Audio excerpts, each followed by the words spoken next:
Punch Audio presents Brooks Farraday Country Book 2.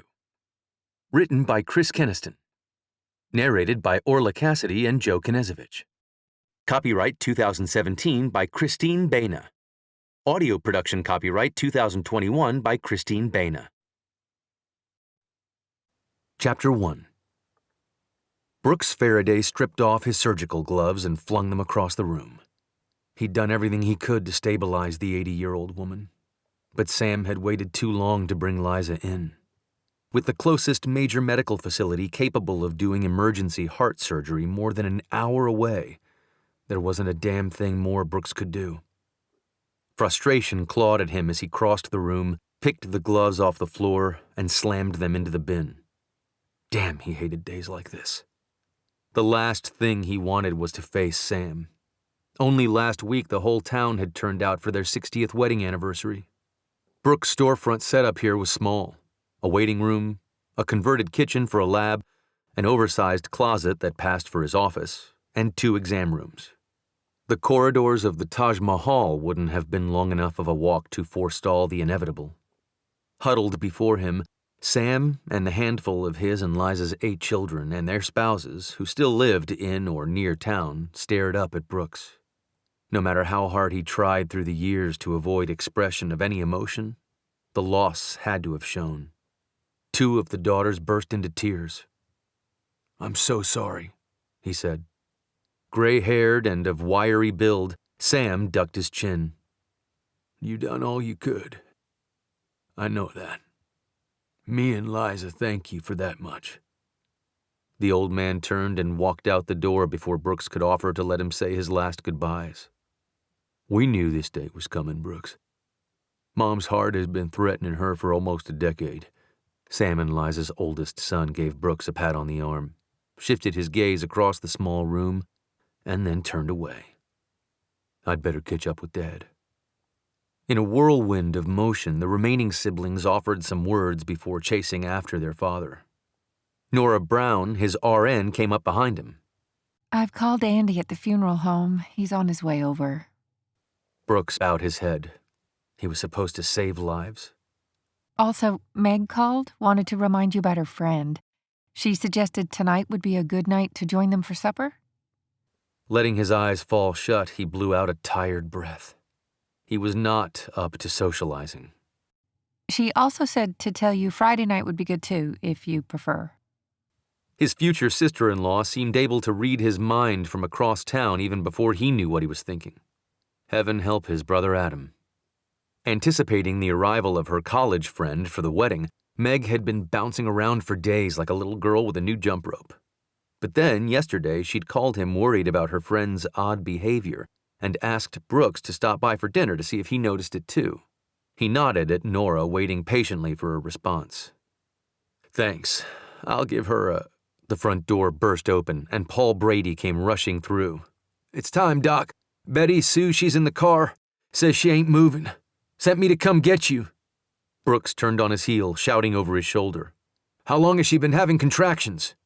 "Don't know, but the pains are coming 5 minutes apart." Trotting toward the car, tilting awkwardly with one wheel on the curb, Brooks almost smiled at the crazed parking job. First-time parents. The expectant father beat him to the vehicle, yanking the passenger door open. "Hey, Doc," Betty Sue said through clenched teeth. "How's it going? Think we can get you inside?" Betty Sue panted through a contraction, nodding her head, and then let out a long, deep breath. "What I really want to do is push, but if you'll give me a hand." She stuck out her arm and leaned forward. "With Ricky Ricardo here helping, I wasn't sure we'd make it." This time Brooks did chuckle at the I Love Lucy reference.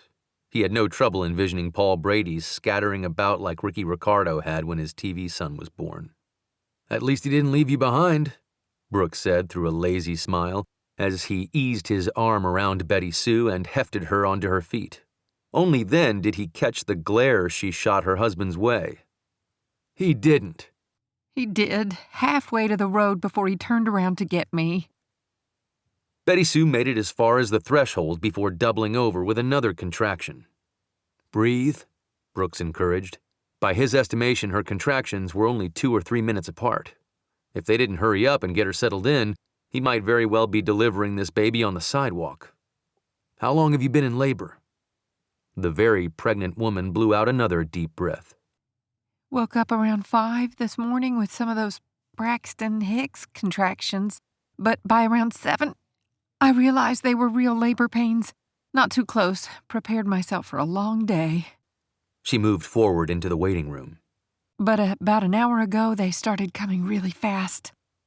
Well, it looks like for a first baby, Paul Jr. is in a hurry. Andy from the funeral home came through the open door and stopped short. He had the good sense to wait until Brooks and his patient were past the first exam room before looking to Nora for answers. Room 1, was all Nora said. In the second exam room, Brooks and Paul settled Betty Sue onto the bed. Slightly larger than exam room 1, with a nice bed and some homey decorations nearby, this space doubled as a birthing room. Behind them, Nora came in and set up the oxygen, just in case.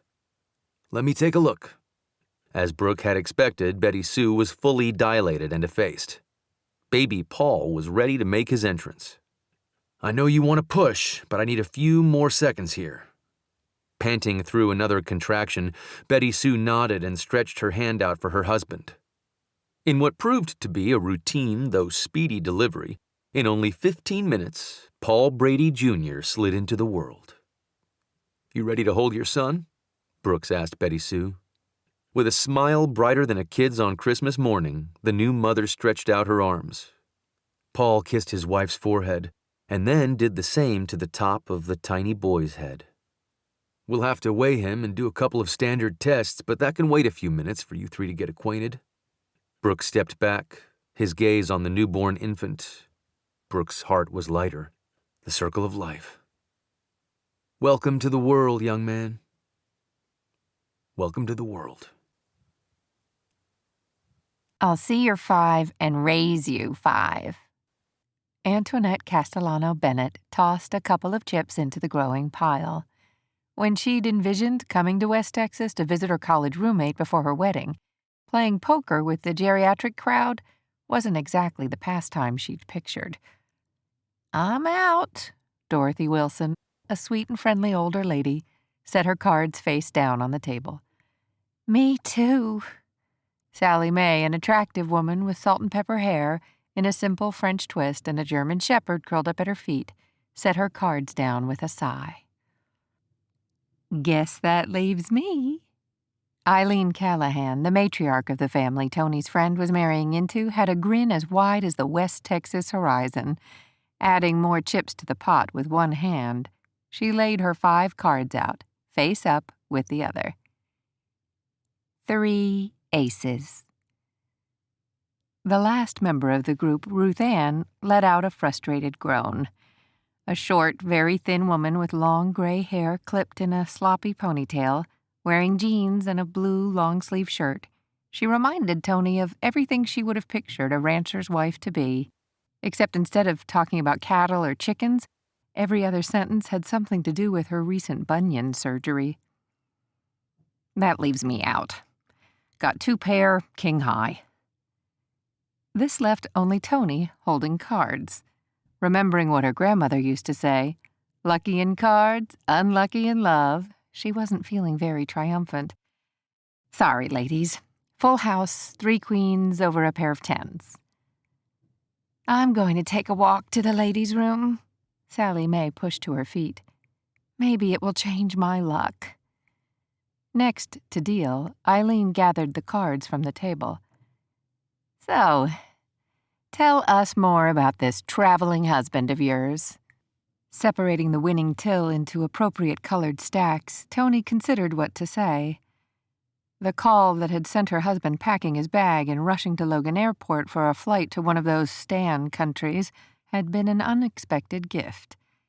William never did offshore sites anymore, but when the engineer assigned to this project suffered a massive heart attack on his way to the airport, the partners scrambled for a replacement project manager, and William was the only person with enough flexibility and skill to go. Remembering the harrowing 20-minute rush had her gripping her chips more tightly. Damn it, Antoinette! There's too much starch in my shirts. Again. I'm sorry. She hated ironing shirts. Maybe this one will be... William snatched the shirt out of her hand and slammed it into his suitcase. I don't want to wear that shirt on the plane. Toni bounced back from his reach. She wasn't making that mistake again. If that dumb knothead at the dry cleaners can get the starch right, there's no reason you can't. You don't have to be a Rhodes Scholar to iron a shirt. Toni? Eileen's hands had stilled mid-shuffle, her brows pinched with concern. Sorry, my mind wandered. Yes, William doesn't travel much anymore. He's very protective of me. Doesn't like to be away from me at all, but he didn't have any choice this time. Well, it was very fortuitous that his extended trip coincided with my wedding, even if I had to use my best debate skills to get you to come visit now instead of only for the wedding weekend. Meg O'Brien, soon to be Farraday, stood at Toni's side, a coffee pot in hand. Sounds like he turned out to be a very loving husband. Yes, loving. Under the table, Toni clenched her hands together, forced the plastic "I'm so happily married" smile she always used in public, and pushed aside her husband's last words on his way out the door. I don't know how reliable the satellites are in that godforsaken temporary engineering camp. For God's sake, don't forget to charge your phone. Better yet, stay close to home. In that armpit of a country, who knows what I might need. She knew what close to home meant. Not that it would be hard to do. Where did she have to go? My mother will be back from her cruise in a few weeks. When she returns, I'll arrange for you to stay with her while I'm gone. His gaze darted about the pristine condo. I'll be back much sooner than 3 months if I have anything to say about it. That mud-hole corner of the world is no place for a man like me. She nodded, not sure what he expected her to do next. Would this be the time he'd want her to hand him the rest of his things to make packing go faster? Or would this be when nothing she did would be right? The outburst over the shirt had her thinking she'd be better off waiting for instructions. Maybe. Meg is right. Eileen dealt the cards. It's always nice to have friends visit. And she tells me you're quite the cook, too. She needs some fattening up. Working here every morning and fixing up that old house the rest of the time, she's wearing herself to a skeleton. Which reminds me... Sorting her hand, Eileen looked over her shoulder at Meg. I've almost got the drapes done for the old parlor. These are the last of the curtains. Sounds like time for a decorating party. Sally Mae picked up her cards. Eileen nodded. It's been fun bringing that old house back to life. From what Meg had told Toni, the Farraday clan spent more time putting around the old Victorian than they had at their own homes, and Meg seemed to love every minute of suddenly being part of a large, tight-knit family. Toni couldn't imagine. Whenever her husband's family descended on Boston, helpful wasn't the first word that came to mind. Sounds good. A customer across the cafe waved Meg down, and she took off in their direction. When Toni married William and settled in the bustling heart of Boston's Back Bay, she thought she'd won the lottery. Watching Meg smile and flutter from table to table, glowing from the inside out, Toni wondered if she'd ever been that happy. Barely glancing at her cards, Toni tossed the hand onto the table. I think I'm going to sit this one out. Could use a little fresh air. Oh, good. Ruth Ann sprang up, laughing.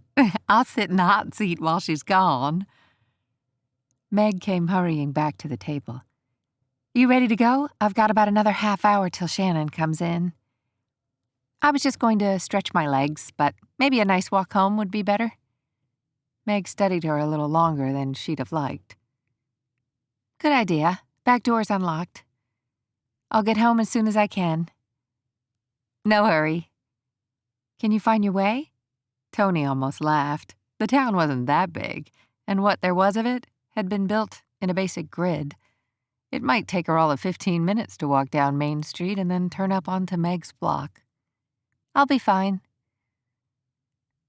Will we see you for Saturday's card game? Dorothy Wilson looked up. Nora comes on Saturdays. I don't know. Depends on how much work there is to be done at Meg's, Toni said. Work my foot. Meg winked at her friend. Saturday we're heading to Abilene. I've got some more shopping to do. I'm in. Toni smiled at her friend and realized for the first time in a very long time she was doing an awful lot of heartfelt smiling.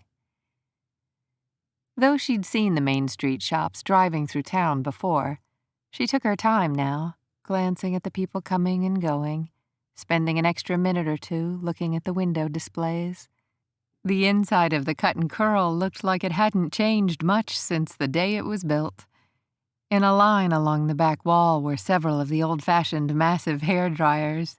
Even now, two women sat side by side flipping through magazines. When Toni pictured West Texas, she had a vision of Clint Eastwood chasing cows down a dirt road flanked by wooden sidewalks. She hadn't pictured Mayberry. About to turn the corner to Meg Street, a muffled wolf caught her attention. Still too far from the residential part of the block for there to be a nearby yard with a dog, she paused and looked around. Nothing. A few more steps and she heard it again. Only this time the sound had more of a whine to it. Where was it coming from? Taking her time to scan the area, Toni inched slowly forward, listening carefully. There it was again, a little louder, and coming from across the street. Almost willing the animal to show itself, she stepped off the curb. Movement in the shrubs alongside a boarded-up house told her she was heading in the right direction, when a black muzzle appeared, followed by a furry body and at last a drooping tail, walking in her direction, with a limp. For a short second, she'd thought it might have been Sally Mae's German Shepherd, but then realized this dog was more gray than tan and a bit shorter than the 80-pound shepherd. Oh, sweetie. Nearly to the other side of the street, she squatted down for the dog to close the gap between them. What happened? Without any sign of fear or hesitation, the dog walked right up to her and nuzzled his head into her outstretched hand. Well, you're a friendly fella, aren't you?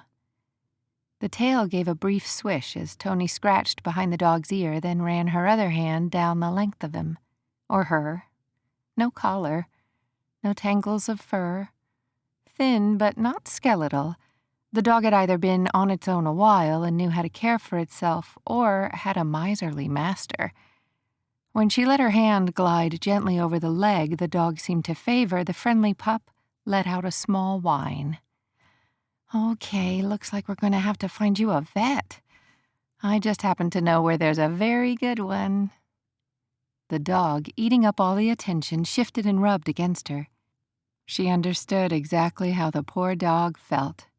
Loneliness sucked. Chapter 2. Betty Sue and Paul had stayed a couple of hours while Brooks and Nora made sure all was well with Paul Jr.'s arrival, but the young family went home almost an hour ago. With no appointments scheduled for the rest of the afternoon, and the melancholy of Liza's death lingering, Nora insisted he head out to the ranch and work off some steam. The idea was a good one. Studying medicine may have taken him away from home for most of his adult life, but his heart had always been on the ranch. Even now, he wished he could convince some of his brothers to play hooky from work and hunt frogs in the creek. Or maybe Nora was right, and an afternoon mucking out stalls for his brother Finn would be exactly the mind-clearing hard work he needed. Almost to the end of Main Street, he debated what to do about Meg. Calling her from the ranch made sense. Then he'd be too far away to return to town for dinner. Perhaps by the time dinner rolled around at the end of the week, his soon-to-be sister-in-law might decide her friend isn't in need of a doctor after all. Even though he'd set his mind to calling after he'd reached the ranch, Brooks turned to look up the street of Meg's new house. Braking to slow down for a better view, he focused on the large clump practically in the middle of the road. What the hell? Pulling a quick U-turn, he circled around and up the street. Adding to the distraction, there was no doubt that at least part of the clump was a person doubled over. Was today never going to end? He hated to believe anyone in Tucker's Bluff would hit a pedestrian and then drive away, but that sure as hell was what it looked like to him. Pulling over, he grabbed his medical bag from the passenger seat and bolted out of the car. No telling how long the person had been left, his pace faltered. A large furry animal raised its head, and Brooks would be willing to testify in a court of law that the creature looked him in the eye and nodded before darting off. What was now clearly a woman sprang to her feet and whirled on him. You scared him. Growing up, Brooks knew all the residents in Tucker's Bluff, but the town had grown so much while he was away, he simply didn't know everyone the way he once had, and this lady didn't look at all familiar. Is he hurt? He's limping. Do you know how he got injured? No, I heard him whining and got him to come to me. Brooks trotted across the street. His brother Adam was the vet in the family, but if the dog had been the one hit by a car, the least he could do was help this lady get her pet to Adam's office. You're lucky no one ran the two of you over. Already moving toward the shrubs where the dog had disappeared, the woman turned to look at him, one eyebrow cocked high on her forehead. In this town? We have cars. What's his name? Brooks followed the woman in search of her dog. He's not mine. That brought him to a stop. He didn't like the idea of chasing a hurt, stray dog. Being bitten by a rabid animal was not on his top 10 hit parade. And neither was treating this petite thing for a rabid dog bite. You better stay here. He could be vicious if he's hurt. He's the sweetest thing. I was scratching his ear when you hopped out of that tank and scared him away. In the middle of the street. The comment warranted repetition. Her hands fell heavily on her hips. She rolled her eyes at him, rather big, pretty. Ocean blue eyes, and blew out a puff of air that made her chest rise and fall under his nose. I think I can handle it from here. Thank you. His attention immediately fell on the jewelry gracing her left hand. The rock wasn't exactly blinding him, but it came pretty damn close. Too bad. Something about those eyes had sucked him into a place he had no business going, or wanting to stay. She spun around and began calling in a soft, sweet tone. Here, fella, come on back, baby. Tempted as he was to do exactly as she'd suggested and turn tail for the ranch, he was fairly sure somewhere in the Hippocratic Oath there had to be something about not leaving a delusional woman on her own to chase after a potentially rabid, injured animal. You'd better let me. Why? She spun around and glared at him. You think he's vicious? Or she? I can take it from here. The bush by the vacant shop rustled, and the petite woman turned quickly, forgetting all about Brooks. It's okay, sweetie, she cooed. The mean big man is going away. That drew Brooks to a halt again. He wasn't mean. He was a nice guy. A good guy. Everyone liked him. Really, they did. The need to suddenly prove her wrong urged him forward. Crouching to half his height, Brooks practically crawled to the shrubbery. Come here, boy. It's okay. The two of them inched their way, cooing to the now still branches, whistling and making tisking noises in an effort to coax the animal back into the open. I still think he's afraid of you, the woman said in a softer tone, and leaned over to look behind the bush. He's not here. Her gaze drifted along the wall down the side of the vacant parking lot. I don't see him. Shifting his focus to the open space, Brooks scanned the immediate area and then did the same up and down the street. I don't see any sign of him. Raising his fingers to his lips, he blew out a sharp, loud whistle. Nothing. Maybe he's gone home. I don't think he belongs to anyone. She moved farther onto the vacant lot, peering behind all the greenery. What makes you say that? Frowning, she straightened and faced him. He didn't have a collar, but it was more his condition. He waited for a more detailed description. I guess the word unloved comes to mind. Unloved? You know, not skinny, so he's been fed, but not an extra ounce of fat on him. No one to slip him scraps under the table or treats for a job well done. His coat wasn't tangled and dirty with signs of street life, but It wasn't shiny and soft as though someone took the time to brush him. She sucked in a breath and shrugged her shoulders. I don't know. Maybe I'm being overly sensitive. A faraway look, as though she'd gone someplace she didn't want to be, fell across her face. For a brief instant, Brooks was tempted to ask what was wrong, find out what brought the sudden glint of sadness to her eyes, but that wasn't his place. That honor belonged to the guy who'd given her that rock. Well, I'll walk around the block, see if he's nearby. Otherwise, I'm going to have to assume he's gone back to wherever he came from. Something Brooks needed to do too. And soon. He didn't like the instincts this woman drew from him. The rumble of an engine sounded in the distance. Before Toni could process how far away it was, the stranger had slipped his arm around her waist and circled her away from the curb. With her mind drifting off into a world of self-pity, she hadn't even noticed that she'd inched back toward the street. I should find the dog. Ma'am, maybe I should call your husband to come get you. I have connections at the sheriff's department. I'll make a call and see if anyone is missing a dog. If they are, we'll find him and see that he gets back to his owner. Another one of those men, the kind who thought a woman had no reason to think for herself and needed a man to lead her by the hand. Been there, done that, had enough.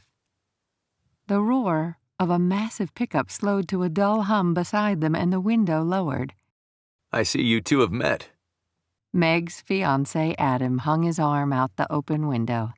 Meg just texted me. She's on her way home. Are you planning on jawing out here all day or coming inside for supper? Toni turned to look at the man now staring at her with wide emerald green eyes. Of course, this had to be a Farraday brother. The doctor, Brooks.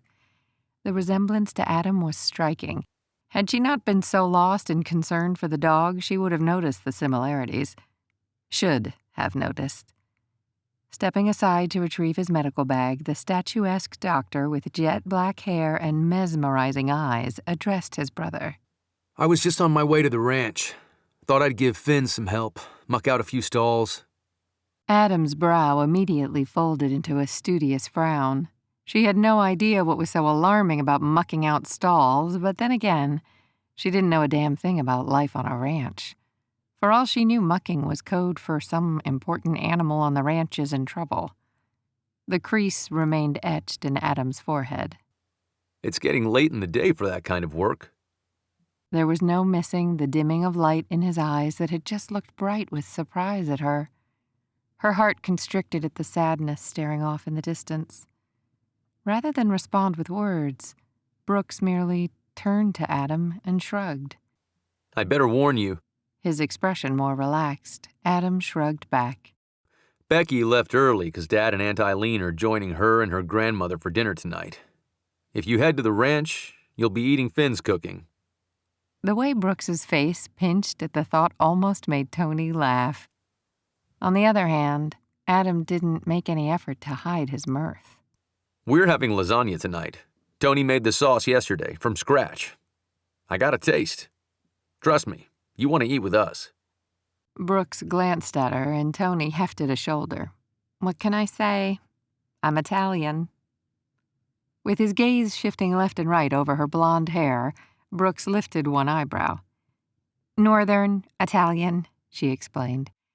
It's against my genetic makeup to buy sauce in a jar. An amazing smile stretched across Brooks's face. Her entire body felt as though she'd suddenly stepped into a warming ray of sunshine. Looks like you're having company for dinner. Brooks nodded at his brother. Good. Adam leaned back into the cab of his truck. Want to ride, Toni? Sure. Looking over her shoulder one last time for any signs of the dog and seeing none, she circled the hood to climb in. Brooks followed them in a huge SUV. What was it about Texas and cars big enough to be small houses? Only a short distance to travel up the block, she barely had time to fidget with the seatbelt when Adam pulled into the driveway, and it was time to unbuckle. Need a hand down? Adam asked. Nope, I can jump as well as the next guy, she teased. Adam's truck was probably the biggest one she'd ever seen, and she wasn't exaggerating when she said jump. At 5'4", if she dangled her legs off the side of the passenger seat, she was still over a foot from the ground. Grabbing the handle to her right, she stood on the running board and hopped off. See? Pretty good for a city girl. The bright smile Adam tossed her way made it easy to understand at least one reason Meg had fallen head over stilettos for the cowboy veterinarian. But despite his smile's high wattage, it didn't have nearly the impact on her as his brother's broad grin, and that was a complication she didn't need. The interesting thing about a town the size of a postage stamp was how quickly a person could move from one place to another. Adam had barely slammed the car door behind Toni when Meg pulled into the drive. Even if Toni hadn't heard the car pull in, she would have known it was Meg from the change in Adam's face. The polite smile he'd bestowed on Toni couldn't compare to the light in his eyes or the power of his grin when his gaze landed on his fiancée. The guy oozed so much love he could have been a poster boy for a sappy romance. The happily ever after stories that sucked all starry-eyed single women into the idea of Prince Charming, Mr. Darcy, and Richard Gere. Except in her case, blinded by a fairy tale, she woke up one day to stare into the mirror at a black eye, covered in caked-on makeup, and an unapologetic stranger barking from across the room. Toni? The soft voice and even gentler touch on her arm startled her back a step. Brooks immediately retreated. Sorry. I didn't mean to startle you. No. She shook her head and waved an apologetic hand. She hadn't even noticed his approach. I was lost in thought. With only a nod, Brooks looked over to his brother and future sister-in-law, then turned toward the house. The strong, silent type. Maybe they grew men differently in Texas. Chapter 3. How long till supper? Adam dropped his hat on a hook near the door. As soon as the oven is warm, I'll heat up the lasagna. Toni was halfway to the kitchen, a huge smile on her face. Talk about a 180-degree turnaround. Tying an apron behind her back, she practically danced across the kitchen floor. Good. I've been on my feet since 5 this morning. Adam followed her into the kitchen and headed straight to a foil-covered tray on the counter. That's dessert. Meg sidled up beside him and slapped his hand. Don't spoil your appetite. The turkey sandwich Becky made me eat for lunch evaporated hours ago. It would take a rhinoceros to derail my appetite. Adam spun around to his brother. You gotta try these. I don't have a sweet tooth, but these things can hook a man onto sugar fast. Meg had tucked the foil corners around the tray before Brooks could get a good look, but he hadn't missed Toni's grin at Adam's enthusiasm. My God, she was absolutely gorgeous when she smiled. Short blonde curls framed a face with eyes sparkling excitedly and cheeks flushed a pale rosy pink. His gut clenched and his gaze fell once more upon the rock on her left hand. Down, boy. The lady was taken, and he'd better get a grip on himself. If you behave. Toni shot over her shoulder, a pasta tray in hand, opening the oven door. I promise to make more. And make extra to take to Abby. Meg interjected. I think they'd be a nice addition to the dessert menu. I don't know. The bright smile slipped from Toni's face, and the somber thoughts from earlier clouded her eyes. Is anyone going to tell me what this wonderful dessert is? Brooks dared to finger the corner of the foil-covered tray, only to have Meg slap his hand away the same way she had his brother's. They're Toni's most famous specialty. Meg grinned at her brother-in-law. Famous? He stole a sideways glance at the tray again. Yes. Meg dropped her fists to her waist. Famous. Back in school, kids would sacrifice their souls for those. And she only had 3 flavors then. Toni slammed the oven door closed and turned. Vanilla, chocolate, and red velvet. I loved the red velvet. Meg blew out a wistful breath. Those minty things were okay with me. Adam eyed the tray. Anyone watching could almost see his mind calculating the odds of stealing one out from under Meg's protection. I still don't know, Brooks started. Cake balls, 3 voices chorused. All this fuss over cake? Brooks looked from the tray to his sister-in-law, to his brother, to the pleased baker, and shrugged, his stomach rumbling at the savory aromas of garlic and baked cheese already easing its way across the remodeled kitchen from the oven. I don't know about the cake, but that lasagna smells amazing. Again, a bright smile claimed Toni's face, and Brooks had to make an extra effort to grab his mind before it wandered in the so wrong direction. Supper won't be ready for at least another 20 minutes. Toni turned to the fridge. Why don't you guys go find something to keep you busy? Good idea. Meg accepted a head of lettuce from her friend with one hand and shooed the men away with the other. Might as well show me what's changed since last week. Brooks dutifully marched after his brother. Since Meg had bought the run-down Victorian, the place had slowly been transforming before his eyes. Second floor is mostly done, and we've started on the attic suite. A couple of beers from the fridge in hand, Adam turned into the main hall and out the back door. I actually think Meg's going to have this place in shape in time for the wedding guests. She's amazing. Toni turned to face him. No one thought she'd pull it off. Ain't that the truth? Meg glanced skyward. But we couldn't have done it without the family's help. One of the first things the family got together for was to rebuild the rotted wraparound porch and extend the rear area out a few feet. Now the large outdoor area was divided into 2 sections, one with a table and chairs for dining or card playing, and the opposite side lined with dark green wooden rockers. Brooks almost laughed at the memory of the color-choosing process for the seating.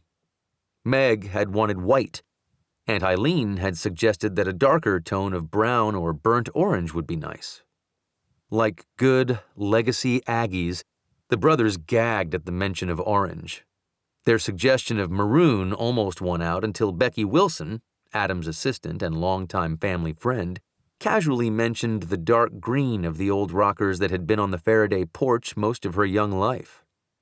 The long-since replaced furniture had originally been painted that shade by his mother. Nothing more was said, and yet everyone knew the chairs on Adam and Meg's porch would be painted dark green. So, Adam handed his brother a long-neck bottle. Want to tell me why you were on your way to muck out stalls at this hour? Brooks knew no wasn't going to be acceptable, but he also knew his older brother by 2 years would be the most likely to understand. Liza Cannon had a heart attack. Pain colored Adam's face. She didn't make it. It wasn't a question, but Brooks shook his head anyway. They thanked me. The family knows you tried. For all the good that had done. He could set up office in paradise and there'd be no escaping days like today. Ran into Ralph Brennan at the feed store this morning. Adam took a swallow from his beer. He was looking very chipper. Wanted to know if Connor was coming home anytime soon. Connor? Adam hefted a lazy shoulder. Seems last time Connor showed up for Sunday supper, he and old man Brennan found time for a little visit. Does Finn know? Again, Adam shrugged. Not sure, but this was the longest conversation I've had with Brennan since his wife passed. It was hard to remember the friendlier, older man who had been their neighbor when they were very young. The first change had come when the Brennan's daughter chose to stay up north after school and marry. But the real blow had been when the old guy's wife passed on. So he'd made plans with Connor, not Finn? He didn't say, but I got the feeling he was in a hurry for whatever his plans are to begin. Really? Brooks couldn't remember their curmudgeonly old neighbor being in a hurry for anything. I sent Connor a text. Haven't heard back. Yeah, sometimes it's easier to get word from Ethan flying over the middle of no man's land than from Connor less than a state away. You can say that again. Adam nodded. Maybe I'm getting older than I think. Or maybe it has something to do with Meg, but I'm starting to think like Aunt Eileen. I'm ready for all my brothers to be home, safe, and close. Only your brothers? I may not like Grace away at law school, but Even I can't find a way to compare Dallas to the hazards of working an oil rig or having terrorists shooting at you. Brooks blew out a sigh. There were days when working the ER at Parkland felt exactly like being in a war zone. But Adam was right.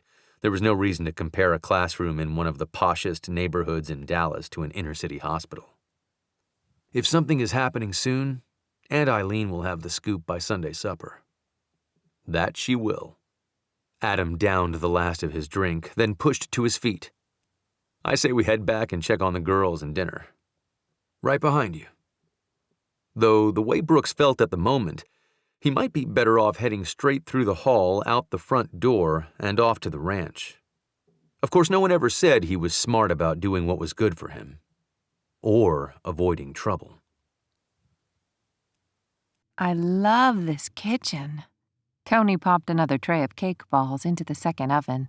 With time to kill, she'd decided to whip up another batch to send to the ranch and to the clinic with Adam the next day. I still can't believe you, Margaret Colleen O'Brien. The girl who couldn't boil water not only bought a former bed and breakfast, you bought one with a chef's dream kitchen. Or at least Toni's dream kitchen. It didn't exactly come this way, but I knew good food, good cooks, and fun kitchens go hand in hand. The bulk of the remodel money is in this room. Toni was practically drooling over the commercial stainless steel range, the full-sized side-by-side double ovens, the additional warming oven, and the dual commercial-grade dishwashers suitable for all the extra baking dishes Toni had helped Meg order online. If your plan is to help me gain 100 pounds while you're visiting, Meg O'Brien winked, giving Toni a thumbs up with one hand while scooping a splatter of spilled batter from the counter with the other. You are so well on your way. Slowly licking her finger clean, Meg closed her eyes and groaned with pleasure. You're killing me. And my waistline. Somehow, I doubt that. You've always been as thin as a rail with the metabolism of a racehorse. Well, with you around cooking and baking, I'm certainly eating like one. Meg laughed loudly, and despite her earlier words to her fiancé about spoiling their appetites, she lifted the foil-covered corner of the cake ball tray and took a slow, delectable bite. Wow, something smells amazing. Nose to the air like a bloodhound following a scent, Adam found his way to the oven and freshly baking desserts. And nothing like lasagna. Sniffing the air beside his brother, Brooks crossed the threshold, filling the room.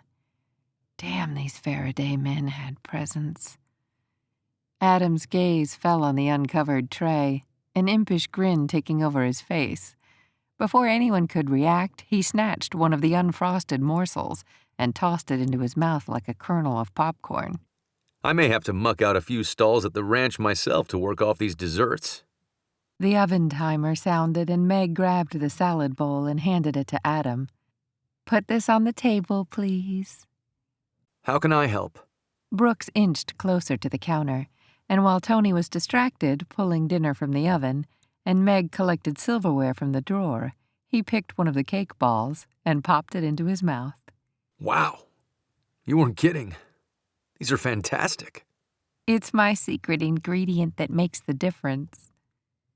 Lasagna tray in hand, Toni grinned up at Brooks.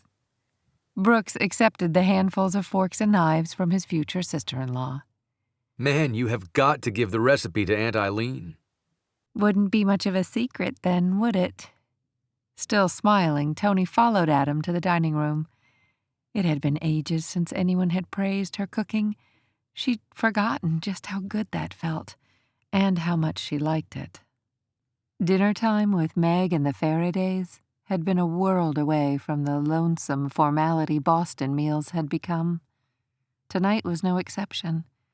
The table set and food ready to be served.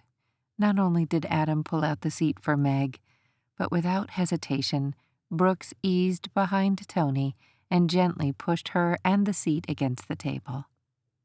Thank you. Yes, ma'am. Brooks nodded. The pan is quite hot still. If you'd like to pass your plates, I'll scoop it out. Meg pushed to her feet, and using a metal spatula sliced into the baked dish. Adam held out his plate. Double for me. Mine too. Brooks added. For the first time in a long while, Toni actually felt hungry. Very hungry. Mine too. Meg's eyes rounded, and both she and Adam turned their surprise in her direction. Smiling, Toni shrugged. Boston was 2,000 miles away. William was even farther. Here in Texas, she could relax, enjoy her friend, and the peaceful world she lived in. It was time Antoinette Castellano rejoined the world. Chapter 4. I know there's no such thing as weekends off in ranching. Aunt Eileen tied her favorite apple-patterned apron behind her back. Brooks was pretty sure it was the only apron she owned and saved for special occasions. But I don't see why you have to be out moving cattle on a Sunday when we have guests coming for supper. It's a cattle ranch. Moving cattle is what we do. Finn, the youngest of the Farradays, kissed his aunt on the cheek. Maybe if the best gate opener this side of the Red River came out to help. Smart enough to dip and spin out of reach, Finn barely escaped the thwack of Eileen's wooden spoon. Don't think you're too grown up for a good swat on the ass. Finn grinned like a petulant teen pulling one over on the only mother figure he'd known, then turned to Brooks. Appreciate the help. I needed the workout. Even after a long, hot shower, the sting of overused muscles pulling between Brooks's shoulder blades clearly agreed. Ditto. Freshly showered and shaved, Adam stepped into the kitchen and grinned. Working with large animals on a regular basis, his muscles didn't appear to be protesting after a day of rounding up rogue cattle and repairing damaged fence line the way Brooks' aching muscles did. Dad's finishing up in the barn. He'll be here in a few. DJ, the chief of police when he wasn't playing cowboy with his brothers, kicked his heels at the back door, hung his hat on a nearby hook, and staring at the colorful apron, grinned up at his aunt. We must be having company. Don't you start, Declan James. Aunt Eileen began peeling the potatoes. Grousing under her breath, she wielded the peeler with gusto. Raised a bunch of smartasses is what I did. I'm deeply wounded. DJ flattened his palm against his chest, and taking long strides, crossed the country kitchen quickly, twirled his aunt around as if preparing to do-si-do, and, tugging her into his arms, gave her a hard hug. But you love us anyway. Sputtering with laughter, Eileen swatted DJ lightly on the shoulder and pushed away. I've got a mess of potatoes to cook. She glanced out the kitchen window and back. You'd better hurry and wash up before the ladies get here. Look what we've got. Arms laden with large plastic containers, Meg led the way from the front door. Toni, Becky, and her grandmother Dorothy followed behind. Aunt Eileen turned to greet her guests. That better be those delicious cake things. Tony's face lit up at his aunt's words. They are. Tony's smile pulled him in like a kid to a pet store window, making it hard for him to look away. Biting down hard on his back teeth, he forced one foot to move in front of the other and then grabbed the containers from Meg before Adam got to her. Brooks was going to have to find a way to put more distance between himself and Toni for the next few weeks until Adam and Meg's wedding was over and Toni went back to where she belonged, to her husband. Already, Toni had met most of Meg's future in-laws. Aunt Eileen reminded her a little of her own mother. Whether Irish or Italian, big families were pretty much the same. Though just one of 2 children, Toni had plenty of cousins. Thinking back on her childhood and how distant those once close relations had become since marrying William, Tucker's bluff reinforced her belief she'd done the right thing. Where shall I put these? Adam retrieved the additional stack of containers she held and frowned in confusion. How many people are we expecting? They're not all for tonight, Becky chimed in. Some are going to the clinic with me for our patients. The few you brought the other day went fast. and everyone who tried one absolutely raved. It seemed to take the edge off of everyone's worry over their pets. That's what happens when food is made with love. Aunt Eileen waved a peeled potato and turned back to slicing. They were a hit at the Silver Spur.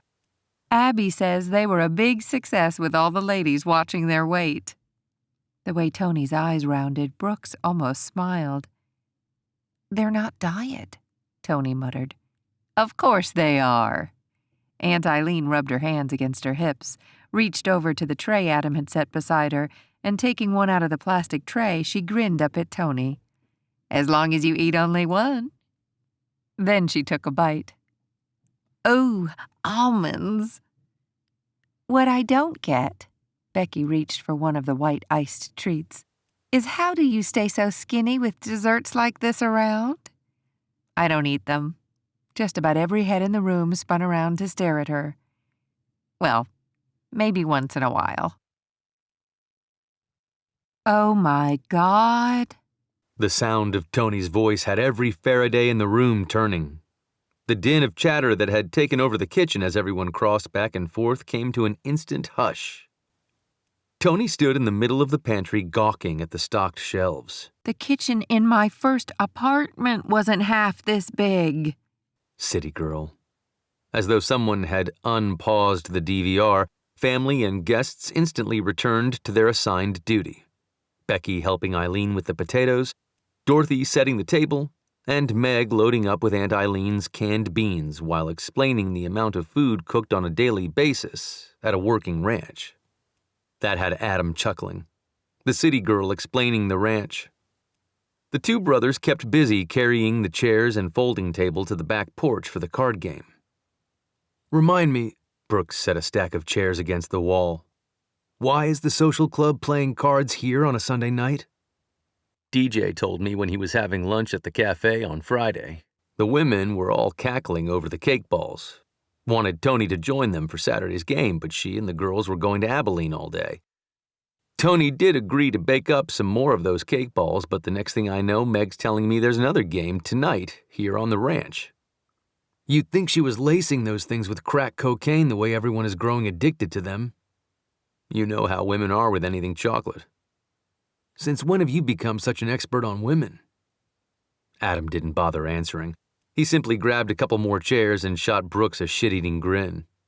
He opened them beside the makeshift card table, and the smile slipped. Spoke with Dad this morning. He says Brennan asked Aunt Eileen to help him sort through his wife's things. She says she would after the wedding. Brooks opened one of the chairs and stopped in place. His wife's been gone for almost 20 years. Adam shrugged. There's no time frame on grief. Yeah, but decades? You remember how Dad was. Yeah. Brooks sighed and reached for another chair. I still remember the day Dad came home and found Mom's closet cleaned out. Grace was about a year old. A couple of bulls fighting had broken the fencing on the far pasture, and we'd been gone days rounding up all the strays. Adam shifted his attention off into the distance. He didn't yell. He didn't rant. He didn't cry. He just looked at Aunt Eileen and said, I wasn't ready. Then Aunt Eileen blinked away the tears in her eyes and said, none of us are. When she walked past Dad with Grace on her hip, Dad reached out, tugged Grace into his arms, and spent the rest of the evening in the barn sitting on a bale of hay, telling her how he courted Mom until she caught him. By the time he got to the day they learned Grace was a girl, she'd been sound asleep in his arms for hours. Brooks shifted his gaze across the side yard in the direction of Brennan's house. The old guy had nobody after his wife passed. His daughter didn't even come for the funeral. She couldn't. DJ stepped out the back door carrying the octagonal game tabletop. She was dead. Both Brooks and Adam snapped around in surprise. DJ shrugged. About a year ago, he asked me to look her up. Said it was time he tried again. Turns out she was killed in a car crash years before Marjorie passed. Brennan's son-in-law sold the house and moved to Chicago with his daughter. The little redhead? Brooks asked. Adam nodded. I remember her. She was a brat, DJ added.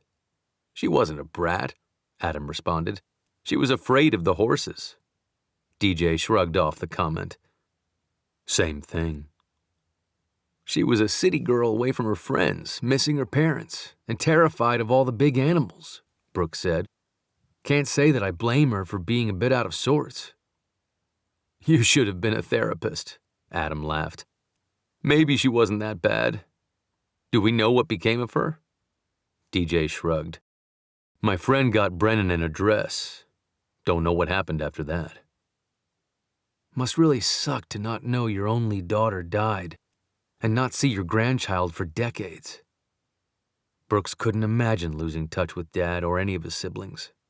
Even though Connor spent more time away working than home with the family, Grace studied in Dallas, and Ethan was a world away flying for Uncle Sam. They still knew what was going on in each other's lives, at least as much as Uncle Sam allowed. And there was Dad's Uncle George and his family.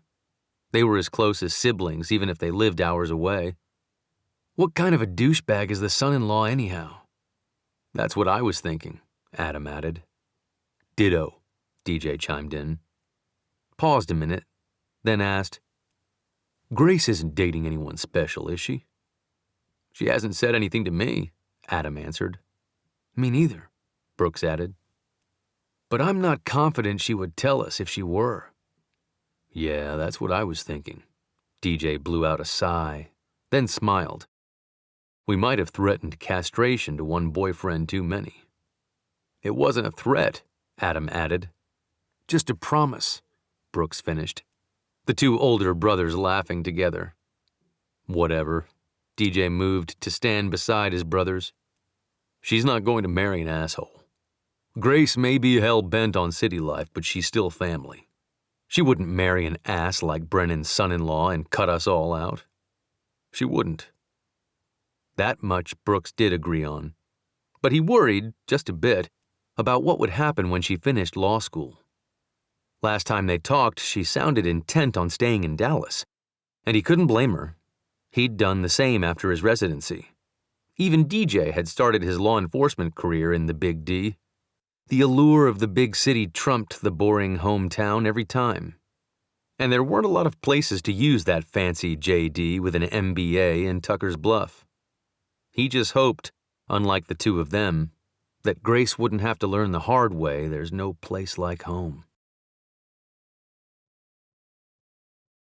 Chapter 5.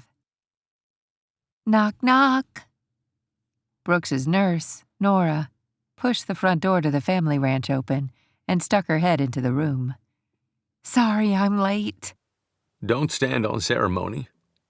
Sean Farraday pushed to his feet and greeted the family friend halfway to the dining room, relieving her of a large foil-covered bowl.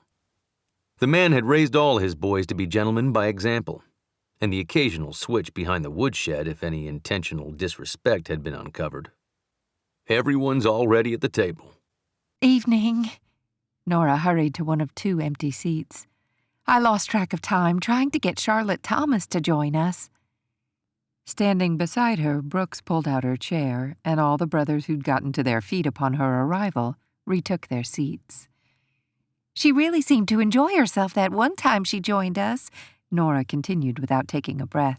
But there was no talking her into accompanying me. That's the third time she's turned down an invite.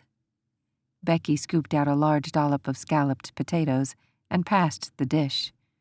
For a skinny thing, Adam's assistant had an appetite like a ranch hand after a day of wrestling cattle for branding and vaccinating. Nora scooted her chair forward and smiled a silent thank you at her boss. More than once, she'd commented on how chivalry was slowly dying, except around a Farraday. Leaning back, she whipped her napkin off the table and onto her lap, then eased forward, scanning the crowd as though she were about to breach national security. Charlotte said she was feeling poorly.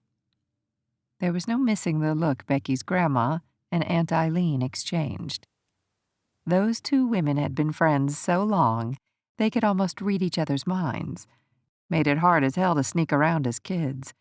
Even now, Brooks recognized the way his aunt studied him. She was looking for a tell that he knew more than he was sharing. In this case, that Charlotte Thomas had visited him professionally. You know, He locked gazes with his aunt. even if Charlotte had come to see me, I wouldn't be able to say anything. Maybe she's in a family way, Dorothy suggested.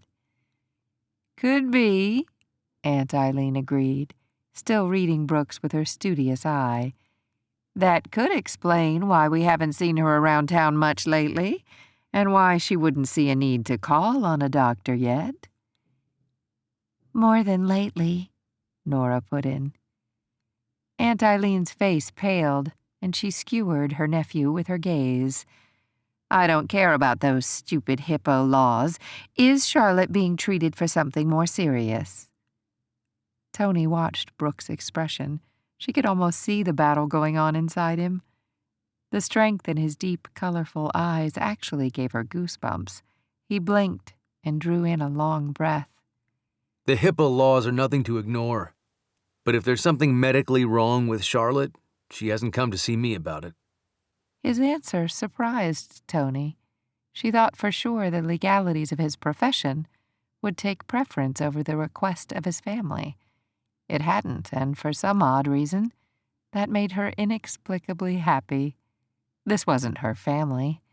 None of this had any impact on her, and yet she felt stronger for knowing he loved his family that much. Don't you think you ladies are making a mountain out of a molehill? Sean Farraday kept his eyes on the chore of slicing his ribeye. Maybe she's just tired. These last few years, old Jake Thomas had spent more time with his horses than at the feed store. I imagine Jake Jr. has had a hell of a time moving back home and bringing that place into the 21st century. Maybe, but still. Aunt Eileen pressed her lips tightly together. Dad's right. Finn, who hadn't said much yet, nodded at his father. At first, dealing with Jake Jr. was night and day from his old man. Always a smile, always a few minutes to chat about the family. And heaven knows getting computer-generated invoices instead of old Jake's chicken scrawl has made the accounting easier for us. But lately, he's reminding me more of his father. That's a shame. Aunt Eileen eased back in her seat. I always liked young Jake. Figured he took after his mom's disposition. I hope whatever it is works itself out soon. We all have rough patches. Adam added, sliding his left hand beside Meg's. His fingers curled under, and with his knuckles he gently rubbed the back of her wrist. In response, Meg graced him with a tender smile. The tiny gesture of love and support had Toni yearning for what should have been. How had she been so wrong about William, and so blind to what had become of her life? It's time for these old bones to hit the sack. The Farraday patriarch pushed out of his favorite chair in the den and stood before his three sons. Feeding time for the spring calves comes damn early this time of year. And if Aunt Eileen's up late playing cards, she's not going to be warming the cabs up for us, Finn added. She still does that? Adam looked to his youngest brother. I would have thought for sure she stopped doing that. Why? Their father asked. When she first got to the ranch, there wasn't much she could do. One morning, I stepped outside and the feed truck was running. The inside was toasty warm. Made her feel like she was contributing to the workload.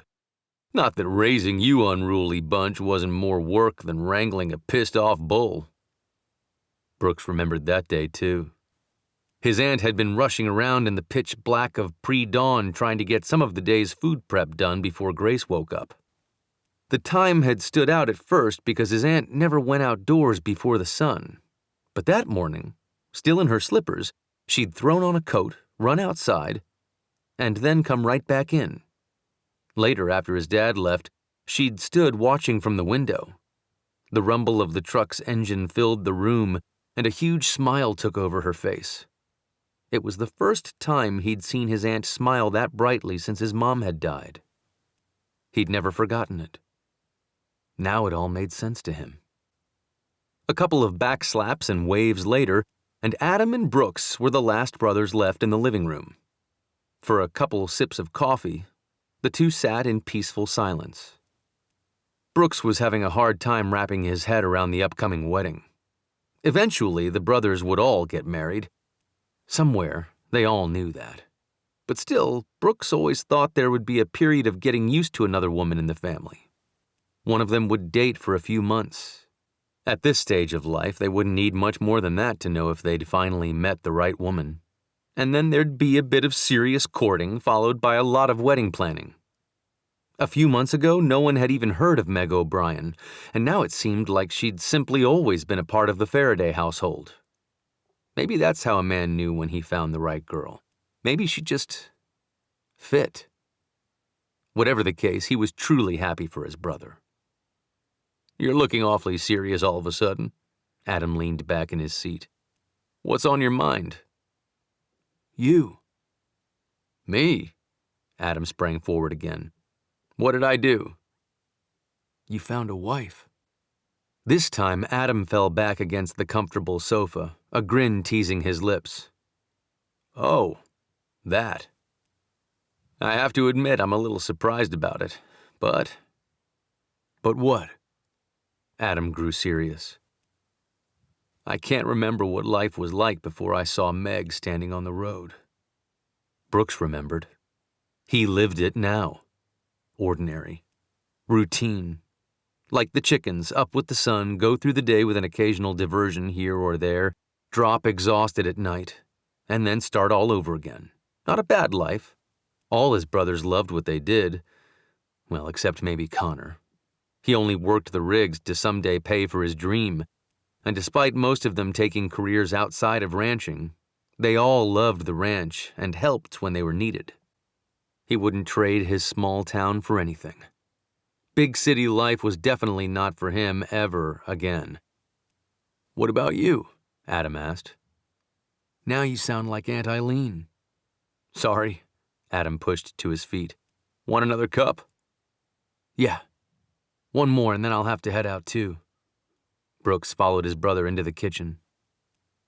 "A piece of Aunt Eileen's crumb cake sounds pretty good too." "No cake balls?" "Nah, too much sugar. Leaves me off my game." Hi. Toni came back from the downstairs powder room and paused at the kitchen table. Aunt Eileen said I could help myself to a little ice cream. "Not having one of your cake balls?" Brooks asked. Nope. She shook her head. Got my heart set on the homemade ice cream. Brooks couldn't argue with that. Aunt Eileen's ice cream, along with her pies and canned vegetables, took home most of the blue ribbons at the county fair. "How about some coffee to go with it?" Adam held out a steaming mug in her direction. Toni turned toward the fridge. No thanks. "How's the game going?" Brooks knew he should have kept silent, let her scoop out her ice cream and return to the back porch, but his mouth didn't cooperate. Something inside him wanted to know more about this woman, even if it wasn't in anyone's best interest. I only played a couple of hands. Now I'm just watching. But if you're counting winnings, Aunt Eileen and Becky's Grandma Dorothy seem to be neck and neck. Good thing they only play with chips and not for money. Adam handed his brother a cup of coffee. Otherwise, Meg could be losing the dowry. "Right, tell the truth." Brooks grinned at his brother. "How much did you have to pay her to agree to marry you?" Adam put on a pitiful effort at a scowl and walked away. But it didn't work. There was no masking his smile. The guy was too damn happy. They make a great couple. Toni sat down and dipped her spoon into the mound of ice cream. "They do."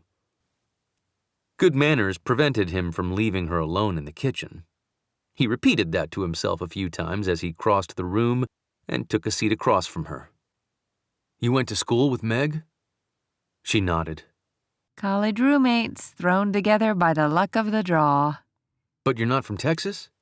Nope, Northern Mass. Live in Boston now. "You don't sound like Boston." He smiled, hoping he hadn't just offended her, and grinned earnestly with relief when she grinned. Oh, I could park my car with the best of 'em, but... She glanced down, poking at her ice cream. I guess you could say I learned how to pronounce my R's. He wasn't sure why, but he didn't like the way her last sentence came out. It's nice that you and Meg didn't lose touch. That's more because of Meg than me. Her spoon slowed again, and Brooks wondered what the hell was going on. She kept at it. Life has a way of keeping us busy. Yeah. Life. She let the spoon fall and pushed the dish away. I should go back out with the rest of the ladies. I'll take care of that. He reached for the bowl at the same time she did. It was only a flicker of a moment, and barely a touch. But the heat arcing between them from the momentary contact startled him. A pair of darkened, soulful, and very surprised eyes blinked at him. The urge to lean forward and kiss away the surprise was even more of a shock to him than the jolt that had just arced between them. Damn, was he in big trouble? She blinked again, her eyes still wide, but she didn't move. The air between them grew inexplicably thick. Brooks was hard-pressed to explain why taking in his next breath was so difficult. Only the piercing shrill of a woman's scream snapped him out of his own thoughts and had him bolting across the kitchen and out the back door. Oh, God, don't move. Aunt Eileen kneeled beside her friend and then screeched loudly. Brooks! I'm right here. What happened? Flat on her back, eyes closed, Nora lay perfectly still. Nora and Meg were going to walk over to the barn and see Connor's new mare. Sucking in a deep breath, Nora opened her eyes. I had the bright idea to take a shortcut. Who knew there was a big hole off the side of the porch? I did, Aunt Eileen muttered. but you moved before I could stop you. What hole? Adam asked, now standing in the huddle around the fallen nurse. Oh, some critter has been digging holes along the back porch to stay warm at night. Eileen waved an arm in the direction of the nearby edge of the porch. We need to put up a rail. No need. I won't be doing that anymore.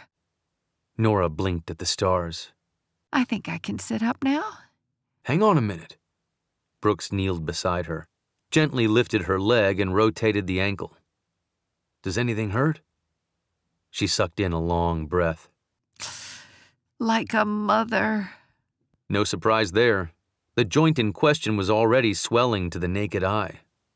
Silently, he gave a prayer of thanks that, due to the propensity for broken bones in this territory, he'd recently opted to drive his old heap another year or two, and instead, invest in X-ray equipment. We'd better get you into the office for a couple of pictures of that foot. I'm sure all I need is some ice and an ace bandage. Nora extended her arms skyward. Someone help me up. All eyes looked to Brooks. With the shrug of a single shoulder, he nodded his chin once to the crowd. Nora barely managed to lean forward before she winced in pain and stopped. Okay, maybe we have a little problem here. Brooks' gaze shifted to Toni, now kneeling beside him. Nora might have a little problem, but the way he saw it, he most definitely had one hell of a big problem. Chapter 6. I thought for sure the whole family was going to tag along to town. From the back seat, Nora rested, propped on about 100 pillows while icing her ankle. I think Aunt Eileen missed her calling in life. Toni wasn't sure how it happened, but in the commotion of gathering ice, gathering Nora, and delegating duties, the logistics of moving both Nora and her car had become so convoluted that Toni finally held her forefingers between her teeth and blew loudly. All heads had whipped around to face her, and she calmly insisted she would drive Nora's car. Why do you say that? The woman would have made one hell of a general. Okay, you may have a point there. Until now, all I'd seen was the card shark. Tonight I got to see her in matriarch mode, and after you fell, well, she did take on that angry bear look. I can't believe I did that. I should know better than to walk off path at night. That's a city girl mistake. Toni glanced at Nora in the rearview mirror and made a mental note to stay on the path if she was ever at the ranch again.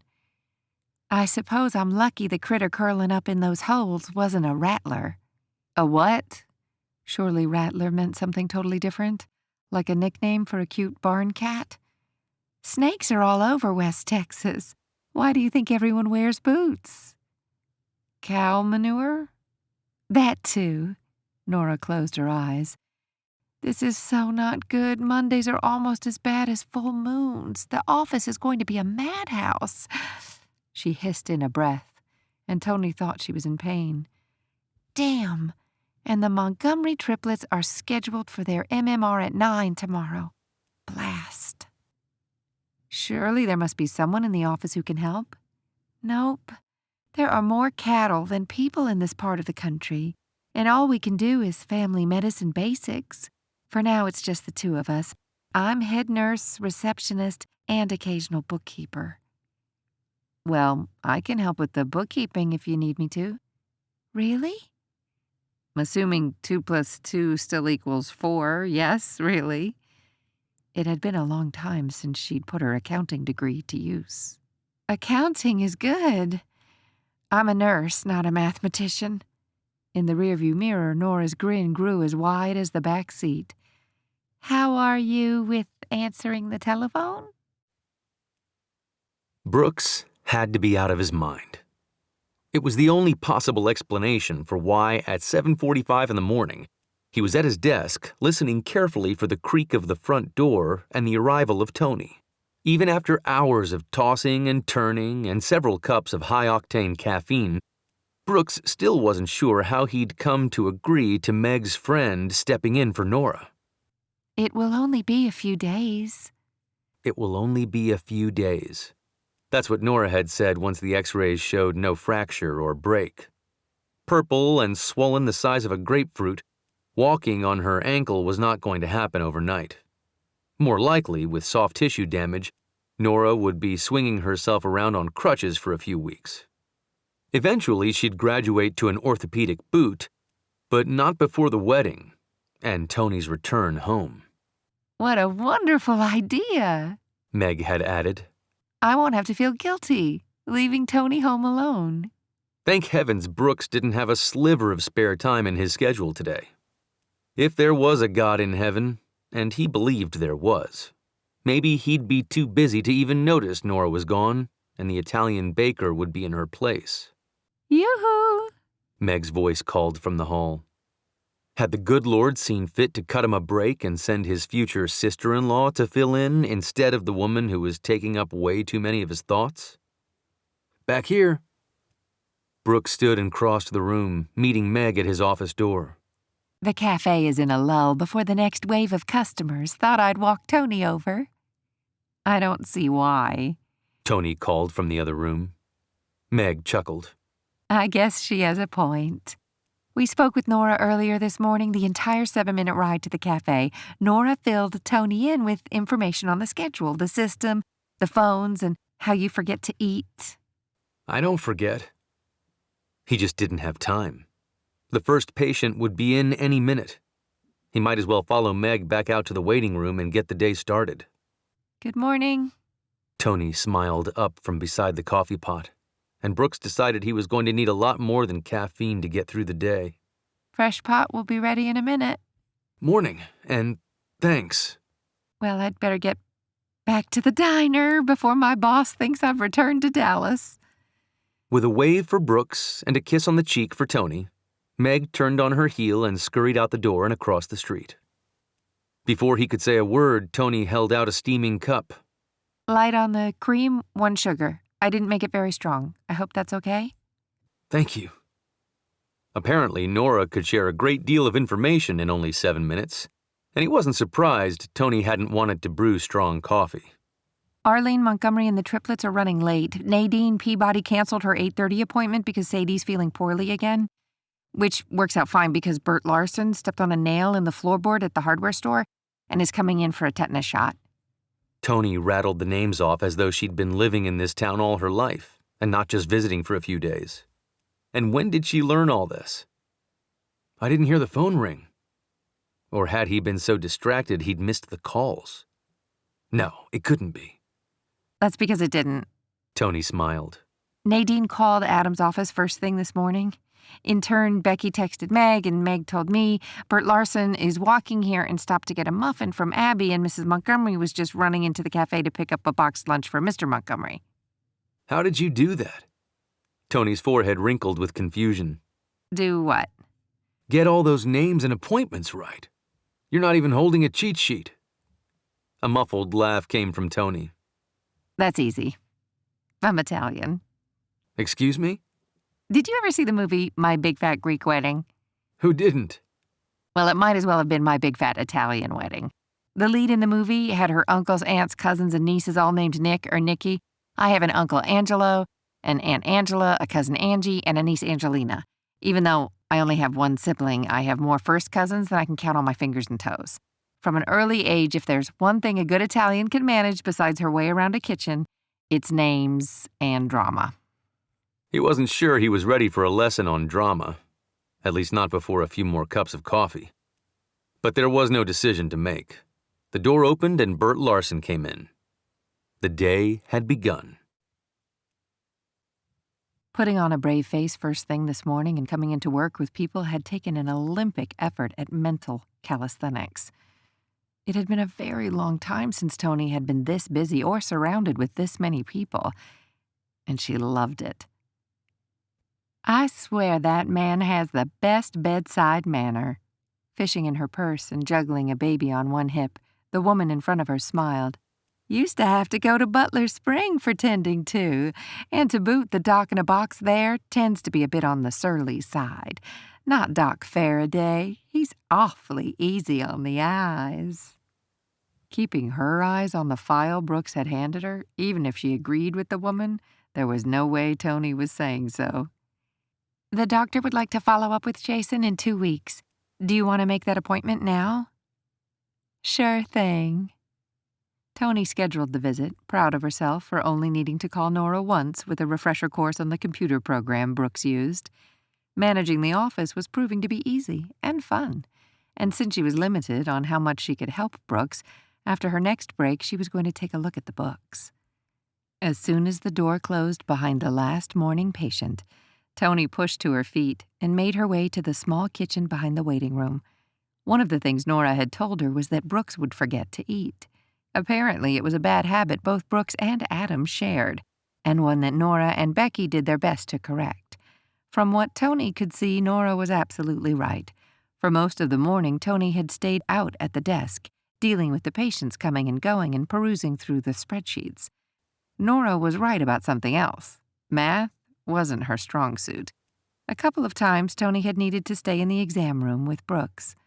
Once, when the hypodermic phobic patient needed a hand to hold while Brooks drew blood, and another time when he needed her limited assistance suturing the gash on a little boy's foot. Not once did she see Brooks take a detour from the short distance between his office or exam room or the front desk into the tiny kitchen that substituted mostly for a lab. Not that it mattered. She came prepared. "Excuse me." Dish in hand, she tapped lightly at the office door. Seated behind a large wooden desk, Brooks barely lifted his gaze to meet hers. Next appointment here early? No. She advanced into the room. Brooks's gaze dropped to the dish in her hand, and Toni swore she saw a glimmer of a smile before his expression went blank again. "It's lunchtime. You only have 30 minutes until the first afternoon appointment. I thought a chicken cutlet Parmesan sandwich would be a nice balance of carbs and protein to get you through the afternoon without making you sleepy." This time a smile tipped his lips upward. Thank you. But you didn't have to go to the trouble. I'm sure we have something in the fridge. Yogurt and something that may have been chicken salad in its former life. Brooks laughed, reached for the napkin she'd laid in front of him next to the plate, and she wondered when exactly had William stopped enjoying her cooking in favor of takeout. Brooks took his first bite and muffled a satisfied groan. This is fantastic. It shouldn't have made her feel so happy that he liked it, but it did. A lot. "Glad you think so." She'd barely spun on her heel when he asked, Are you eating something? I brought a sandwich for me, too. Why don't you pull up a chair and join me? Nora said that she usually left Brooks alone to eat and catch up on his morning paperwork and charts. But Toni was glad to sit and visit. She was curious to learn more about this Farraday brother. Probably too curious. Okay, thank you. She only needed a moment to gather her plate and drink and rejoin her temporary boss. You've done really well out there, thank you. You're welcome. It's been fun. Have you worked in a doctor's office before? Something about the question struck her as funny. Maybe because she was so far out of her skill set, or maybe because working for a living and being married to William Bennett didn't go hand in hand. No, I'm an accountant by trade. By trade? Do you not do accounting anymore? My husband makes a good living. Brooks kept his gaze on hers. She could see he was waiting for more, but she wasn't all that sure she was ready to share the nightmare her life had become. Chapter 7. Masochist was the first word that flashed into Brooks' head as he waited for Toni to say more about her husband.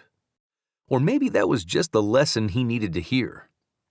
More than the ring on her finger, a real picture of the man Toni was married to. The man she belongs to. The reason Brooks needed to do a better job of reeling in his... feelings? He couldn't possibly have feelings for Toni. He'd barely met her, and certainly didn't know her.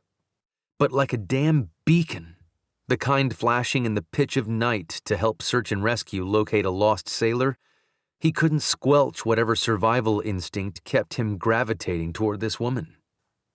It took a few more seconds to crawl out of his own thoughts and notice her downcast gaze. But even more distressing was the way she'd lowered her sandwich and had begun picking away the edges of lettuce protruding from between the slices of bread. It took another second to realize she wasn't wearing her ring. What does your husband do? Her fingers stilled. Engineer. He's senior partner in one of the largest privately owned civil engineering firms in the country. A statement like that would usually be accompanied by a prideful expression. Instead, she continued to stare down at her plate. One more thing he didn't like. Multitudes of questions tumbled about in his head, none of which drew pretty pictures for answers. You said you're an accountant? Her eyes met his, and one corner of her mouth almost tilted upward. My father used to say it wasn't enough to get a degree. I needed a career. Accounting seemed easier than medical school. Not for me, he deadpanned without thinking. Her eyes widened in surprise, and then lit with humor. Not good at math? Not bad, but it bored me to death. There is that. She nodded, and took a small bite of the sandwich. He was glad to see the darkness that had suddenly fallen on her break away. I don't mind the numbers. I like finding balance in things. There is that, he mimicked, delighted to see her smile broaden. So what do you do with your time when you're not rescuing doctors with broken nurses? Her gaze dropped again, and he wished he'd kept his mouth shut. When her eyes lifted to meet his, the light had dimmed again. Not much now. Her gaze flicked toward the window and back, then to the door and back. The first year we were married, I worked for a mid-size accounting firm. It was a good fit for me. Felt more like family than work. She set her half-eaten sandwich on the desk. William didn't like coming home to an empty house. Not that it happened often, but sometimes at month's end I'd have to work late. Since we wanted to start a family, I turned my attention to volunteer work. It was easier to control my schedule. What kind of volunteer work? Her face brightened a bit. My favorite was teaching cooking classes at the rec center's after-school program.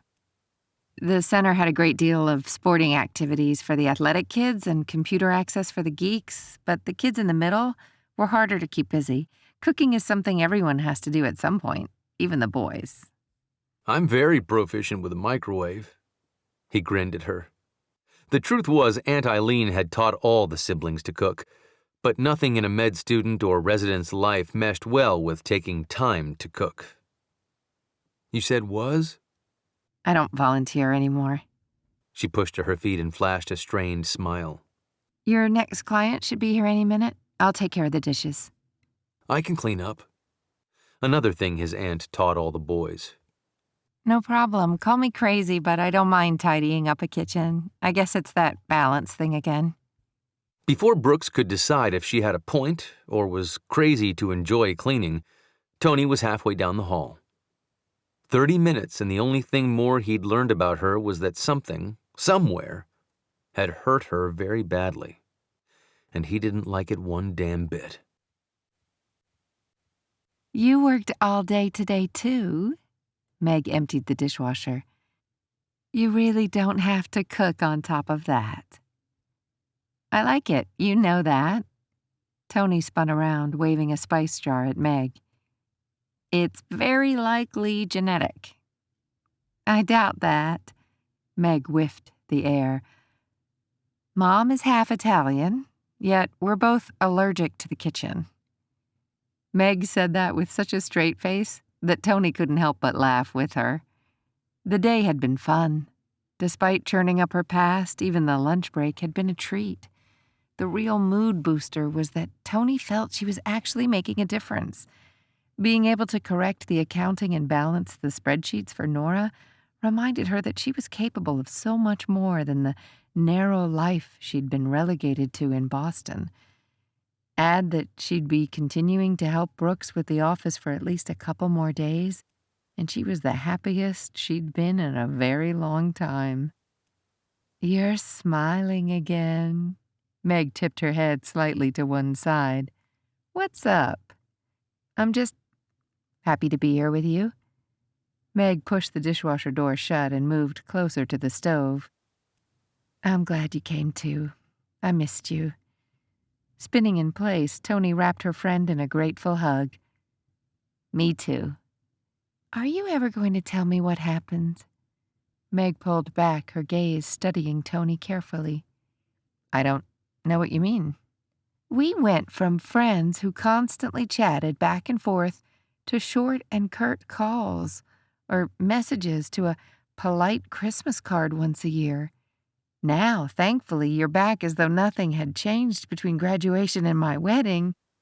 To boot, whenever I ask about your life all these years, I get a litany of your husband's accomplishments. It's almost like you haven't had a life of your own. Toni gave the simmering pan another stir. Meg was right. Slowly, William had whittled away at her until he was her whole world. In less than a week, her once-upon-a-time best friend nailed it. And yet it had taken Toni years to finally see the same thing. Honestly, I still don't understand what happened myself. Setting the wooden spoon aside, she turned to face Meg again. It was time to tell someone what was really going on in her life. I've filed for divorce. Meg's eyes flared into perfectly round circles. What? Hey! The sound of Adam's boots knocking at the back door drifted into the kitchen. How are the two prettiest girls in Tucker's Bluff? Meg continued to stare at Toni until Adam pulled her into the circle of his arms, and then, as seemed to be his routine whenever he came into a room with Meg, he tugged her into their own private world. Rubbing her hands at her side, Toni redirected her attention to the pots on the stove. Every time her old friend melted into Adam for a hello kiss, Toni felt like a voyeur. And even worse, she was jealous. Jealous of the days when William had eyes for only her. Of a time when she'd been treated like a princess, showered with flowers and candlelight dinners and pretty words and smiling faces and promises of happily ever after. And she had been happy, deliriously happy, for a while, a short while. Very short. I hope you're leaving all these recipes with Meg. Adam released his hold on his fiancée and walked the rest of the way into the kitchen of the old bed and breakfast. Absolutely. Meg stood behind Adam, rolling her eyes. The gesture brought Toni back from the chilled place her thoughts had once again led her, and plastered on a thin smile. "But your Aunt Eileen is one hell of a good cook." She is, but she cooks for ranchers. Casseroles and dishes that stick to your ribs after you've been working with cows and bulls and fences and broken down trucks all day long. On the other hand, you could open a fancy restaurant if you wanted. "I don't want." Cooking for profit would take all the fun out of it. Making meals for people she loved was one thing. Working in a hot kitchen for strangers held no appeal for her. A bakery? Adam's eyes scanned the countertops. "Nope, not a bakery either, and before you ask, helping Brooks out didn't leave me enough time to make cakes today." Adam patted his waistline. That's probably a good thing.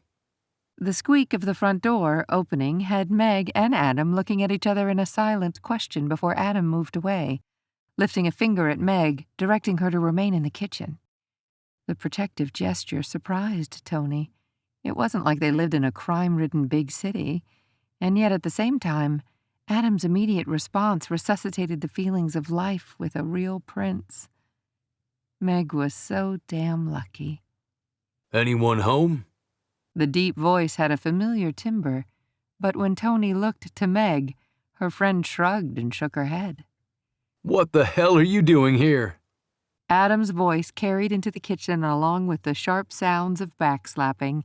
A second later, Adam and what had to be another Farraday brother waltzed into the kitchen laughing.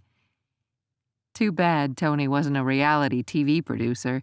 Standing at well over 6 feet with dark, wavy hair and sporting a sun-cloaked tan that surrounded forest green eyes, this guy was worthy of his own TV show. Add the rest of the Farraday clan, and she could see half the women in America ogling the real cowboys of West Texas for half an hour every Tuesday night, like clockwork. Hello? The green-eyed brother extended his hand to her. I'm Connor. You must be the baker everyone can't stop talking about. "Toni." She accepted his hand. "And I wouldn't know about everyone." I would. Connor smiled wider, making the little lines in the corner of his eyes grow deeper, and his face even more attractive. First Ned at the service station, then the folks at the feed store. Everyone had something to say. All of it good. Toni could feel the heat flushing her cheeks. For too long she'd lived with no one having anything sincerely nice to say to her. So what brings you around? Adam slid onto one of the island stools. Decided to sneak into town before my next job. Old man Brennan left me a voicemail that he's ready to sell. Adam's eyes widened. Does Finn know? That's why I'm here. I know he's wanted that land for the ranch. Time for a brother-to-brother chat. Adam bobbed his head. The front door creaked again, and this time Toni recognized the voice. Did someone buy a new truck, or does that old heap out front mean our long-lost brother is bumming dinner again? Smiling from ear to ear, Brooks stepped into the room and slapped his younger brother on the shoulder. I was heading home when I noticed Ruby parked out front. The oven buzzed, and Toni jumped. She'd forgotten she'd set the timer for the chicken. "If you guys can wait another 20 minutes, I'll turn this puppy into a casserole. Should be just enough for an extra mouth." Connor whiffed at the air and took the stool beside his older brother. I'm in. Don't have to twist my arm. Instead of taking a seat on one of the remaining stools around two sides of the massive island, Brooks came in her direction and stopped so close she could almost feel the heat of his body next to hers.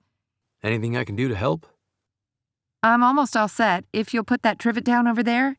She turned left and he turned right, arms bumped, and she found herself standing face to face with Brooks and only inches between them. Brooks didn't say a word. He didn't move. His eyes bored into her with the intensity of a high-powered laser that kept her glued in place. For a brief moment his gaze dropped to her lips and then bounced up to her eyes. The urge to ease forward and kiss him was so overwhelming she felt herself teetering forward. Some semblance of sanity seemed to cut through the invisible hold his gaze had on her, and she whirled around to face the counter. Her mind fogged, her extremities numb. and Lord help her, her cheeks flushed once again with heat for all the wrong reasons. Chapter 8. With DJ's last-minute arrival at the house, there was no way to stretch Toni's casserole for another hearty appetite. Hitting the cafe made the most sense. First to the cafe door, Brooks held it open for the ladies. "Thank you," Toni mumbled. Then Meg repeated the polite phrase more clearly as she crossed the threshold.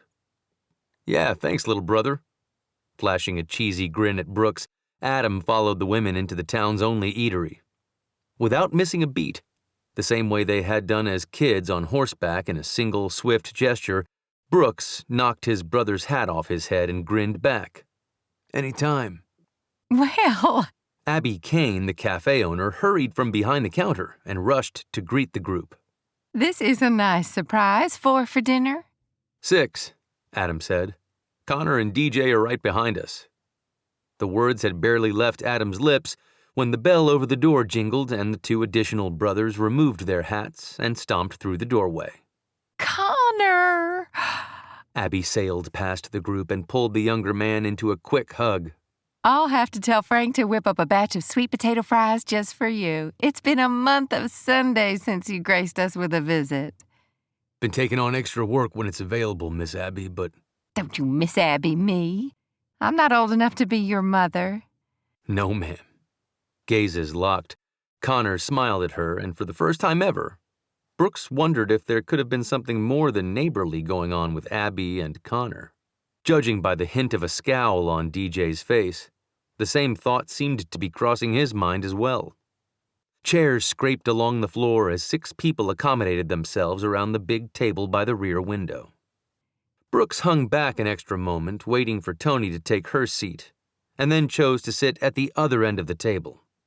Ounce of prevention and all that. The rest of his workday after lunch had been like any other day. Scraped knees, flu shots, and joint pains kept him busy. Toni hadn't even come to mind. When she'd left for the day, he'd been so engrossed in lab results, he'd mumbled a polite thank you without even looking up. If not for spotting Connor's old truck Ruby in front of Meg's place, Brooks wouldn't have stopped. Though, if he were honest with himself, if Toni hadn't been staying with Meg, Brooks wouldn't have been looking up Meg Street in the first place, which was why it made more sense for him to sit on the opposite end of the table from her. Too bad as soon as he sat, Meg pushed to her feet and announced, "The AC is blowing on my neck." For the next few minutes, chairs shifted and footsteps shuffled until Meg was comfortably situated away from the vents, as well as next to Adam, which meant now, instead of a table length away from Toni, Brooks was nestled beside her. "I'm really sorry to mess up your dinner," DJ said to Toni from across the table. "Coming to the cafe for dinner was a good suggestion." Toni unfolded her napkin. "My chicken tetrazzini can go pretty far, but 4 men as tall as trees may have been pushing my luck." DJ laughed. Connor flashed that smile that usually had half the women in the county swooning, and watching the ease with which his brothers bantered with Toni, Brooks bit down on his back teeth. "Whatever was cooking smelled awfully good." Connor pointed his thumb toward his brothers. "I'd have been happy to let any of them go hungry." "I just bet you were," Adam laughed and pointed back at Connor. "Growing up, if you didn't keep your eyes on your plate, this one here would steal the biscuits right out from under you." Connor shrugged. "You snooze, you lose." As they tended to do at the dinner table at the ranch, the brothers dominated the conversation. DJ grumbled about budget cuts. "I do not want to have to fire an officer. We're spread thin enough in this county." Adam and Connor talked wild horses. There are murmurs of moving the herd again, which we all know is political speak for the weaker ones will wind up as dog food. But sitting silently, Toni was the one who'd surprised him. Even when Meg brought up wedding talk, Toni remained mostly quiet, though not lost in thought. Her attention seemed intent on the happenings across the cafe. "So what's the plan?" DJ asked Connor. "Don't know yet, but if all goes the way I hope, this time next year I'll be working with horses instead of oil wells." Aunt Eileen would like that, Meg said. Yeah, DJ added. You and Ethan top her daily worry list. Working the oil fields is a hell of a lot safer than chauffeuring special forces around a war zone. For a split second, the table grew quiet. It was always hard to be reminded that Ethan's job, piloting a helicopter, wasn't the safest in the military. Then Connor added, Speaking of our fair-haired brother, any interesting news?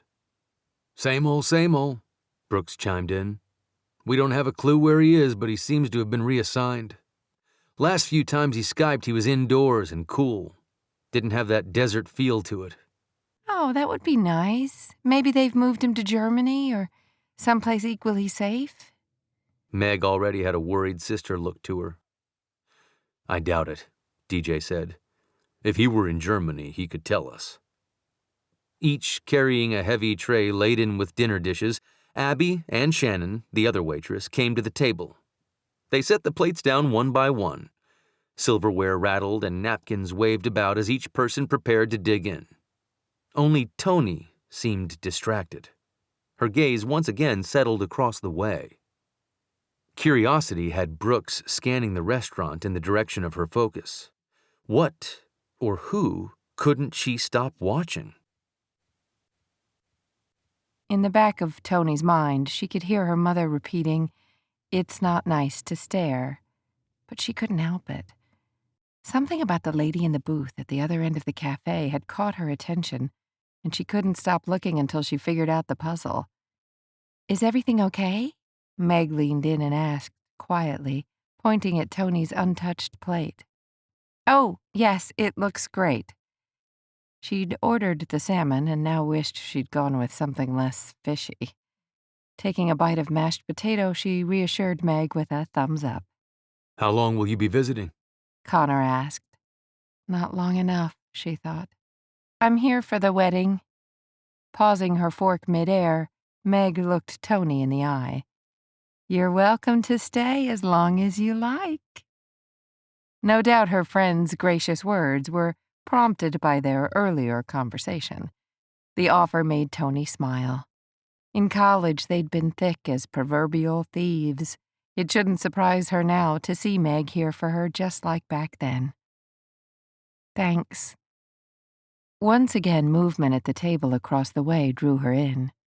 Only this time she recognized what she'd seen that she didn't like.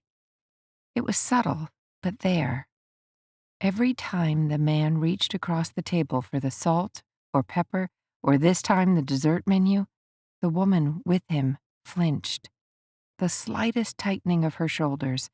Toni hoped to God she was reading it wrong, but with every sudden motion, the woman seemed to be bracing herself. Is something wrong?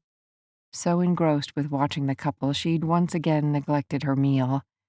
Only this time the question hadn't come from Meg but Brooks, and he wasn't pointing to her plate but looking at the same table she was. I don't know. His brows rose, wrinkling his forehead. Like Connor's laugh lines, Brooks's furrowed brow only added to his sex appeal. Except like Adam, Connor's good looks had no effect on her. Brooks, on the other hand, leaning in so close, had her stomach doing somersaults. Who are those people across the way? She whispered. His gaze scanned the general area she'd been watching. Which table? The booth with the blonde and the man in the white button-down shirt. Jake Thomas and his wife, Charlotte. He runs the feed store now, family business. He came back from Dallas to take over from his dad. He answered the question, but continued to keep his gaze on the couple. Why? I'm not sure. His attention turned back to her. Yes, you are. Maybe. She looked around for some place they could talk in private, but couldn't think of a good reason. What she really wanted was an excuse to get a closer look. I wish I had a reason. Her words hung in the air, and when she'd turned her gaze back to Brooks, he studied her for a second and then pushed his seat back. I think I need to walk off dinner. Standing up, he faced Adam. I'm gonna hoof it to your house to get my wheels. That's a very good idea. Patting her tummy, Toni shoved her chair back and stood. She'd hit the ladies' room before, but that hadn't afforded her a better view of the table in question. Brooks just gave her the perfect excuse to walk past the table and get a better look. The walk home would allow her to ask a few questions and kick her ideas around without raising any suspicion. Mind if I join you? Chapter 9. Escorting Toni out of the cafe, Brooks slowed his pace and figured if the lady wanted a closer look, then a closer look is what she'd get. And maybe he'd figure out what had her so captivated. "Hey, Jake." Brooks paused at the foot of the table. "Sorry I haven't had a chance to stop by the feed store with a proper welcome home." "No worries." Sporting a huge smile, Jake Jr. slid out of the booth and extended his hand to Brooks. "I've already had most of the Faradays come through, and your aunt has got us stocked with enough home canned goods to get us through 2 winters." "Glad to hear it." Smiling, Brooks turned to Jake's wife. "How are you liking Tucker's Bluff so far?" "She's just loving it," Jake answered, still smiling like the grand prize winner at the state fair. "Aren't you, hun?" The petite blonde nodded, her gaze not quite meeting Brooks. It's a lovely town. "Yes, sir. We're delighted to be back home. Houston is okay to visit, but it's not home. Know what I mean?" "Sure do." He wasn't feeling all that inclined to visit either. "How long you been home now?" "Almost 2 months." "Wow, I really have been remiss. We'll have to get a few of the guys together for a beer and share inflated high school memories." Jake let out a deep belly laugh and slapped Brooks on the shoulder. "Where the Faradays were involved, no need for inflating. Damn, we had some good times together." "Yeah," Brooks smiled back. "We did. Definitely have to hang out over a beer." Jake shook his hand again and retook his seat. "Sounds good. Maybe this weekend?" "I'll see who's free." Stepping away from the table with a wave and angling towards the door, Brooke almost reached for the small of Toni's back, but caught himself just in time. You know him well? Toni asked the second the cafe door had closed behind them. "Once upon a time. This is a small town. The kids all hung out together even if there were years between us. I think Jake is with Connor. I know he's younger than me. Anyhow, he moved away a while ago." Sounded like his wife's not from here. Toni fell in step beside him on the sidewalk. "I'm not sure where she's from. On a visit home, I think I was still a resident, Aunt Eileen mentioned Jake Jr. had gotten married." So that was a while ago? He slowed his gait to match hers. "Yeah, I guess so. Why? What are all the questions for?" He seemed happy, friendly, almost too happy. She'd slipped her hands in her pockets and averted her eyes. "I don't know. He was always laughing and joking. One step up from the class clown." Not mean? "Jake?" Reaching out, Brooks gripped her arm, brought her to a halt, and paused to look at Toni. Her expression was blank, but he could almost see the gears in her mind turning. "What are you thinking?" Gently pulling her arm back, she continued to walk slowly forward. Did you notice that he answered for Charlotte? Had Jake? The guy had always been very gregarious in school, the life of everyone's party. I guess not. He did. You asked how she liked the town, and Jake answered she loved it. And? His wife barely got in a word. Well, that's not a surprise. We've never met before. Maybe she's shy. Maybe, but I think it's more than that. Brooks ran the short conversation through his mind again. It played out like a dozen other polite conversations between a couple of guys who hadn't seen each other in years. A few laughs, a few memories, and the required polite invitation that would probably never come to pass. I've seen it before. Seen what? The gregarious guy, everyone's friend, could charm a nun out of her panties or a king out of his castle, marries the pretty girl, the nice girl, the girl with big dreams. Slowly her dreams become his dreams. That isn't always a bad thing. A man and wife should be able to share a dream. Share, not squelch. Her friends, the people she thought closer than blood, get quietly pushed away until her only friends are his friends. Soon she has no dreams, no friends, no voice. He thinks for her, he dreams for her, he speaks for her. Toni's gaze remained focused down Main Street, but Brooks kept his attention on her and the picture she painted. The depth of her words had the hair on his arms standing on end. Then, one day, when she's late with supper, or didn't mend a loose button, or maybe forgot to take his lucky suit to the cleaners, the jovial prince shows a darker side, and she finds herself cowering every time he raises his voice. And his hands? Well, that comes later, after she's thoroughly and completely convinced that whatever is wrong in her world is her fault. If only she were faster, smarter, prettier, funnier. Even things she excelled at seem to elude her. Then a strong grip of the arm and harsh shaking that leave purple welts can only be her fault. Next time she'll be smarter, funnier, faster. She'll do better, and there won't be any welts. Did you look at her face? His fingers curled into fists at his sides. Brooks blinked. The question unexpected. I saw her. So did I. Want to know what I saw? Brooks nodded. They'd just walked past the turnoff to Meg's B&B, but he remained silent. Broken dreams, lost hope, and fear, but that's not the worst of it. He braced himself for words he didn't want to hear. I saw makeup. Makeup? He didn't understand. All women wore makeup. Her left cheek. She only turned her head far enough to see it once. A thick layer of cover-up and blush. Not the ordinary cover-up a woman uses to hide a sleepless night or a few age spots. The heavy-duty kind actors use to hide tattoos and other blemishes. The sort of makeup a wife would buy, to hide from outsiders, that her husband isn't the nice, charming prince the rest of the world believes him to be. Jake? The guy he'd known in school would go out of his way to avoid stepping on an ant. Toni had to be mistaken. Sometimes things aren't what they seem. She came to a halt at the corner, looked over her shoulder at the street sign and back to where they should have turned.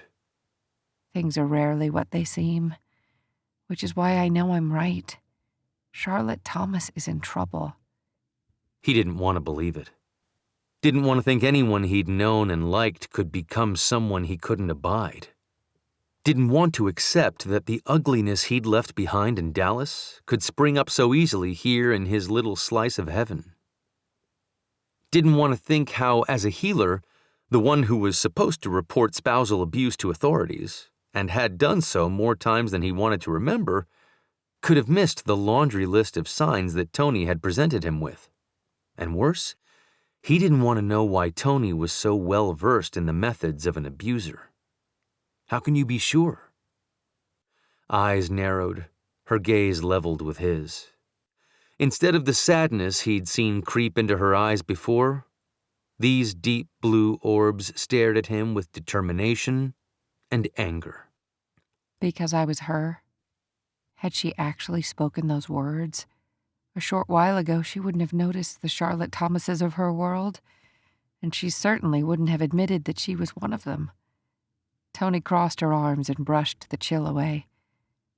I've never said that out loud before. Even though the chill running up her spine had little to do with the temperature dropping alongside the spring sun, Brooks removed his denim jacket and eased it on her shoulders. For the longest few seconds of her life, his fingers rested cautiously on her shoulders. At one point, she felt sure he was going to pull her into a comforting embrace, a warmth she desperately needed, but instead he retreated a step. We should get you inside. The night air is about to descend like a block of ice.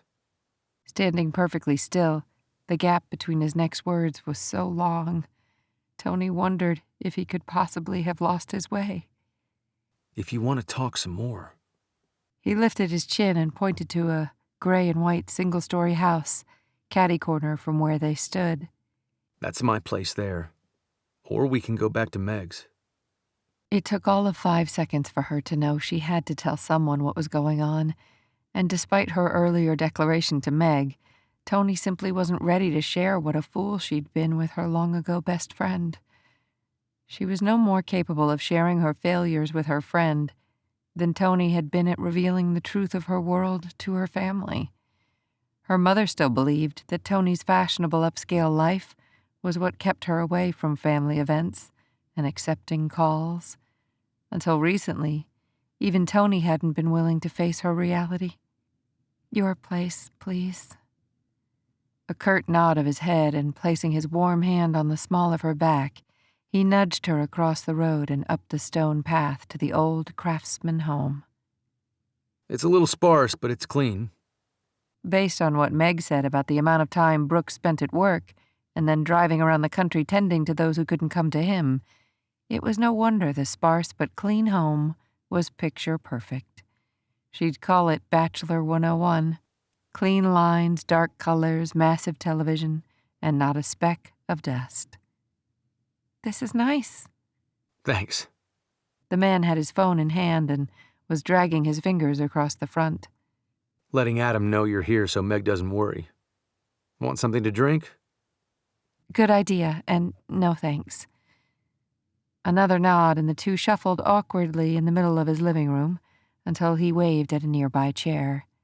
That's the most comfortable. And most likely his favorite chair. "On second thought, tea sounds really nice." I'll put on a kettle. "You have a kettle?" She followed him into the kitchen. Unlike the sleek living room, the kitchen was closer to original, maybe with a fresh coat of paint. Honestly? She nodded. This will be its inaugural brewing. He bit back a smile that worked 10 times better than his jacket at making her feel warm all over. And oh so very safe. "What are we going to do about Charlotte, Thomas?" Box of tea in hand, Brooks closed the cupboard and faced her. I don't know yet. Tell me more. She flinched whenever her husband reached for something. I mean about you. Oh, she needed something to do. Pulling open a nearby drawer, she found silverware and set it on the tile counter. "I guess you could call me the frog in a pot of cool water?" Excuse me? If the farmer were to dump a frog in a pot of boiling water, the frog would be smart enough to jump out and get away. But if the farmer tosses the frog into a pot of cool water and slowly turns up the heat, before he knows what hit him, the frog is cooked. She blew out a sigh. "I feel like an idiot." You're not an idiot. Far from it. Everything I said before was true. William was the answer to any girl's dream of Prince Charming, caring, thoughtful, and handsome. At least that's how it felt. I never saw any of it coming. Any of what? The boiling water, the real William, the controller, the manipulator. He was so jealous. At first I actually thought it was because of how much he loved me. Brooks set the kettle on the stove and waited. He was good at that.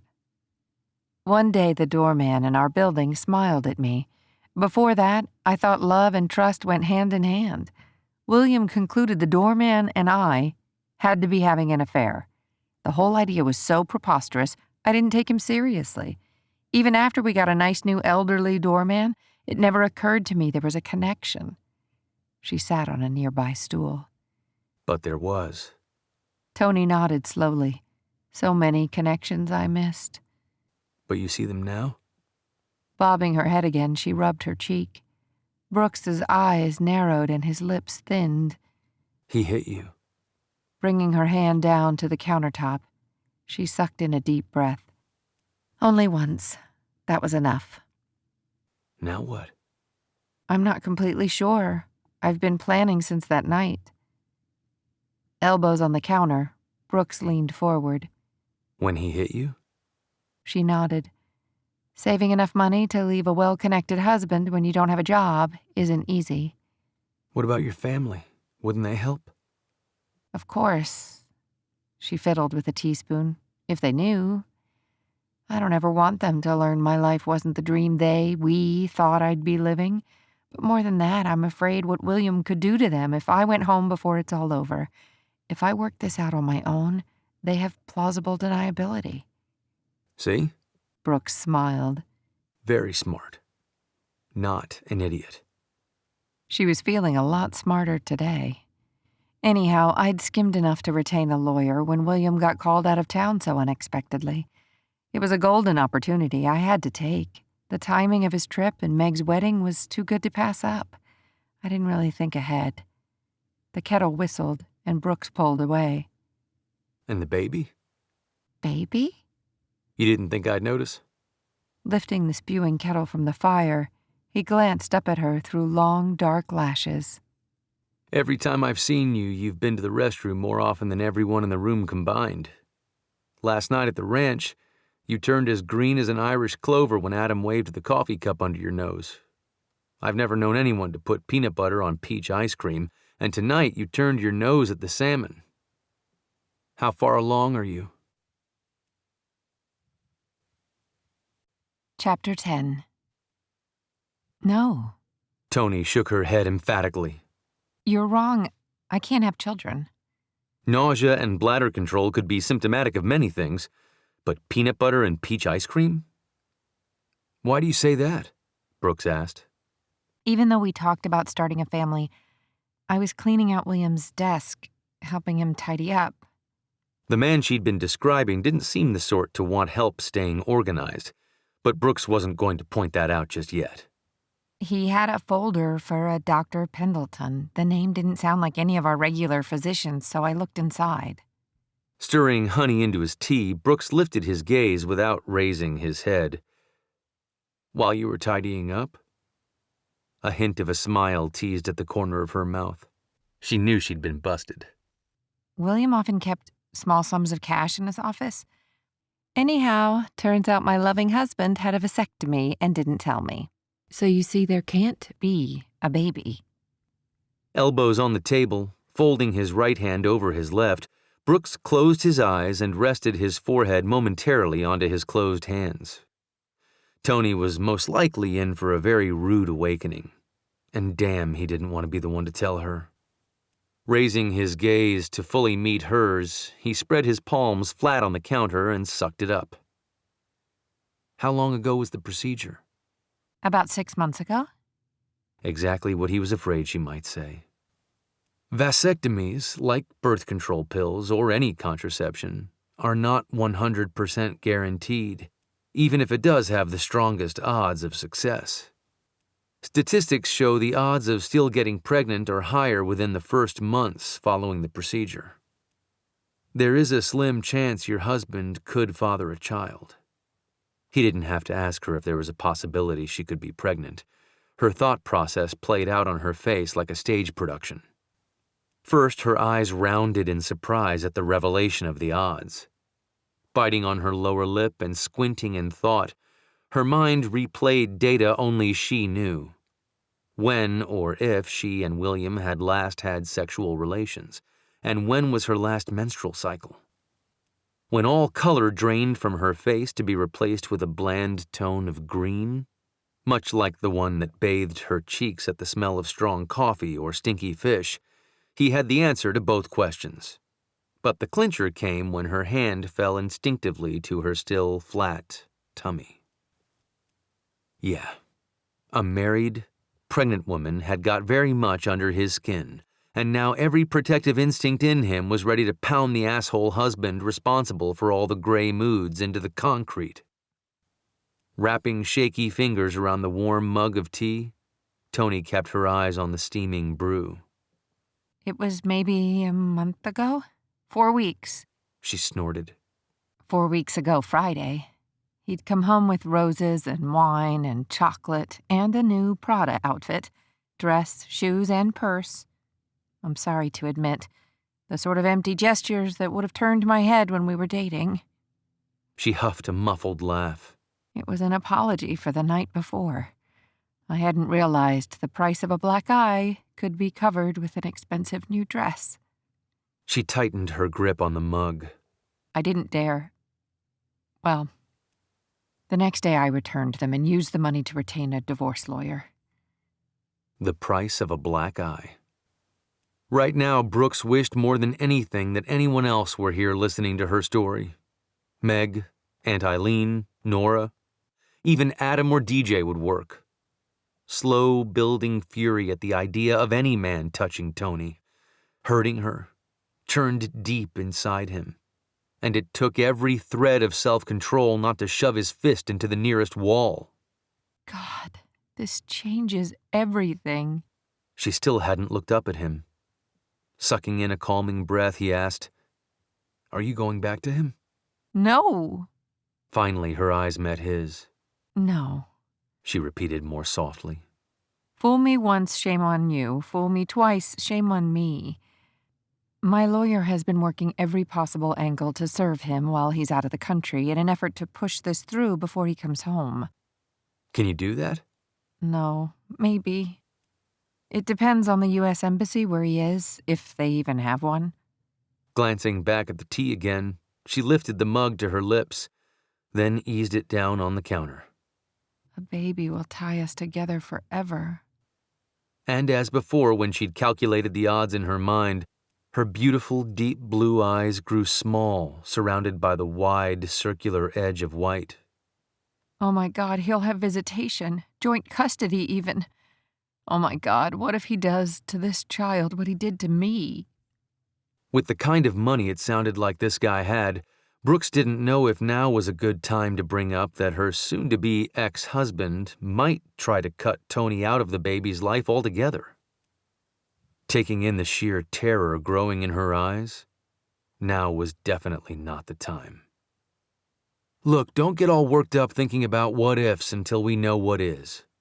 Tomorrow at work, we'll do a simple pregnancy test. Sound like a plan? Her shoulders deflated, and her head bobbed up and down in almost slow motion. Waiting until morning to get more answers was going to be slow torture. Pregnant. The hot tea had done nothing to still her rattled nerves or queasy stomach. For years, she'd wanted to start a family. William had always made excuses, one more deal, one more project. Over the past year, he'd touched her so rarely. She'd almost given up hope of becoming a family completely. Then about 5 or 6 months ago, he'd told her it was time to throw away her pills, for all the good it had done. He'd become more harsh, more angry, more demanding, and hadn't touched her once until that night, 4 weeks ago. For a little while, she'd thought he'd turned a corner, that maybe the shock of striking her, the tears, the black eye, the shame of it all, had brought back the man she'd thought she'd fallen in love with. The sheets were still warm when he'd turned his back and his temper on her. That's when she knew there would be no turning back. For months, since the day he'd shaken her so hard he'd left the purple imprint of his hands on her arms, she'd been slowly accepting her reality wasn't her dream. Then after that night, she'd begun researching, saving, planning. And now, Lord, and now... You're worrying. Brooks' low voice snapped her out of her thoughts. I don't want to. Tell me something fun. His gaze softened and the corners of his mouth tipped up the tiniest bit. What's your favorite memory of Meg? Driving to Maine at 2 a.m. for lobster? You're kidding. Nope. We were at a nightclub with a bunch of friends. One by one they broke away, and by 2 o'clock, we were losing steam on our own and starving. I forget who mentioned the lobster first, but the next thing I knew, we were in her car and driving up 95. Second favorite memory?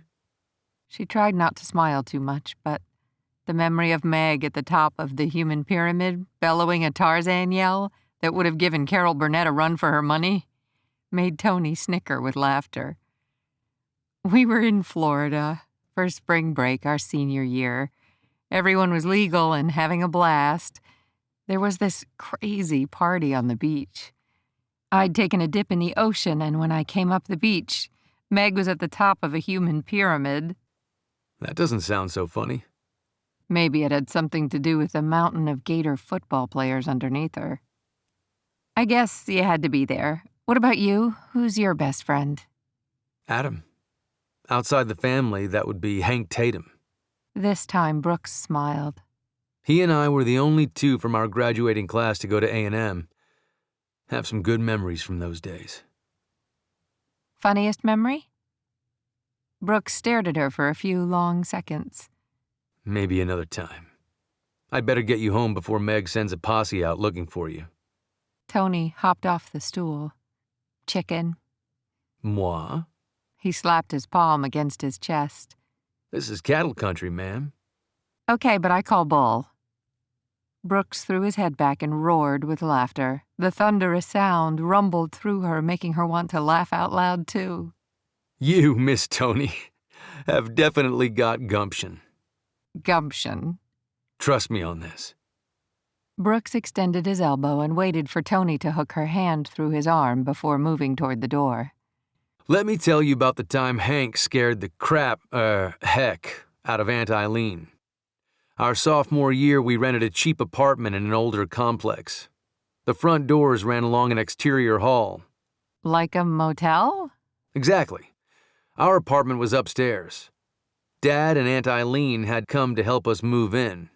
Aunt Eileen took one look at the water roof leak in the bath and the mold growing up the wall and marched down to the manager's office. Half an hour later, we were relocating downstairs. Walking along the sidewalk, Brooks hadn't withdrawn his arm, so Toni kept her hand tucked in the crook of his elbow, enjoying his animated expressions and the obvious love he felt for his aunt. So with an armload of pillows, Aunt Eileen is walking on the ground floor toward the new apartment and spots a pair of cowboy boots dangling from the ledge above. A few more steps, and she realized the boots now had jeans attached. No sooner had she come to a stop at the dangling boots when Hank landed in a crouch in front of her. She squealed loud enough for most of the neighbors to open their doors. Oh my God, no wonder she was frightened. Who expects a man to fall from the sky? Yeah, well, Hank tipped his hat at Aunt Eileen and said, "Sorry, ma'am, it's the fastest way to the first floor." Toni couldn't help but smile. Okay, maybe I'd like Hank, too. When they got inside the new apartment, Aunt Eileen told Dad and me what happened. Then, one hand on her hip, Aunt Eileen pointed a thumb over her shoulder at Hank and said, "A cowboy finally falls into my life, and it's 20 years too late." This time, Toni was the one to roar with laughter. Yeah, Brooks led her around the corner of Meg's block. that's how Hank and Aunt Eileen reacted. Dad frowned. I rolled my eyes, but the two of them laughed till they cried. Hank's been like one of the family ever since. Now I know I like Hank, and I think this seals the deal. I love your aunt.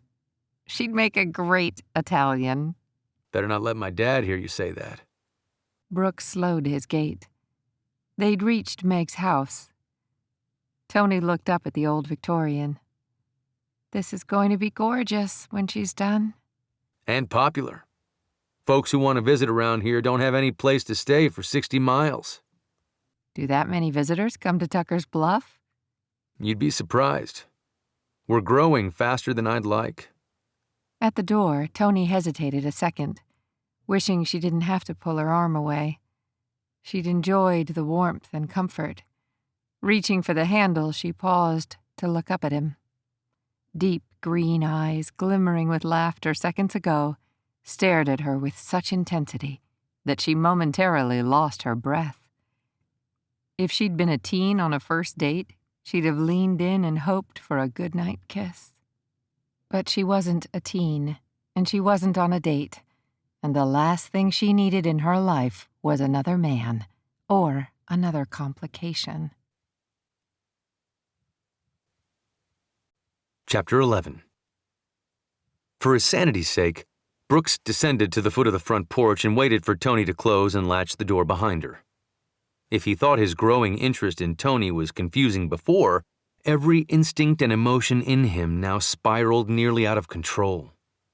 Turning around, he pulled out his phone, punched at his brother's name, and at the corner turned right instead of left. "Hey," DJ's easy voice sounded through the earpiece. "Ready for dessert?" If I wanted to find out about someone, how would I go about that?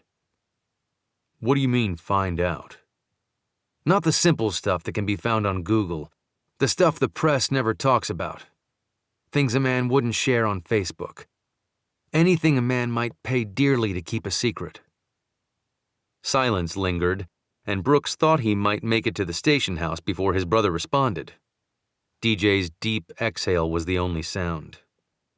"There are options," he finally said. "Legally, I can't pull information on people for no good reason. And," DJ emphasized, "my brother's curiosity doesn't count as a good reason." "You looked up Meg's license plate for Adam." "Because he said he thought it was a stolen car. That's called probable cause."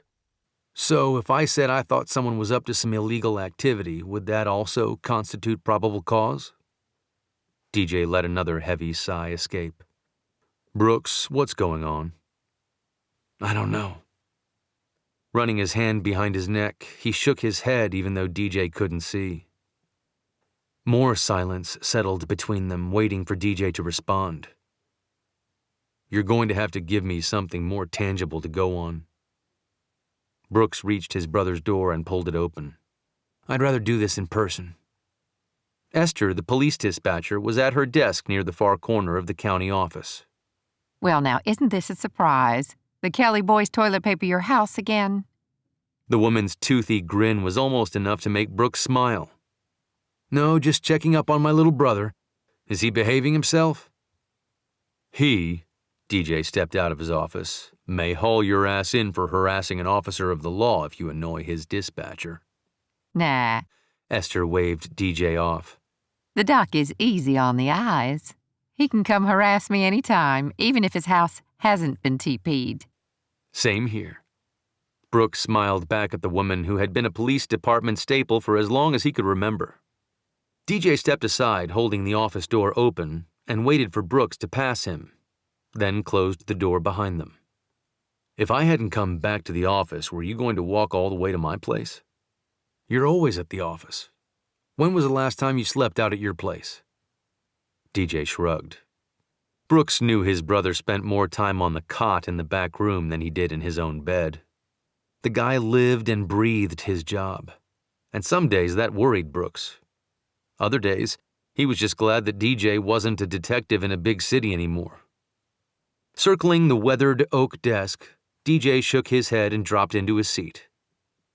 "What's this about?" "Toni." "You want to dig up dirt on Toni?" DJ's brow arched in interest. Brooks shook his head. "Her husband. And I don't know so much that I want dirt, but I want to know what I'm up against besides his net worth." "You're up against?" DJ's palms landed flat on the worn, wooden surface, outrage flaring his nostrils. "Brookstone Farraday, what the hell are you thinking?" Not what DJ was thinking. "It's not like that. She's running away." Some of the fire in DJ's eyes at the thought of Brooks poaching another man's wife ebbed enough for his expression to turn thoughtful. "Meg hasn't said anything to me. She would—" "Meg doesn't know." DJ's brow inched up again. "But you do?" "Look, I'm not interested in an inquisition. She's lived through a long history of emotional abuse that recently became physical, and she's bolted." "Here?" Brooks nodded. "Isn't her husband supposed to be out of the country?" Brooks nodded his head again. "Which is why she's running away." DJ ran his fingers across his forehead. "Damn, I hope this isn't going to become a family tradition. I don't think I'm up to any more future sister-in-laws running away from crazy-ass men and hiding out in Tucker's Bluff." "Who said anything about future sister-in-laws?" "Abby." "What?" "When I was paying the bill for dinner, Abby mentioned in passing what a shame you hadn't met Toni first, that you two made a nice couple. I didn't think anything about it, but buddy, sitting here now talking to me about her, yes, you've got the same look Adam had, and if what you say about her husband is true—" He let his words hang. "Now you're seeing things." Yes, Toni had gotten under his skin, and yes, he was mad as a penned bull over what she'd told him about her marriage. But he didn't care what the cafe owner thought. He wasn't head over boot heels in love with anyone. So can you help? I've still got contacts in Dallas, but all we'd get is mostly surface info. How badly do you want to dig deep? Remember Mr. Tatum's old Mustang convertible? The one you spent 6 months saving for and drove us all crazy pining over? Brooks dipped his chin. I want this more. Okay. DJ blew out a sigh. But what I have in mind probably won't come cheap. Brooks thought about the next wave of purchases he'd had his eye on for the lab. Then he thought about what could happen if Toni proved to be pregnant, which he was pretty damn sure she was, and if, like a bad made-for-TV movie, the asshole husband had the wherewithal and connections to keep the child away from her. That's fine. Back when I was stationed in Afghanistan, we had a run-in with a prisoner and rather dubious protocol. Brooks didn't want to know what that meant, but he had a feeling it involved just the sort of rule breaker he was going to need. I got pretty friendly with a couple of the SEALs who brought him in. One in particular now has a security company in Florida. The guy's top-notch, and he goes out of his way to help veterans. I'm not a veteran. I am. Brooks had to smile. There'd been no doubt that his brothers would back him up in anything. Faraday's stand by Faradays. Honor was everything to a Farraday. Family was even more. Still, Brooks wasn't the one in trouble, and technically, Toni was nothing to any of the Faradays. But if it mattered to Brooks, it mattered to his brothers.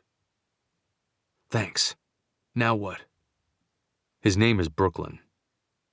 He thought SEALs usually had tough monikers like Viper or Ice. DJ scrolled through his phone. Rumor has it, between the Navy and starting his own firm, he worked for the Spooks. Spooks? CIA. Here we go. I'll shoot him a text and see what we can do. Brooks nodded and watched his brother's fingers work the small screen, then tap and set his phone on the desk. His fingers had yet to release the apparatus when it rang, and DJ's face brightened. Chuckling to himself, he swiped the phone and hit speaker. That was quick for a squid. Gotta keep you jarheads in line. A slight New York accent told Brooks where the SEAL had gotten his call sign. It's been too long. If you're reaching out at this hour, it's unlikely you want to rehash old times. You got me there. What can I do for you, Deck? I still owe you for saving my 6 in Fallujah. Brooks wasn't up on sailor speak, though he was pretty sure 6 was pilot talk for having someone's back. In this case, saving his ass might be more fitting. Adding where all this 6 saving happened made Brooks think that whatever had gone down with the prisoner in the middle of a war zone had little to do with protocol and had been a hell of a lot more than dubious. For the next few minutes, DJ filled Brooklyn in on what little information he and Brooks had, along with some basic data DJ retrieved from the database he had access to as they spoke. I'm on it, Brooklyn said, but right now I'd say the lady needs a good lawyer more than anything. Next on our list, DJ answered, and Brooks wondered what else his brother had been scribbling on his notepad. Gotta run. Baby still doesn't sleep through the night, and it's my turn to do the pat the back and change the diaper thing. DJ bit back a smile. Later. The call disconnected, and DJ continued to grin at his dark screen. Part of me finds it hard to believe this guy who looked like he'd fallen out of a Rambo movie is playing Mr. Dad. And then another part of me thinks that's going to be one hell of a lucky kid. Sounds like a nice guy. He's one of the good guys. Really good guys. The kind you want to have your back when things get ugly. Sounds like that's a two-way street. More often than it should have been. DJ heaved a heavy breath and looked up. Well, number 2, son, looks like you'd better shine up your armor and mount your steed. You've got your damsel. Now go save her.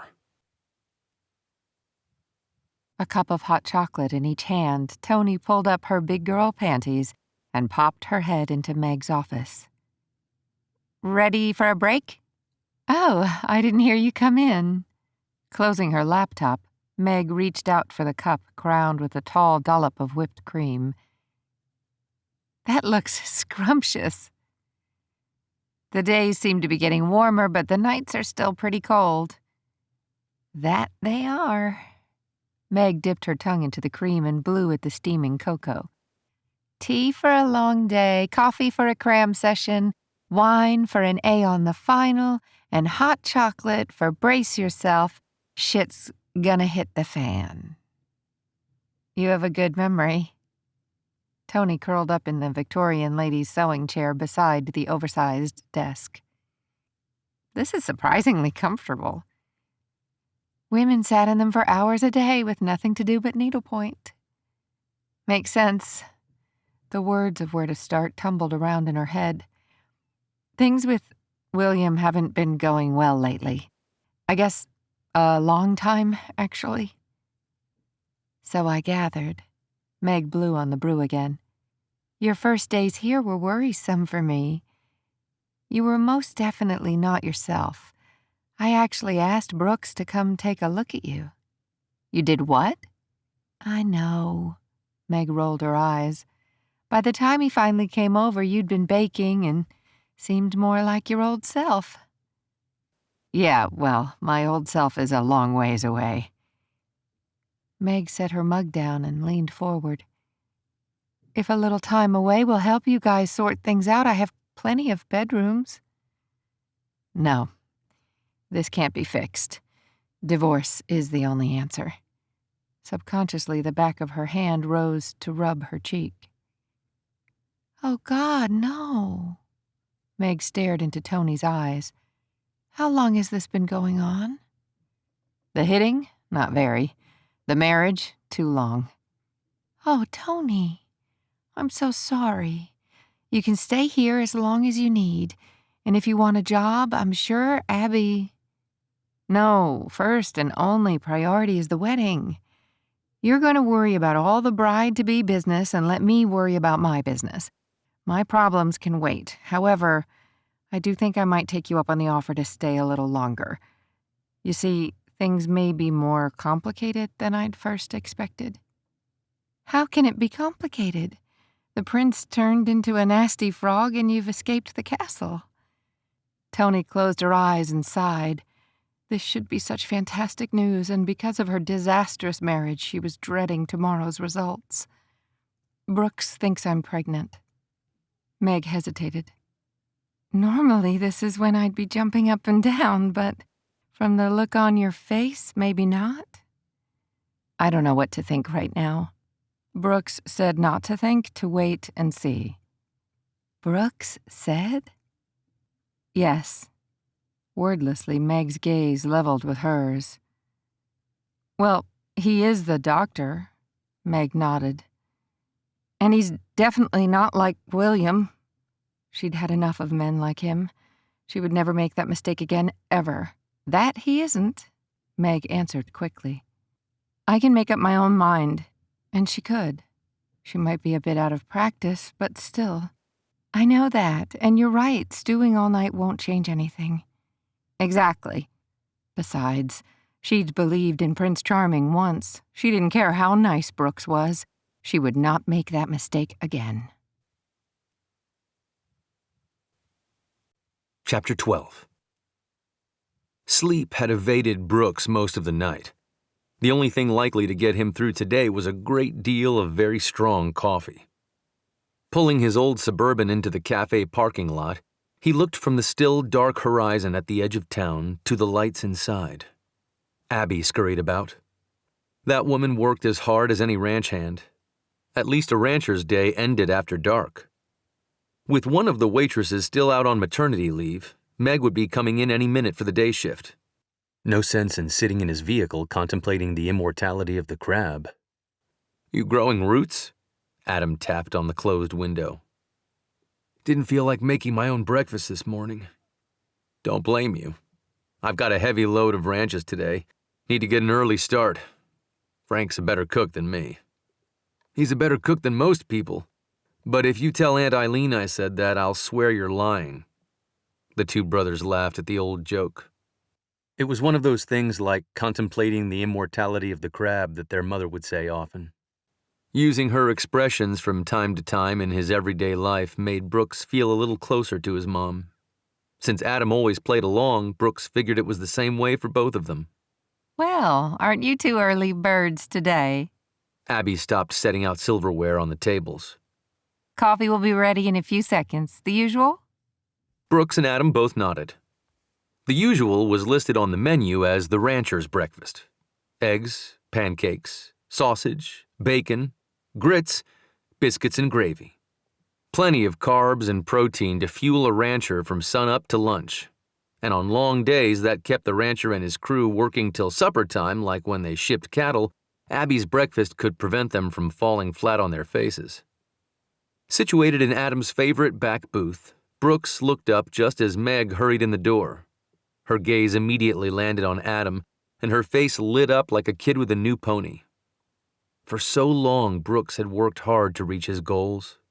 In college, he'd kept his grades high, proud to continue the A&M family legacy. Next, he'd aced the MCATs and med school, landing a primo residency spot. Finally making his way back home, he'd fixed up the old tailor's shop at the other end of Main Street and turned it into the first hometown doctor's office the town had seen in almost 100 years. Only in the last few months since Meg's arrival had it occurred to him that he might want more than a growing practice and self-sufficient clinic. He'd always known someday he'd want a family of his own, but until Adam had fallen hard for Meg, it hadn't occurred to Brooks that he might want that life sooner than later. With a pot of hot coffee in one hand and 2 mugs dangling from a couple of fingers on her other hand, Meg came to a stop in front of their table. Toni told me what's going on. Adam looked from Meg to Brooks a few times, while Meg poured the hot black liquid into the mugs and Brooks kept quiet. "Okay," Adam reached for the hot cup. "I give. What's going on?" Meg slid into the seat beside her fiancé. None of us really liked the asshole. "Asshole?" Adam raised a brow. Her boyfriend, then husband. Don't get me wrong, William said and did all the right things. Brought Toni a bouquet of flowers and always had a bloom or two for me. "Sounds thoughtful," Adam muttered. Meg slanted a less than appreciative glance his way. She was beautiful, smart. Made him look better, be better. He'd praised her up and down that I almost wondered if he was developing a Madonna complex. Even with all that, he was too smooth, too charming. But how can you tell a friend to stop dating a guy because he's too nice to you? Adam said nothing, and Brooks felt obligated to offer a lazy shrug. She had a point. What could they have said? Though he wished to hell now they'd tried something. Then things really changed after spring break. We still brought the flowers and the trinkets and said nice things, but now there was always an excuse why they couldn't join our group. Always something with his friends or his family, and none of us were ever included. Brooks knew where this was going. The frog in the boiling water. We still talked after graduation. I even got invited to the wedding, but after that, the phone calls slowed and soon stopped. The only reason I knew where to find her was the Christmas card I still got every year. You've described classic isolation techniques. Brooks wished he didn't have to say that. Wished the only reason he knew about abuse was from textbooks. He also wished he could pick and choose the memories that stayed sharp in his mind after his years in an inner-city hospital. I don't understand why she put up with it for as long as she did. At least she's finally left the good-for-nothing. Meg looked up as another customer came in. She and I talked for hours. I wanted to throttle her for not leaving him sooner, before the control freak got physical. I'm actually surprised he didn't become physically violent sooner. Brooks took a sip of his coffee. Another customer came through the door. Sliding out of the booth, Meg whispered, If anyone had ever laid a hand on me, I'd have knocked his sorry ass all the way back to the Stone Age. And with that, she was on her way to take care of the next customer. Guess she told you. Brooks recognized the storm brewing in his brother's eyes. Brooks had felt the same frustrated fury listening to Toni last night. You know better than anyone that I would no sooner strike a woman than eat manure." "I know," Brooks smiled. Each and every one of them had fallen in shit more than once, literally. But Adam was right. They'd both eat cow patties if the only other choice was physical violence against the opposite sex. "You seem to know all about it." Brooks nodded. "Toni clued me in last night." Rather personal for a woman to share with a man she barely knows before telling one of her oldest friends, don't you think? "I do, but she was worried about Charlotte Thomas." "What?" "She thinks Jake's an abuser, and frankly, after listening to her, I think she may be right." "Jake? That guy would go out of his way to help a wounded fly. I can't believe." "Jake, the kid we knew, maybe not. But how well do we know the man who's moved home?" Stunned, Adam leaned back in his seat. "I don't know." "I thought I'd talk to Aunt Eileen. The ladies have been trying to get Charlotte into the social circle. She may know something." "No," Adam shook his head. "If Aunt Eileen even suspected, she'd be after Jake with a shotgun. We'd see our first citizen tarred and feathered and run out of town on a rail." Brooks chuckled softly. "True. But still." "Yeah. I hate letting go of the delusion that nothing can touch our world." "I know what you mean. But we have a bigger problem." Adam cocked his head at his brother. Brooks set his hot mug on the table. "If all we have are suspicions, how the hell do we stop him?" Considering how troubled she'd felt even after talking things out with Meg, Toni had no idea why she'd slept like a baby. Unless, of course, baby was the key word. Mindlessly, her hand fell to her stomach. What was she going to do if Brooks was right? Dropping her purse into the bottom drawer of the filing cabinet, she turned to see Brooks coming down the short hall from his office. Why did she feel like she was about to face a firing squad? Brooks wasn't the enemy and certainly not her executioner. "Morning." "Morning. Sleep well?" "Surprisingly, yes." One corner of his mouth twitched upward a time or two before he fully smothered the smile. Too bad. She would have liked the reassurance that seemed to come with one of his winsome smiles. "If you'll come on back to my office, we'll get this started." "Your office?" She sure hoped he wasn't planning on giving her an exam because, doctor or not, there was no way she was getting naked in front of him. "I'll want to get some more information from you, and then I'll give you a cup to pee in. It will only take a few minutes for the result. The blood workup will be a final confirmation, but we rarely get false positives." "Oh, yes, well." Wringing her hands in front of her, she seriously considered turning and making a beeline out the front door and not stopping until she reached... where? A tear welled in her eye and spilled over onto her cheek. "Hey." Brooks stepped into her space. "It's going to be fine. I promise." The pad of his thumb brushed along her cheek, wiping away the stupid tear. The same cheek that had once stung from William's fist, now heated with Brooks' tender touch. "I don't know why I'm crying." This time, Brooks didn't hide the knowing smile. "I think I do. Come on. Let's get this over with." 20 long minutes later, Toni sat still as stone, waiting for Brooks to come back to his desk. She'd hoped she'd be able to read his face, but the guy must have spent more years than she'd thought practicing a neutral bedside manner. "Well?" she asked. Instead of taking his seat behind his big desk, he lowered himself into the visitor seat beside her, and she knew. "I'm pregnant." "Mm-hmm." He didn't move. For a second, his gaze dropped to her hands, strangling a single tissue, and immediately returned to meet hers. "Have you given any thought to what happens now?" Her head shook back and forth of its own will. She'd thought, but had no idea what she'd thought. "First thing, I'm going to give you a prescription for some vitamins. You'll need lots of extra nutrients, but I don't want you depending on the prenatals for that. I want you to add plenty of protein and green vegetables to your diet. Toni nodded. Not that she was following what he said, it simply seemed to be the right thing to do. The next thing you may want to consider is calling your lawyer. Right. Lawyer. William. Tears came to her eyes again, not one but several, in both eyes, and they eagerly spilled over the lower lids and ran down her cheeks. "I'm sorry." Easing forward, he pulled her into the crook of his shoulder. Don't apologize. It's hormones. You may find yourself crying when Abby tells you the cafe is out of chocolate cake. That made her chuckle and cry. "Really?" She used the shredded tissue to wipe at the tears. Really. But it will all be worth it. You'll see.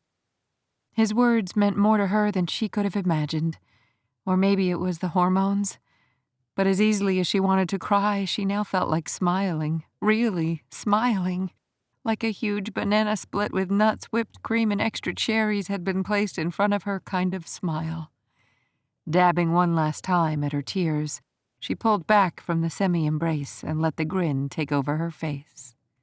"A baby." Returning the pleased grin, Brooks nodded. "A real one." God, had she really said something that stupid? She must have, because Brooks chuckled and nodded. "Wow." Resting her head on her tummy, she glanced up at Brooks's still smiling face. "We're having a baby." Brooks's smile slipped, and she heard her own words reverberate in her head. Dear Lord, what had she done? Chapter 13. "We're having a baby," Echoed in his ears. He'd seen plenty of new mothers overjoyed with the news, and too many underwhelmed. But the words this time from this woman sliced at him like a precision scalpel. "I'm sorry. I am."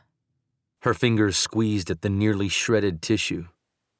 Some men were such assholes.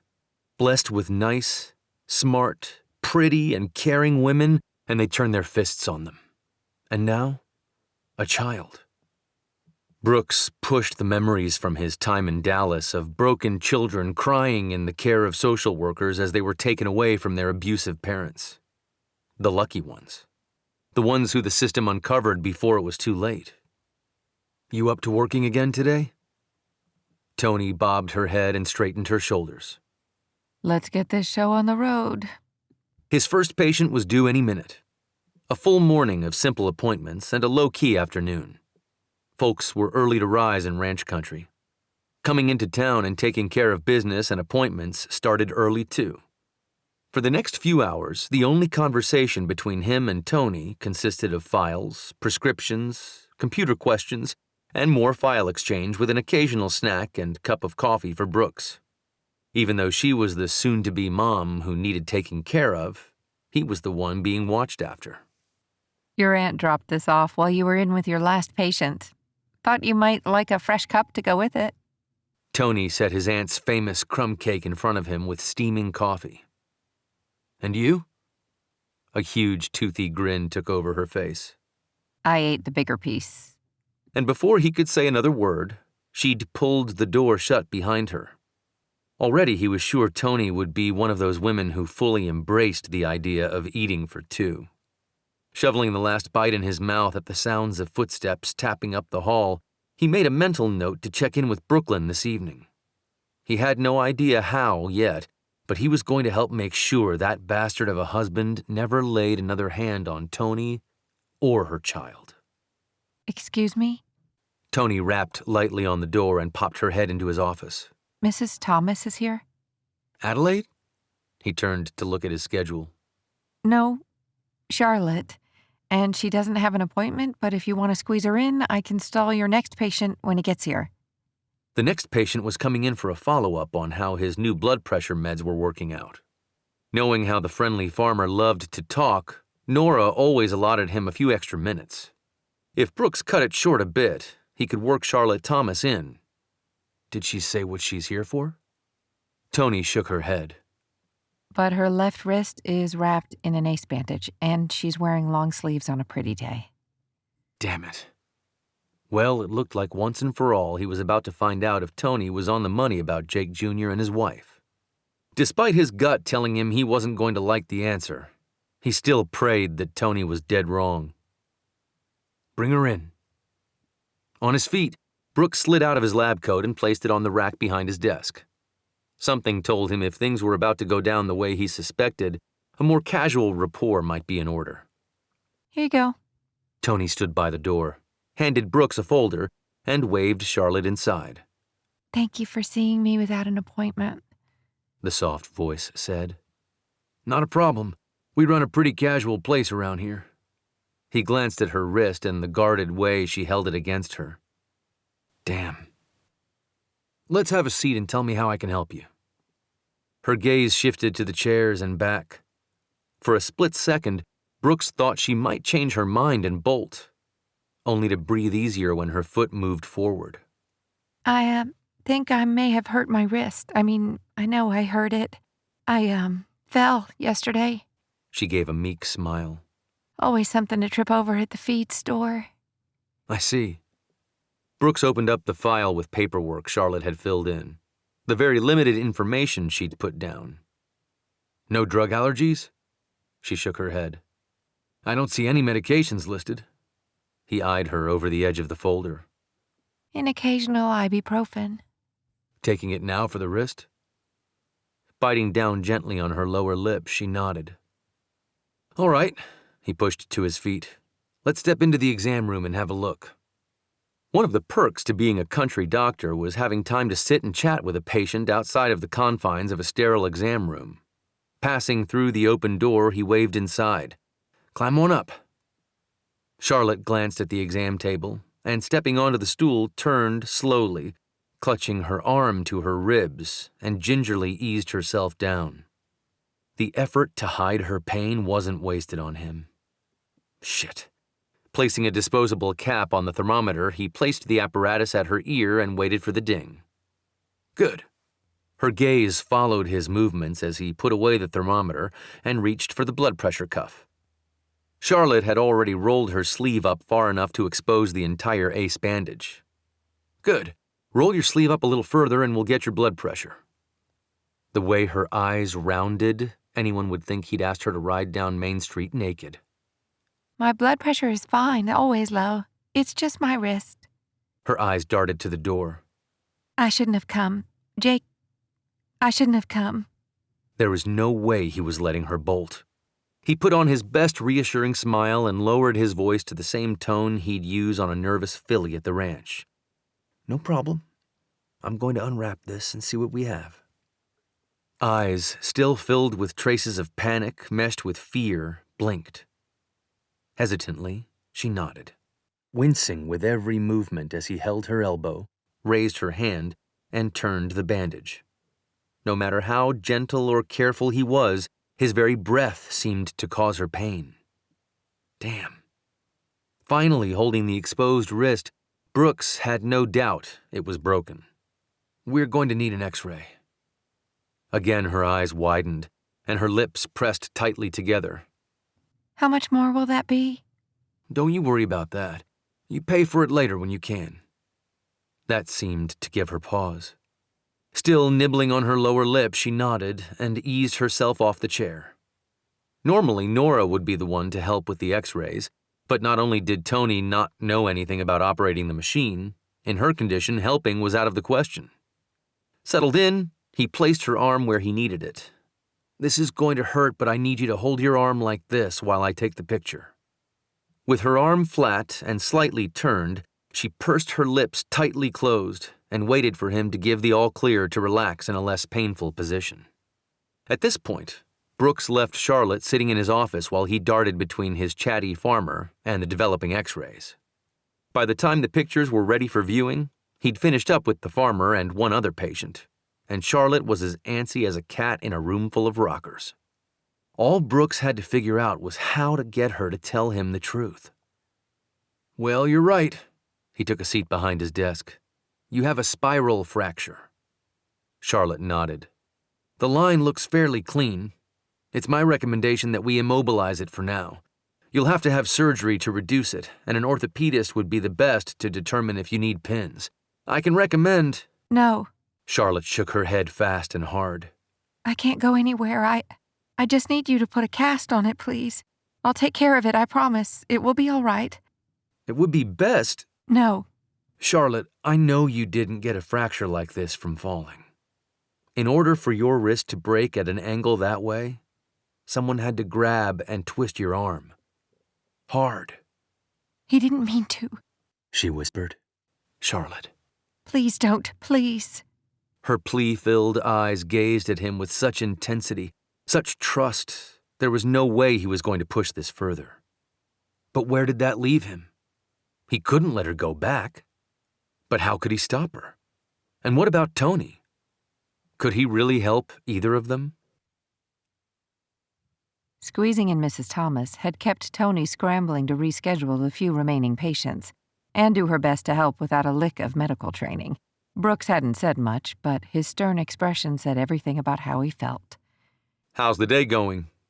Coming through the door, DJ removed his hat and slapped it across his thigh. Busy, you? Not much. His gaze drifted down the short hall and back. Brooks still with Charlotte Thomas? Toni nodded. He called you? This time DJ nodded, but didn't have anything else to say. The hairs on her arms stood on end. She was right. She wanted to be wrong, but she wasn't. Charlotte Thomas was a battered wife. That was the only explanation for Brooks calling his brother the police chief. The man's grim expression mirrored his brother's. A big part of who Toni used to be wanted to run back to the examining room where Brooks had been working on the arm and reassure the timid woman that all would be fine. But the woman Toni had become wasn't so sure of anything anymore. The smacking sound of Brooks's footsteps filled the small waiting area. Not the normal tapping of boot heel on linoleum, but the full weight of all the anger and frustration that had to be coursing through him. For 2 days, she'd watched his interaction with patients, his tenderness, his humor, his concern. The perfect country doctor. Handsome and smart, charming and caring, almost too good to be true. I have the x-rays. Large envelope in hand, Brooks came to a stop in front of his brother. You know that's not enough. She has to swear out a complaint. Brooks shook his head. I don't know whether to admire her loyalty and devotion to her husband or schedule her for a psychiatric eval for delusional tendencies. I can give it a try, but... DJ let his words hang. They all knew if black eyes and broken bones weren't enough to change her mind, words would have no impact. I know. Brooks tossed the x-rays onto the counter. Walking past his brother, DJ paused to give Brooks's shoulder a pat and kept going. Like Brooks, Toni kept her gaze on the exam room door until DJ disappeared inside. I gather she's going back? Yeah. The one-syllable word was dripping with frustration. She says it was an accident, that it's not what I'm thinking. Even insists that Jake's a good man, good husband. Brooks spun around to face her. Tell me something. If someone had asked you a year ago if your husband was hurting you, what would you have said? Denied it. The words came out faster and easier than she liked, but she knew it was true. I don't think I would have seen what was happening. It was so gradual, like... A frog in boiling water. He finished for her. She nodded. I hate to think how long I would have continued pretending our married life was a fairy tale. It's only going to get worse. For a split moment, Toni wasn't sure if he was talking about Charlotte or her. She couldn't blame him for thinking she might change her mind and go back to William. Especially now, with limited funds and a baby on the way. Watching Charlotte, it was easy for Toni to see the defeat she'd felt only a short while ago. But no matter what anyone might think, she was never going back. Now she was more certain than ever. She had to erase William from her life, no matter what. Chapter 14. Did you cancel the rest of the day's appointments? Brooks kept his gaze on the beat-up old truck pulling away onto the street. DJ assured him that he would have a talk with Jake, but for now, there wasn't anything they could do. The local anesthesia used to reduce the fracture wasn't technically affecting Charlotte's ability to drive, but DJ insisted on taking her home. No doubt to have a little come-to-Jesus chat with Jake. Later, Officer Reed would bring him back to the squad car.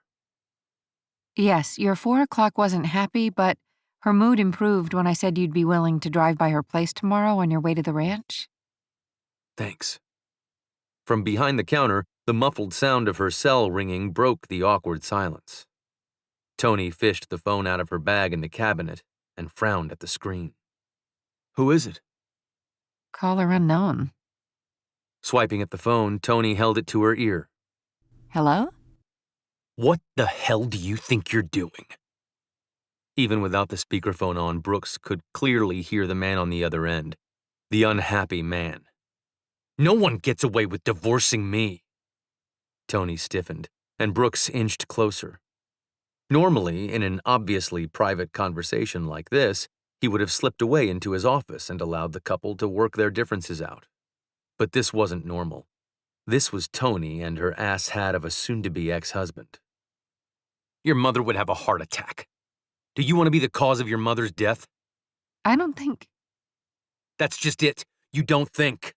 I do the thinking in this family. I have enough headaches with these morons on this project. You call your lawyer right this minute and tell him this was all a mistake. Toni's grip on her cell phone tightened. Her cheeks grew pale, and she momentarily rocked in place. If you don't, I'll make sure he never practices law in the state of Massachusetts again. Or do you want to ruin his life, too? Toni closed her eyes and worked her mouth open, but the asshat never gave her the chance. You'd better get to that lawyer and fire him before I do.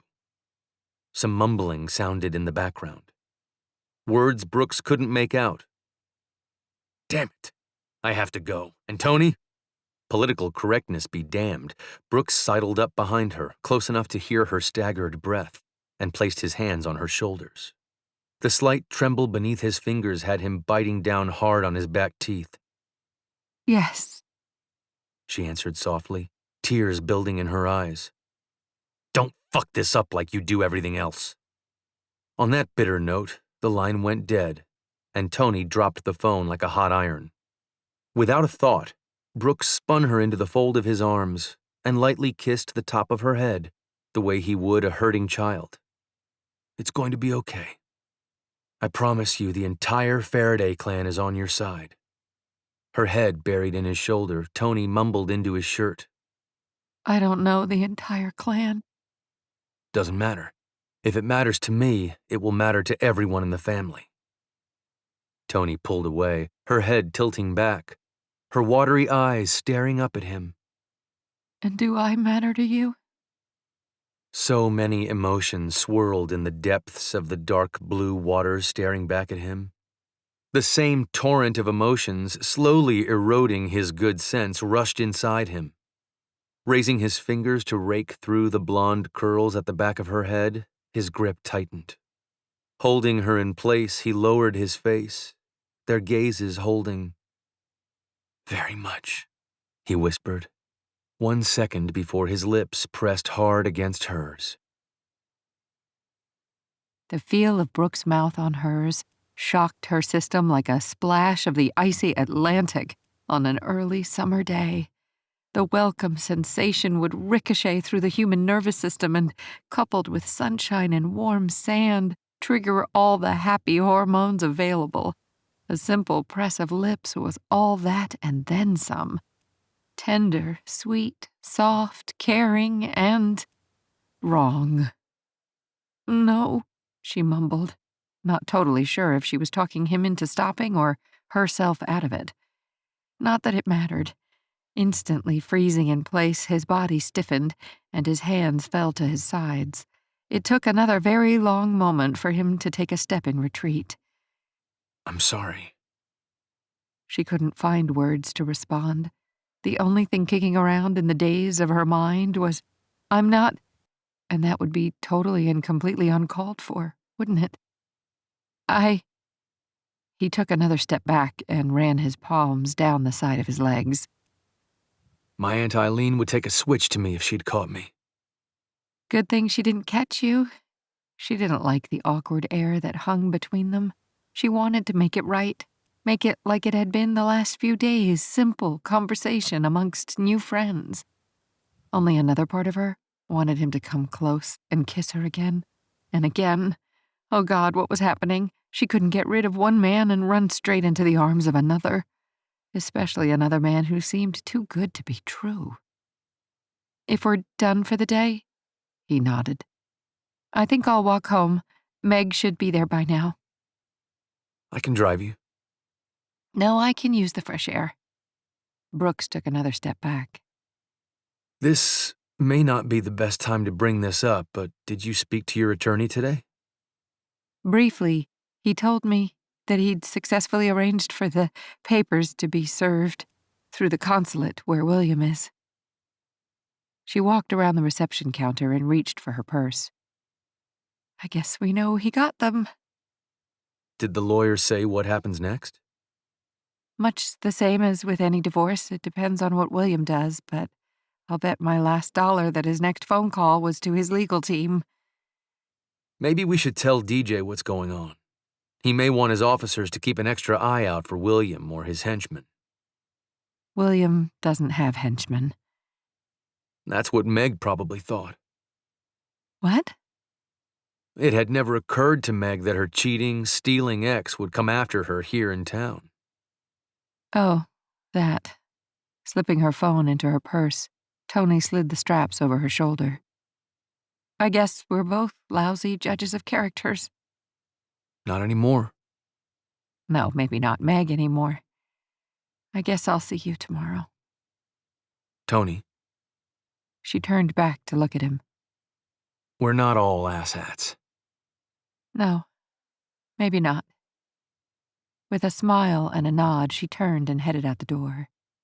She'd made it less than 2 stores down when she spotted a pretty white and blue layette in the window of the quaint-looking sister's shop. Stepping inside, the old-fashioned bell over the door jingled, and a tall, slim woman with strawberry blonde hair scurried out from behind a floral curtain. Not more than a few seconds behind her appeared another woman, short and plump, with a platinum blonde nest of hair, teased as tall as she was wide. "Oh, hello. You must be Meg's friend," the taller one said. "I'm Sissy. This is Sister. How may we help you?" Sissy and Sister? Well, the shop was called Sisters. "I'm just browsing. I saw the baby clothes in the window." "Oh." The shorter woman rubbed her hands together. "We just love babies, don't we, Sissy?" "That we do, Sister. Is our Meg expecting?" Toni recognized the gleam in the redhead's eyes. It was very similar to her Aunt Celeste when she was about to sink her teeth into some juicy gossip. "No, I don't think babies are on the agenda until after the bed and breakfast is up and running." "And she's doing a lovely job of it," Sister chimed in. "You'll find all of our baby apparel over here." Sissy led the way to the far left corner. The shop was much larger on the inside than it appeared from the curb. Scanning the tables and racks, Toni realized this was much more of a general store than a boutique. She rather liked that idea, and she liked Sister and Sissy too. As a matter of fact, she liked all the people she'd met, except for Jake Thomas. Tucker's Bluff had a hint of Mayberry, but who didn't like Mayberry? Instinctively, her hand fell to her stomach. There could be worse places to raise a child. Chapter 15. Brooks was still watching the sisters' shop across the street. As soon as Toni had stepped outside, he'd moved to the window to watch. An absurd need to follow and protect her drove him to continue watching. Before her call from her husband, for obvious reasons, Brooks knew he didn't like him, but hearing the man, having that personal connection, thinking of him laying a hand on Toni made Brooks's skin crawl. From inside his pocket, his cell phone sounded off. Miami area code. "Hello? Hey, this is Brooklyn getting back to you. Yes, thank you. I can't tell you how much I appreciate the help. No problem. I owe Declan a lot more than a little background check. Whenever talk of life in the Marines came up, former Marine Declan James Farraday brushed off the idea of danger. Brooks wasn't surprised that any of them would do that for their aunt's sake. But he'd have expected DJ to be more upfront with his brothers. Then again, some things a man keeps to himself. War would definitely be one of them. Find anything interesting? Depends what you call interesting. As far as I can tell, he doesn't cheat on his taxes. But with the amount of money this guy is sitting on, if I dig a little further, I'm sure some dust will rise.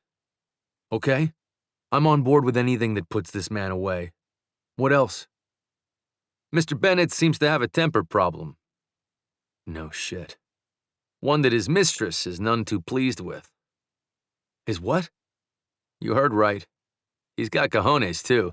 3 years ago, he moved the girlfriend, Nancy Cameron, into a posh pad in the same building he lives in with his wife. Son of a... And here's the kicker. The mistress has a restraining order on him. Really? Now, wasn't that interesting? Seems like he got a little too rough a little too often. A little? They put her in the hospital for a week. Shit. There was no way Brooks was letting this guy near Toni or the baby, ever. The interesting thing is, the timing seems to line up with the first time Mr. Wonderful turned on Toni. Any idea why the two-timing bastard snapped? Still working on that one, too. But you and I know guys like this don't change. They only get worse. The sooner we get this character out of her life, the better. In the meantime, we'll keep digging. This guy stinks. If there's anything more to be found, we'll find it. I promise you. And by the way, tell Toni we'll have a nice, thick file if she needs it when it comes time to work out a property settlement. Thanks. Keep me posted. Will do. So many things in this world would never make sense to him. Men like Jake Thomas and Toni's husband were at the top of the list. Just as his stomach growled, Toni came out of the sisters' shop swinging a small bag. If he hurried, he could catch up to her. He was going to have to share what he'd learned, and they both needed to eat. According to his aunt, bad news was easier to swallow with a good meal, or washed down with a decadent dessert. He knew just the place to serve both. Less than halfway between Sisters and the corner of Meg's Street, the familiar rumble of Brooks's truck slowed beside Toni. I got some additional info on your soon-to-be ex. Hop in, I'll drive you the rest of the way. After the earlier kiss, as chaste as it was, the last thing Toni needed was to sit next to Brooks. Chatting with the sisters over baby clothes and the pros and cons of disposable diapers, pacifiers, and formula, Toni's mind had drifted off to that sweetly tempting kiss. The slightest of touches that still had her feeling a little lightheaded. And it was that very lightheadedness that also convinced her that her response was nothing more than hormonal. The thing was, she wasn't interested in putting the theory to test. A very learned source tells me exercise is good for me. Brooks chuckled at how she'd thrown his own instructions back at her. Your learned source is absolutely correct. While she stood in place, he pulled up against the curb, rolled up the window, and climbed out of the vehicle. I should follow the same advice. The next thing she knew, Brooks had swooped the bag out of her hand and settled in step beside her. Doesn't feel like you bought very much. Yarn. You knit? Nope. But you bought yarn? He shortened his stride to match hers. It was Sister's idea. His chin dipped in understanding. They can be very persuasive. They gave me a lesson. Just one? Sissy said it was all I'd need. His head bobbed again, slowly, less convincing of his agreement. So you bought the yarn. It seemed like a good idea at the time. And what are you going to make? A baby blanket. They said crocheting would be easier. One hook, hard to drop stitches. I think that's what my aunt does. She and the other ladies of the social club spend most of their time socializing or playing cards, But they still like doing blankets and other gifts for new moms, sort of a town tradition. It's a nice tradition. We have a lot of them. Really? Having been born and raised in suburbia, there weren't many traditions that survived the invasion of modern technology and made in China. Like what? Well, the town still does a potluck lunch after church on the first Sunday of the month. Folks who live pretty far and don't make it into town for weekly service come on the first Sunday. And everyone brings a dish? Yep, we've got some pretty awesome cooks and bakers in the county. I bet. Recipes probably passed down for generations. Some of her best recipes belonged to her grandmother. The closer they came to the park down the hill, the more clearly a child's squeals could be heard. The way Brooks zoned in on the little kid spinning on the playground merry-go-round, he too had mistaken the fitful giggles and laughter for painful cries.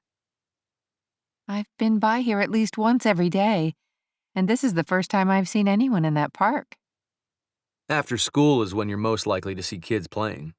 Sometimes a few moms will come for a play date, but it's not like it was when we were young. More kids, then?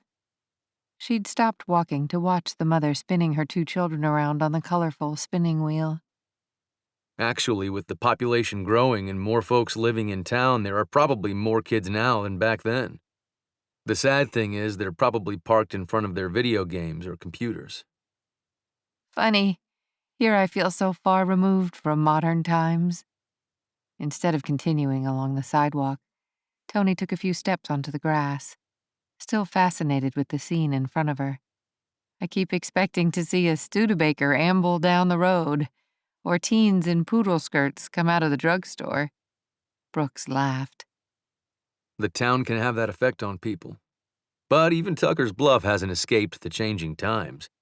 Whether we like it or not, 24-hour news channels and the internet have brought the world into our backyards. But you still do potluck church dinners. Barn raisings? He laughed again. Not exactly. What exactly? There's usually some sort of church bazaar to raise funds for what insurance doesn't cover. Told ya. She wandered deeper into the small park. They had one of those in a nearby park when I was young, but they took it out. My mom said it was too dangerous. Not surprised. When I was a kid, we'd spin that thing so fast until kids began flying off, one by one. The winner was the last one holding on for dear life. Okay, when you put it that way, removing it from the playground makes sense, though I wonder why this one is still here. Maybe because parents with kids weaned on horses aren't that scared of what an old-fashioned merry-go-round can do. I guess I was more a swing girl. I can almost remember the rush of pushing the limits higher and higher. As a kid, it was the coolest thing. Turning to his left, Brooks pointed up at a large, old oak tree. See that branch up there? There were a lot of branches. You may want to get more specific. The one above the monkey bar sticking straight out and then suddenly elbowing up? Yeah? While the other kids were horsing around on the monkey bars during a 4th of July picnic. She couldn't help but smile. The Mayberry look-alike had an annual town picnic. Hank crowed how he could stand at the top of the monkey bars. Adam and I decided to show him. Uh-oh. We shimmied up that tree and stood at the edge of the branch, crowing like Tarzan. Despite whatever was coming next, Brooks looked up at the tree as though he were admiring an old lover. Then we heard the first crack. I knew it. She tried to smother a laugh with her hand. The only reason I'm not horrified is I know you and Adam don't appear to have any permanent scars. Brooks pulled up his sleeve and turned his wrist. Could have been worse. Adam broke my fall. He was on crutches for 6 weeks.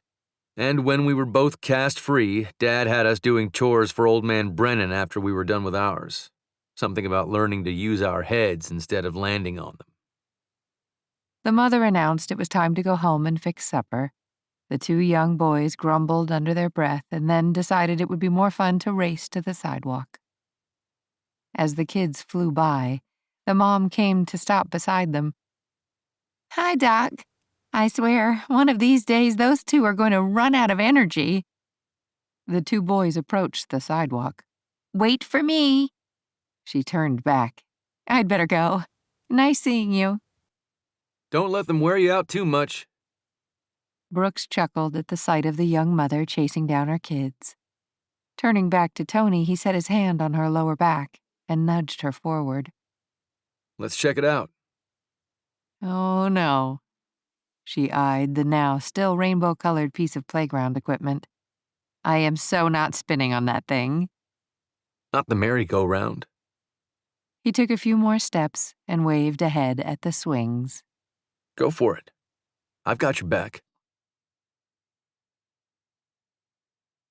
Chapter 16. The plan when he'd chased after Toni had been to take her out to the Lake House restaurant. On the outskirts of Butler Springs, it was the go-to place for a night out. From everything he'd learned about her, and all he was about to share, he figured she'd deserved the treat. Stopping to play like a couple of kids at the playground was the last thing he expected to be doing. Listening to her laugh as she pumped as high as she dared, he couldn't think of a better place to be. "This is still fun." Toni called from above, and then cackled with joy as she dipped past him and up the backside of the metal bars. On her next turn forward, he noticed she'd stopped pumping and waited for her to wind down to a halt. "Adulthood is so overrated." She giggled. Extending his hand, he pulled Toni to her feet and then stood by as her legs found purchase beneath her. Careful, Captain Jack. That really was fun. I don't think adults have enough fun. She took a step forward.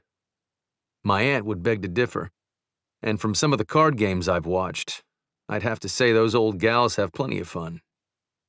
Maybe. At the foot of the swing, she dipped to pick up her bag from Sister's, then turned and stretched her hand out to retrieve her purse from his shoulder. Thanks. As much as he hated to spoil her good mood, there were things to talk about. I can tell you of something you want to say, so go ahead. I'm all ears. Am I that easy to read? Toni shrugged. I've watched you a lot the last few days. There are a few traits all the brothers have. Like? Well, today with Charlotte Thomas, DJ was your mirror image. There's a deep set between your brows that isn't strong enough for a frown, but definitely shows your displeasure. But the real giveaway is your eyes. There's an intensity to them that brings to life the old cliché, if looks could kill. If it weren't illegal, I would gladly take Jake out behind the woodshed and teach him a lesson he won't soon forget. I believe you would. The old oak with the elbowed branch where new growth had sprouted after the groundskeepers had sawed the end clean 20 years ago shaded 2 plastic picnic tables. Shall we have a seat? Toni quirked a brow at him. Bad enough to want to tell me in private? I don't know. He honestly didn't know. For any normal couple, he'd expect the news to be devastating. But how would an unhappy, soon-to-be ex-wife feel? That he hadn't a clue. Nodding her head, Toni eased onto the closest bench. Okay. What is it? A mistress. How long? I don't know for sure. At least 3 years.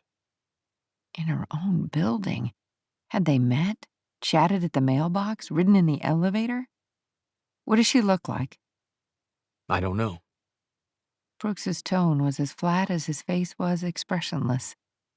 He'd said very little after dropping the bombshell about the mistress and the restraining order. If William was capable of putting that other woman in the hospital for a week for whatever infraction she'd committed, he was sure as hell capable of doing the same to her when he found out she had no intention of unfiling the divorce papers. I suppose I should get a restraining order too. That would be wise. Again, his face said very little. Unlike William, she'd grown accustomed to telling her how to feel and what to think, Brooks was giving her all the space and time she needed to make up her own mind. She liked that. liked making her own decisions again. Yes, I think it would be. What I don't know is if I can set that in motion from Texas, or if I have to wait until I go home. This time his eyes flashed anger, before an emotionless curtain descended once again. The muscles in his jawbone twitched. Behind his shuttered eyes, she could almost see the debate, the one his grinding teeth couldn't hide. You have something you want to say? Say it. It's not my place. Not his place. Let me see if I get this straight. You went behind my back and had William investigated. You've taken the time to inform me about his damn mistress of more than 3 years, but it's not your place to share what you're thinking? His jawline twitched again. That's right. Why the hell not? She sprang to her feet, waving her arms. It had been a very damn long time since Toni had felt even the slightest tinge of anger rising. I actually have quite a lot to say. But not until you've made up your mind. Made up my mind. She took a step back. What the hell about? You can't possibly be mad at me because I've never had a restraining order. Or could you? She leaned forward, angry enough to want to haul off and hit him. So much for a real Prince Charming. You have no idea what it's like to slowly have every piece of you stripped away inch by inch until one day reality literally smacks you upside the head. You what? She jabbed a finger at him. His gaze softened, and for the first time since she'd met him just a short time ago, she thought she saw fear in Brooks' eyes. I don't want to see you hurt. Easing back onto the bench seat, Toni took in a deep breath. Maybe it was the hormones. She'd heard pregnant women were prone to mood swings, but damn it, she was in one hell of a mess, and in no mood for guessing games. I know it's probably hard for you to believe, but I used to be independent, tough, or at least I thought so. Even now, away from William, on her own again, reunited with Meg and feeling stronger, she still didn't understand what had happened, how her life had spun so far out of control. I even had my mom's fiery Italian spirit. I think you just showed me some of that spirit. His words made her smile. I did, didn't I? You were pretty mad at me that day with the dog, too. You called me mean. Toni could feel her cheeks flushing with heat. I'm sorry about that. I'm actually a nice guy. For the first time since they'd sat down, he smiled. Even before I became a doctor, everyone said so. I believe you. And that scared her. It was much easier if she could believe Brooks was another cardboard Prince Charming. But first things first. Once William finds out I'm going through with the divorce plans, he'll move heaven and earth to come back to Boston. I can't risk his temper. Do you think your brother can help? Definitely. Brooks reached into his pocket for his phone. Latching onto his wrist, Toni stilled his hand. Not yet. I have to figure out a few more things. I'm afraid of what William might do if he finds out about the baby. Brooks tensed beneath her fingertips. The muscle along his jaw pulled taut. After what Brooklyn reported about that woman, I've made up my mind. I'm going to have to lay low until the divorce is final. Toni sucked in a deep breath. It was probably good for her to say things aloud. I don't ever want this child to know that monster in sheep's clothing is his father. Until he folded his free hand over hers, she hadn't realized she was still holding onto his arm. Normally, I would have thought there was no valid reason to hide a man's child from him.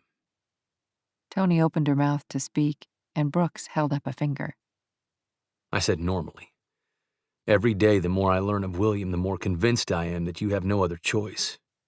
Not if you want to protect your baby. Tears welled in her eyes. Oh, blast. Am I going to do this for another 8 months? Brooks chuckled softly. Probably. Great. Toni swiped at her eyes. I'd better invest in waterproof maternity clothes. Talk to the sisters. If they don't have some, they'll know where to get them. Just the image of the two mismatched sisters happily fluttering around the quaint shop, brought a smile to Toni's face. At the same time, she found the rumbling noise in Brooks's stomach downright hilarious. Come on, we'd better get you some food. That was next on my to-do list. There's a great restaurant outside of Butler Springs. Another time, and that would sound wonderful, but not tonight. I just want a quiet, home-cooked meal. Of course, I understand. Brooks stood, and easily his arm slid out from under hers. The evening breeze brushing over the now uncovered skin sent an unpleasant chill in every direction. There were few things she was absolutely sure of at this stage of life, but wanting to be near Brooks was a no-brainer. What would it take to convince you to stay and join Meg, Adam, and me for dinner? Brooks stretched his hand in front of her. I'm sure you can easily twist my arm. Her hands barely touched his when he spun around as though his arm were contorted behind him. I give. Dinner at the B&B tonight it is. Helping her out of the picnic bench seat, Brooks caught her hand firmly in his. She was out of the park and halfway up the block before she even realized he was still hanging onto her hand, and damned if she didn't wish she could freeze this single moment in time, walking side by side, peaceful and happy, with a man who actually gave a damn. Chapter 17. Brooks felt like a teenager walking a girl home from school. They made it to the corner of Meg's block before he realized he was still holding on to Toni's hand. And the damnedest thing was, he didn't want to let go. By the time he batted back and forth whether or not to actually let go, he was in front of Meg's house staring down at a rather unhappy Aunt Eileen. Let me take that for you. The decision made for him to release his grip on Toni's hand, Brooks grabbed the armload of folded fabric from his aunt. Those are the new parlor curtains I promised Meg. Chin held high, Aunt Eileen met him eye to eye. You take those inside. I've got a hot dish in the truck. May I help with anything? Toni's voice came out just above a whisper. Aunt Eileen spun her gaze on Meg's friend. The fire she'd shown Brooks lingered. That won't be necessary. If you're sure. Aunt Eileen took in Toni's meek demeanor. I've got more curtains in the back seat. Dropped off some frozen meals for Nora. Becky and Dorothy are meeting me here. We told Meg we'd help hang the curtains and get the place looking more like a home fit for a family. The word family had Toni's eyes momentarily circling wide before she nodded and hurried over to the truck. Brooks moved in close to his aunt and lowered his voice. I don't care what you think you saw. Whatever you have to say, you say to me later. The last thing Toni needs now is you scowling down at her. So suck it up and play nice. Narrowed eyes that through the years had silently scolded him for anything from fussing in church to wearing his hat in the house, bore into him. The closest thing he had to a mother swallowed and opened her mouth to speak. Nice, he repeated, or go home. Retreating at Toni's nearing footsteps, Brooks turned from his aunt and smiled at Toni. Meg is going to love these. Already in the house, Becky and Dorothy were scurrying about the kitchen, moving dishes, pans, and enough food around to feed half the town. I wore my painting clothes. Aunt Eileen handed a warm pan to Meg. Thought we'd finish up the sitting room in the master after dinner before we hang the curtains. Oh, that won't be necessary. Meg shook her head. Nonsense, the wedding is a week from Saturday. Unless you plan to have your family and friends drive back and forth to Butler Springs, we need to get cracking. Besides, Aunt Eileen smiled like the Cheshire Cat. Can't have the newlywed suite feeling like a construction zone. Meg blushed. Becky chuckled under her breath, and Toni turned away, pulling silverware from a drawer. Brooks wanted to throttle his aunt for upsetting Toni. The way she silently moved, not participating in all the chatter and teasing, made him want to shove his fist in the nearest wall. Something he hadn't done since the day after he buried his mother when it finally hit him she was never coming home.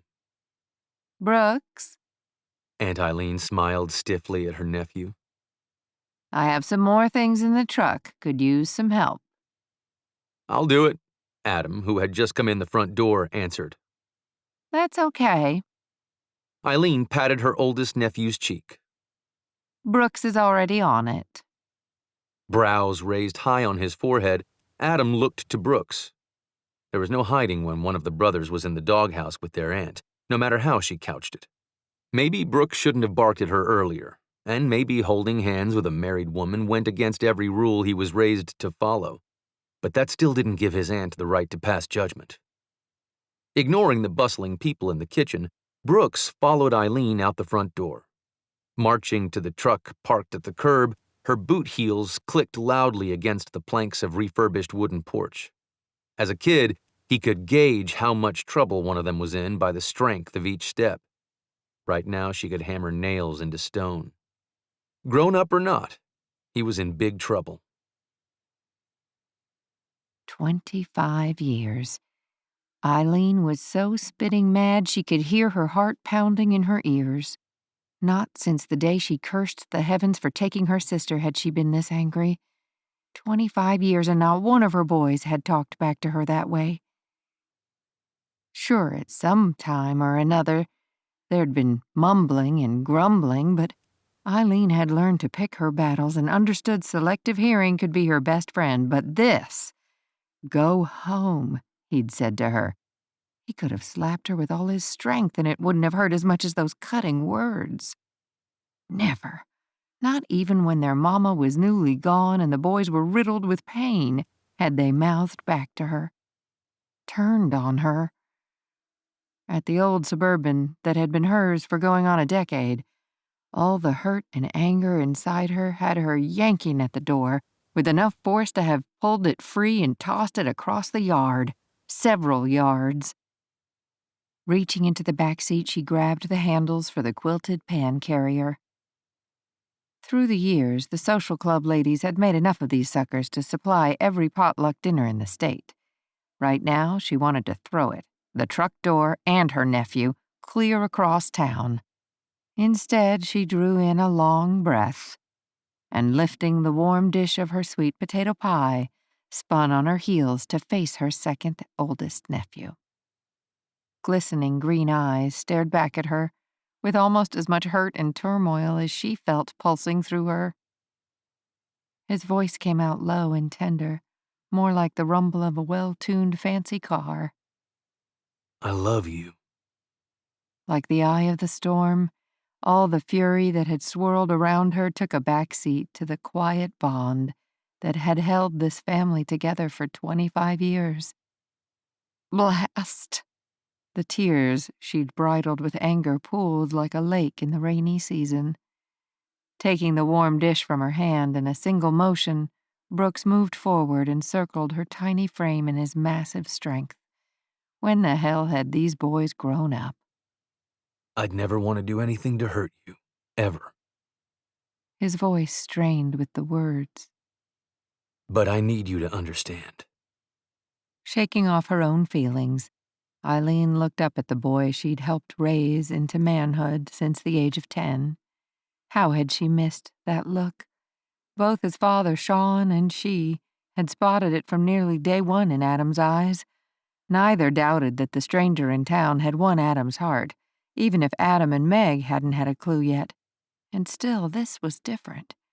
Eileen was torn between wanting to tan Brooks' hide for even looking at a married woman and cradling him in her arms like the boy he once was, at the inevitable heartbreak a scenario like this would bring down on him.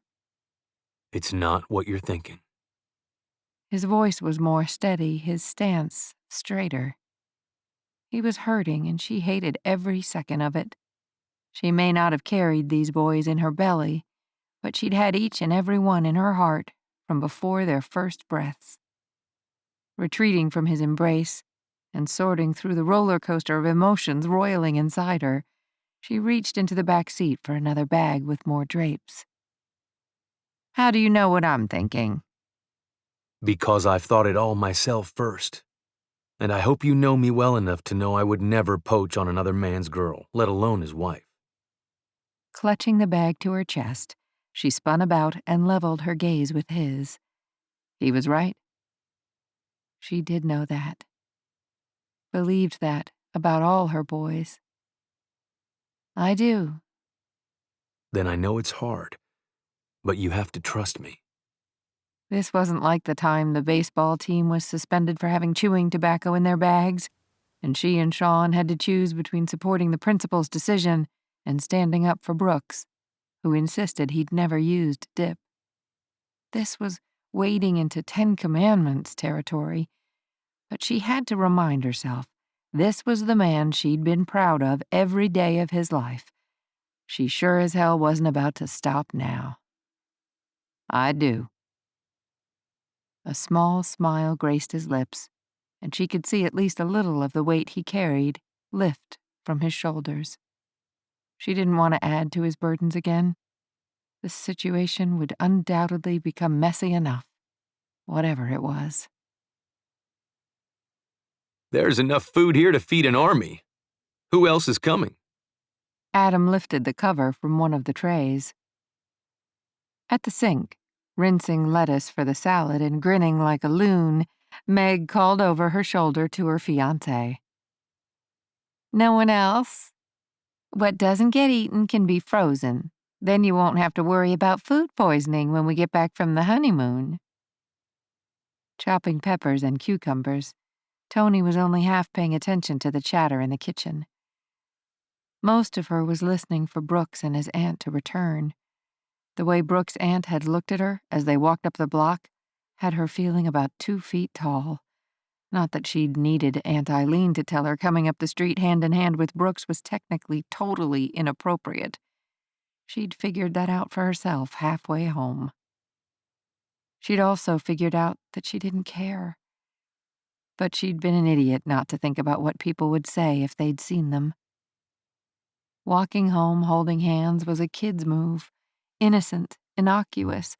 It wasn't like Aunt Eileen had caught them doing the deed in the front yard, but as bad as she felt, she might as well have. The decibel of activity in the kitchen grew as pots and pans were moved around, cabinets were opened and closed, and dishes, glasses, silverware, and napkins were pulled out. Everything needed to serve a family-style dinner. But the one sound she wanted to hear failed to occur. Why were Eileen and Brooks taking so long? The look on Eileen's face was seared in Toni's mind. Come on, guys. The urge to go peek through the living room curtains was almost too much to ignore. Maybe she should go outside, explain, apologize, both to Aunt Eileen and Brooks. Would be a perfect fit. Meg smiled at her. Not until the room grew unexpectedly quiet did Toni realize Meg's last words were directed at her. Waiting another beat, Meg set the salad bowl on the island in front of Toni. Don't you think? Crap. Toni needed to answer, but what the hell was the question? The house is going to be empty for a week anyhow. Meg continued to look expectantly at her, but Toni wasn't any good at guessing games. I'm sorry, but... No, you don't have to answer now. Just promise me you'll think about it. Think about what? Sweet potato pie for dessert. Brooks crossed into the kitchen, carrying a bright pink casserole dish carrier, and more importantly, he was smiling. A few inches behind him, Aunt Eileen followed. Not as good as those fabulous cake balls, but with Toni working all day, I didn't think she'd find the time to bake too. The bright grin taking over the aunt's face seemed genuine, and a strong wave of relief washed over Toni. The tension that could have been cut with a knife between Brooks and his aunt a little bit ago was almost completely gone. Taking in the room, Eileen looked around at the people waiting for an answer. Did we miss something? Meg waved at Toni. I was just sharing all the reasons staying on to help me get the B&B up and running would be a good fit for her. Eileen held her smile but looked a bit surprised. You're going to be staying with us? She looked to Brooks, who still stood beside his aunt but showed little expression. How she wished she could read in his eyes what he thought of the idea. It had some merit. Hadn't she only a little while ago thought Tucker's Bluff would be a nice place to raise her child? On the other hand, she'd never been fully on her own before. She'd gone from her parents' house to William's house. Did she really want to rely on anyone else ever again? Chapter 18. I think the most amazing thing about visiting this part of the country is the stars. On the back porch with Meg, Toni sat on the railing staring at the sky. I don't know that I've ever seen this many stars in my life. I know what you mean, Meg continued rocking. The miles of land as far as the eyes can see without even a single tree or shrub is pretty startling, and it also makes for amazing sunsets. I bet. Starlight, star bright, all the stars I see tonight. I wish I may, I wish I might. If you could have one wish, what would it be? Oh dear, I don't know. Meg kicked at the ground and rocked a little faster. I guess a clinic for Brooks? What? Of all the possibilities, Toni hadn't expected something like that. Adam took over the veterinary clinic when the previous doctor retired. He got the whole operation for a song. He's done some expanding, but not much. Tucker's Bluff hasn't had a town doctor since before anyone living can remember. There's a decent clinic in Butler Springs, anything really serious, and you have to go all the way to Abilene for a major health care facility. I didn't realize. That's why Brooks does such good business. A lot of the folks who come in to see him come from pretty far away. For anyone living south or west of here, his office shaves over an hour drive from going all the way to the clinic. And he wants a clinic like Butler Springs? Meg shrugged. Not sure exactly how big he wants it, but he keeps that old Suburban of his running on spit and prayer, and instead he put his money into an X-ray machine. I could see it drove him nuts having to send patients out of town if they had a possible broken bone. How far is Butler Springs again? The screen door squeaked open and Brooks appeared. About 90 miles the way the crow flies. We were just talking about the clinic. Meg smiled at her future brother-in-law. Adam and I finished up the last of the trim in the back bedroom. You didn't have to stay so late. It could have waited. Not according to Aunt Eileen.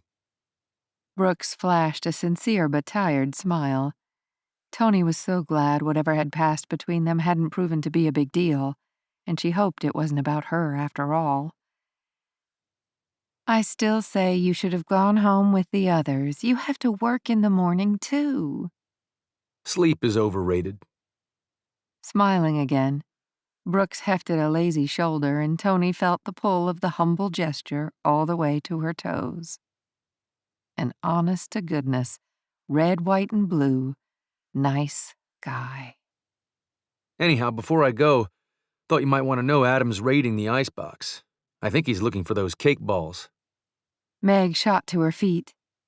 There for the rest of the week at the diner. Shaking her head, she hurried past him into the house, hollering at Adam, "Don't you dare!" I love watching those two. Toni really did. It was like seeing a sappy movie unfolding in front of her. Do you think they'll always be that happy? Don't see why not. Brooks crossed the porch and leaned on the rail beside her. Feel like talking? What about? Your next move. Oh. That was all she'd been thinking since Meg's offer to stay on. All through dinner, cleanup, and curtain hanging, she'd kicked her options back and forth. I hadn't meant to leave Boston yet. Brooks nodded. Thought I'd have more time to save, to plan. But I already told you that. Brooks nodded again. It's funny, or maybe not, how much clearer things become when you whittle them down to what really matters. And what really matters to you? The baby. My family, Mom and Dad. I still don't want them to know about all this until it's over. As for the baby, I'll do whatever I have to in order to make sure William doesn't hurt this child." Brooks nodded, but his expression hadn't changed. She had no idea what he was thinking. "I already decided going back to Boston to fight this out is not in anyone's best interest. That's one point for Meg's favor." This time she saw a hint of a twinkle in his eyes. "And if I don't want my family involved or at risk, that pretty much eliminates most of the state of Massachusetts and New Hampshire. So that's 2 points." One corner of his mouth tilted upward toward his sparkling eyes. "I can't imagine William trekking all the way out here, and I rather like the idea of never seeing him face to face again." What about the baby? "Yeah, well, I'm still thinking on that one." Brooks nodded, his face unreadable again. But mostly, she took a second to glance up at the moonlit night before glancing back at him. "I like it here." You do? A hint of something shone in his eyes, but she couldn't quite figure it out. She nodded. "Growing up, I always thought I wanted to get away from the big, in-your-face family that I had. Marrying William and into his upper-crust ways seemed the perfect answer. This town is like one huge extended family, and I realized just how much I miss that. Even the sisters. By the way, what are their real names?" Brooks shrugged. I don't know. They've always been Sister and Sissy. "Oh well, let's just say point 3 in Meg's favor is, I like the people here." She felt her cheeks warm with the rest of the sentence. "Some more than others." With every word Toni uttered, Brooks' heart beat a little faster. Was this what it had been like for Adam when Meg came to town? The thought of more time with Toni had Brooks ready to kick up his heels and do a jig. All afternoon he'd been debating ways to convince Toni for her own good to stay in Tucker's Bluff, where he could keep an eye on her. At least until William Bennett was fully, legally, and truly a thing of the past. Now she'd made his job 1,000 times easier by coming to the same conclusion on her own, or at least the part about staying in town longer. But nowhere in his inner conversations had he anticipated being this deep down in his soul happy if she'd agree. Did the lawyer give you any idea how long the divorce will take?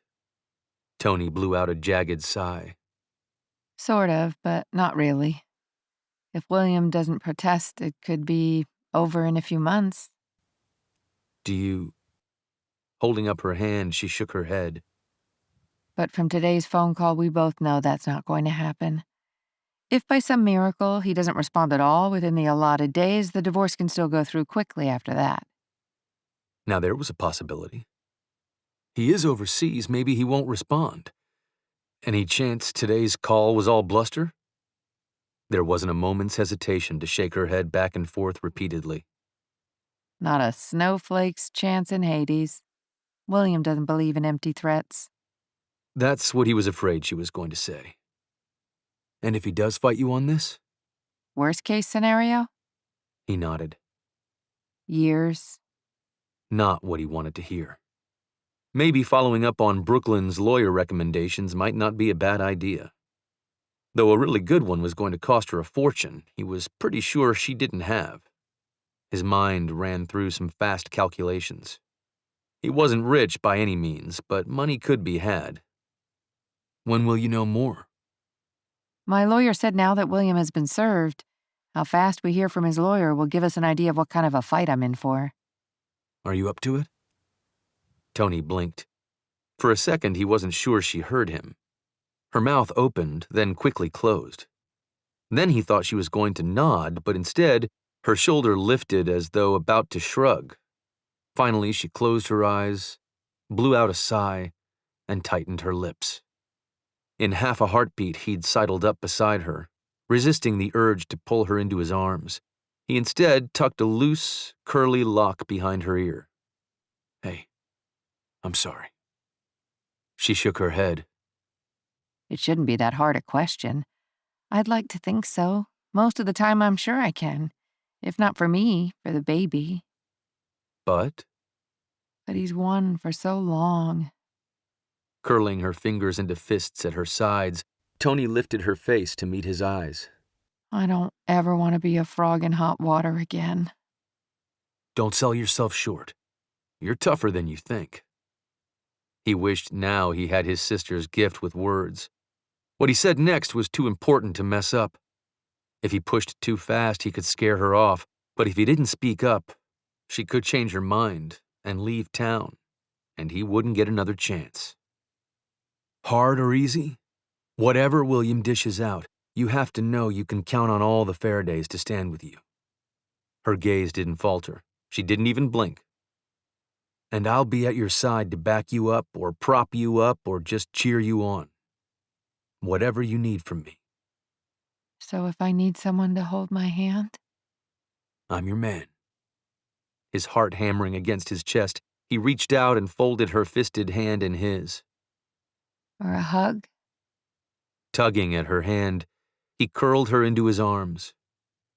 I've been told I'm a good hugger, You've been told, right? she mumbled into his shirt. Wishing they'd met another time or place did no good, but holding her tightly in his arms, he was absolutely positive that no matter how long it would take for her to be free, he would be right here waiting. And if he started working on it right now, maybe she'd be as convinced as he was that here, in his arms, was how life was meant to be. Chapter 19.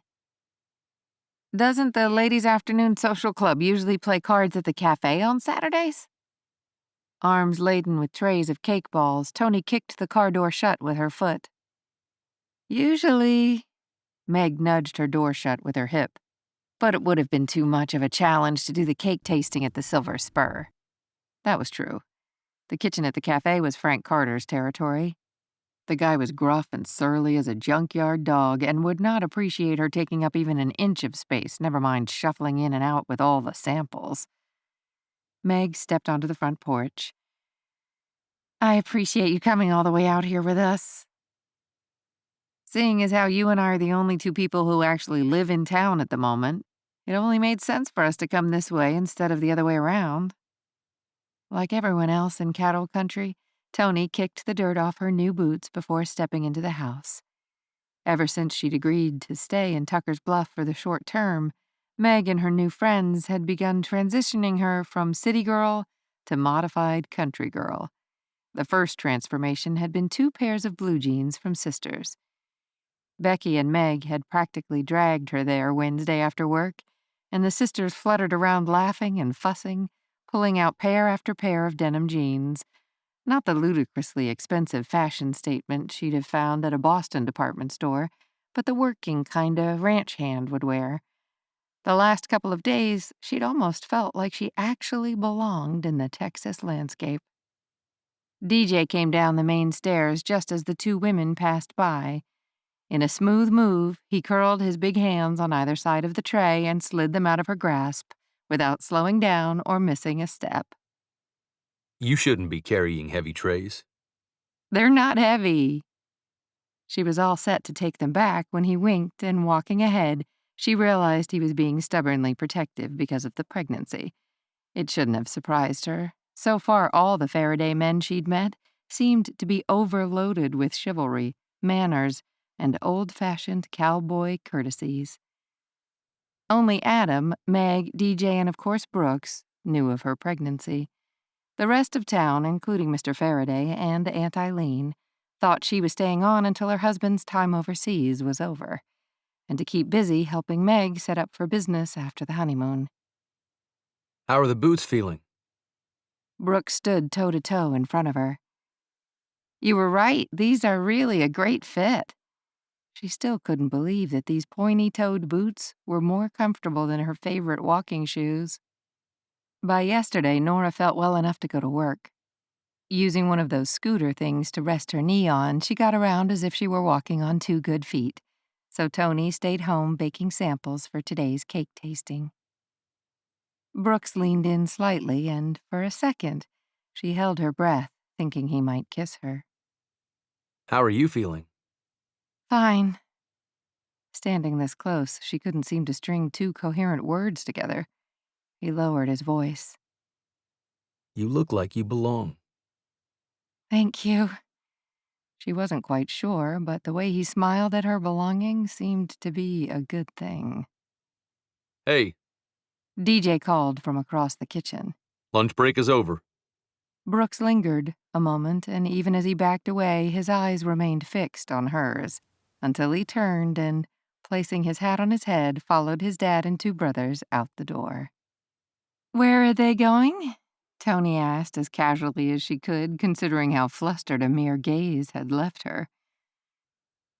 "They're branding and vaccinating calves.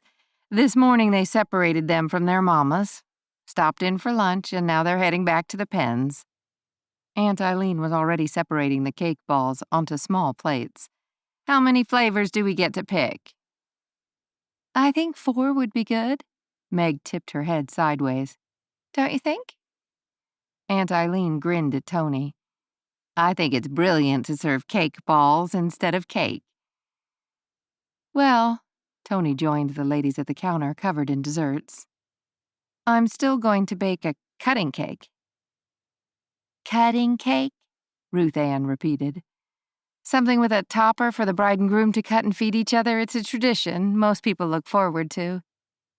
"True," Aunt Eileen agreed, "and it's very nice of you to agree to do all this baking." "Absolutely." Meg spun about and flashed her friend a huge grin. "I just couldn't bring myself to send someone all the way to Butler Springs for a wedding cake, and while I know Frank's cake would have been just fine, these are going to be fabulous." "Knock, knock." Sally Mae Henderson crossed the room. Her German shepherd Rab at her side, tail wagging a mile a minute, nose twitching at the air but steady beside his master. "Go on," she said to the eager dog. "Just stay away from the rabbits." The dog bounded past everyone and sat, tail still wagging, at the back door, waiting patiently for someone to open it. Meg stepped aside, scratched Rab's ear, and then, turning the knob, opened the door and let the eager dog out. "Look at him galloping out. Where does he go?" "Down to the pens. Checks out what's going on for a bit, then comes back." Sally Mae set a bowl of water on the ground. "Really?" Eileen nodded. "He's not a cattle dog, but he likes to think when we visit it's his job to keep the cows in their place." Sally Mae shrugged. "Sean says Rab has pretty good instincts. Hard to lose that herding tendency that was bred in for so many generations." "Sounds a bit like ranching in Texas." Aunt Eileen looked out the kitchen window in the direction the men had ridden off to. "Even now, those boys with all their own lives and careers, and yet, when the big jobs come along, they're back here on a Saturday working the ranch." "Yeah, sometimes I feel bad that Rab doesn't have a job to keep him busy." Sally Mae smiled. "Other than looking out for me, that is, which is why he'll be back soon." Eileen raised her hands and eyes skyward.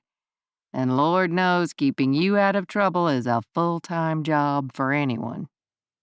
"Hmm." Sally Mae ignored her friend of over 20 years. But Toni could see the smiles the two women hid. They probably knew each other's secrets and sins. Not that Toni could imagine Aunt Eileen having any sins, but still, she'd like to think if she and Meg could stay in touch this time, maybe, just maybe, this would be them in 20 more years. "Okay," Aunt Eileen clapped her hands.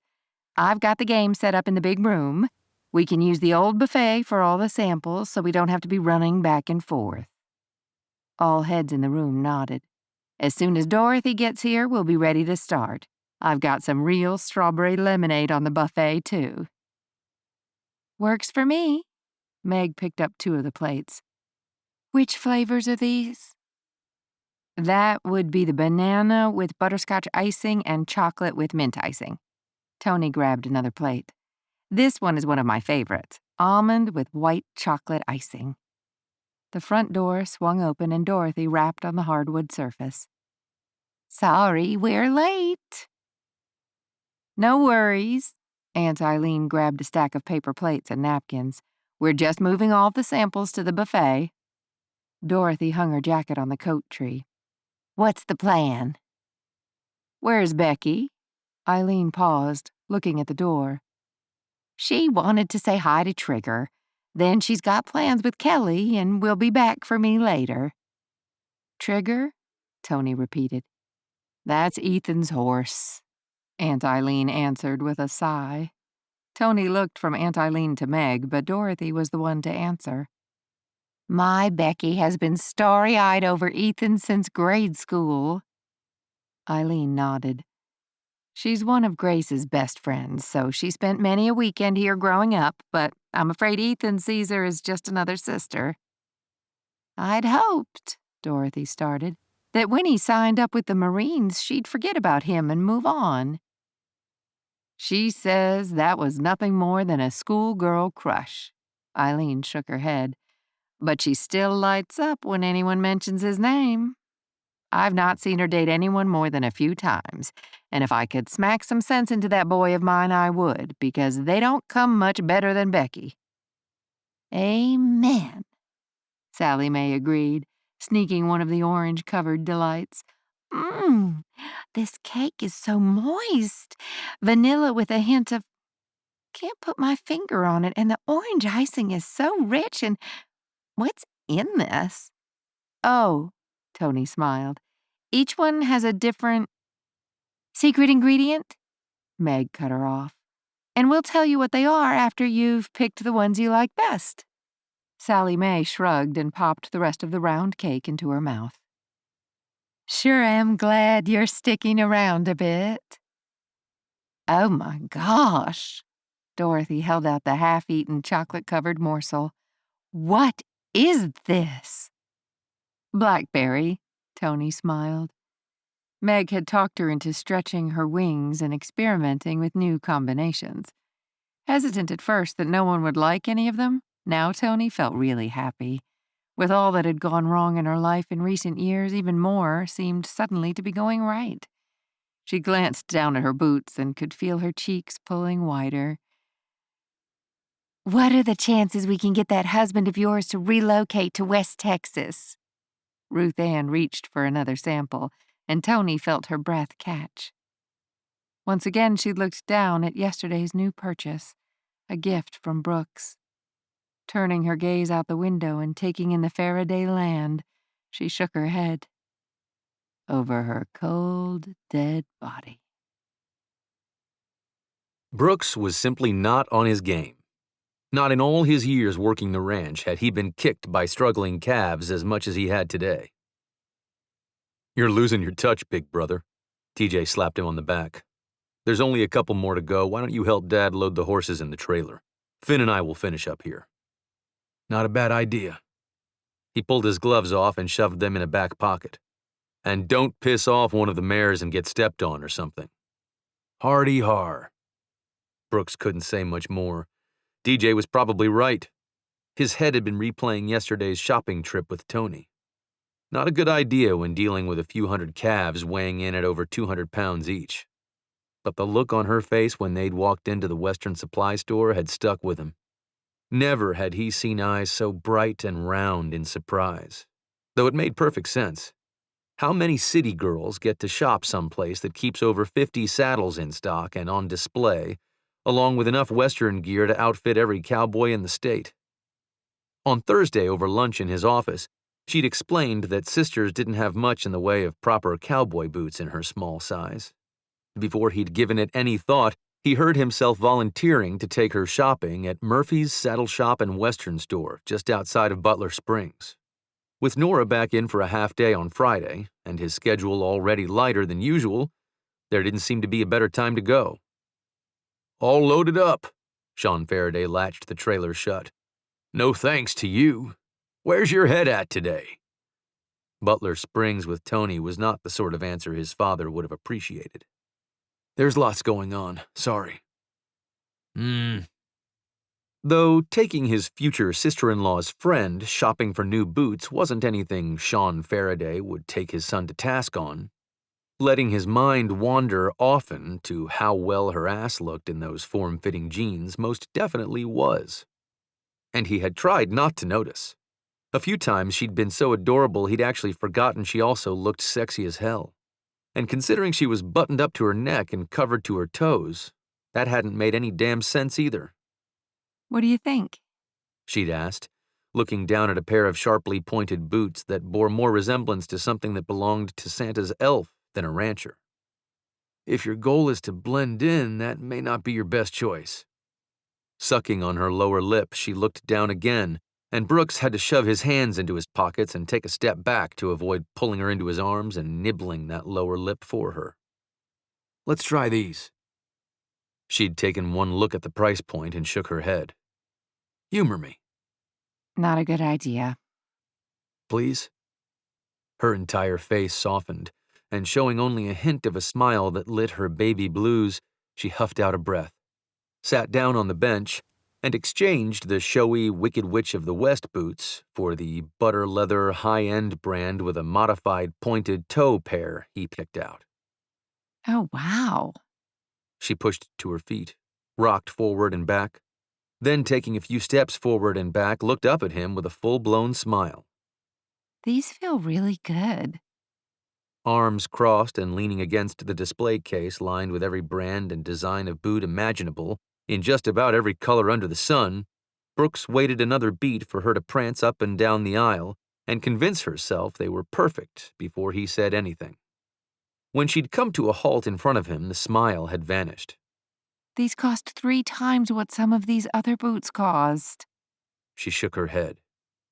I can't do that. Not now. My treat. I can't let you do that. A parallel row of creases settled between her brows just before she flopped down on the bench and tugged at a boot. That's absurd. There's a reason just about everyone in these parts wears boots. Besides the fact that they stay warm in the cold and dry in the rain, they do really good in the mud and muck and the dirt and dust that blows up everywhere from Fort Worth to New Mexico. Doesn't matter. She yanked off the other boot. I won't be here long enough to need all of that.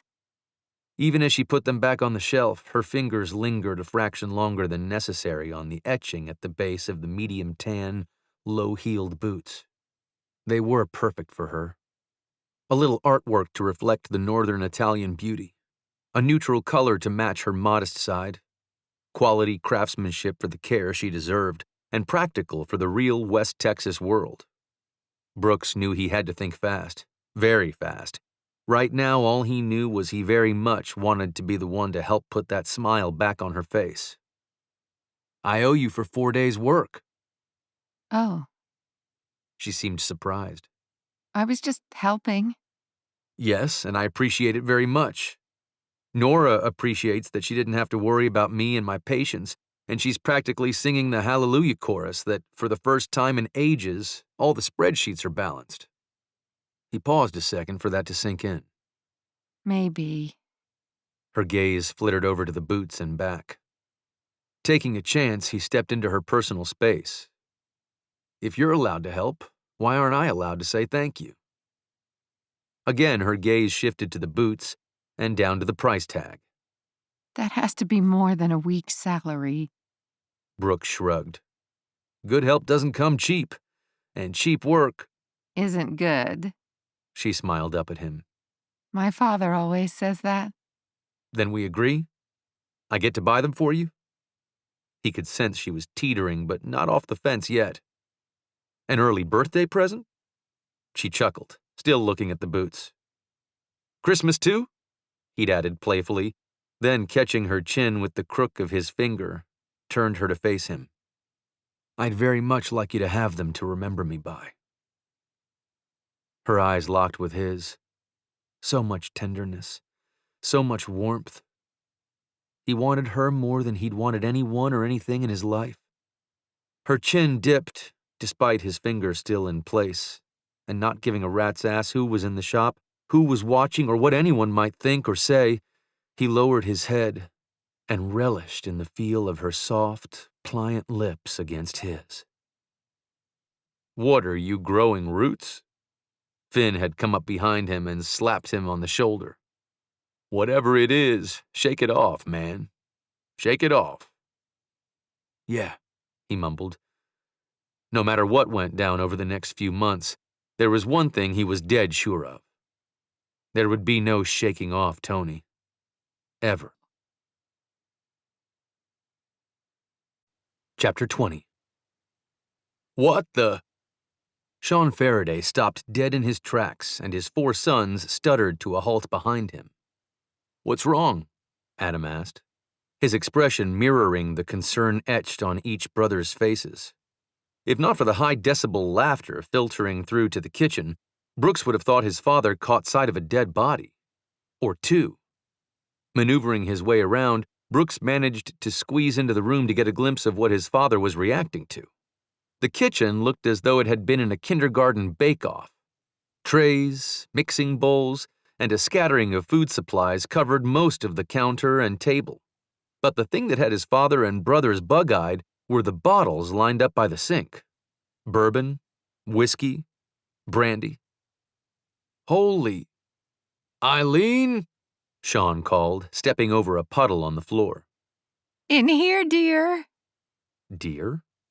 Another burst of laughter from the living room exploded, and Brooks and his brothers looked to their father who, slack-jawed, appeared equally befuddled by the response.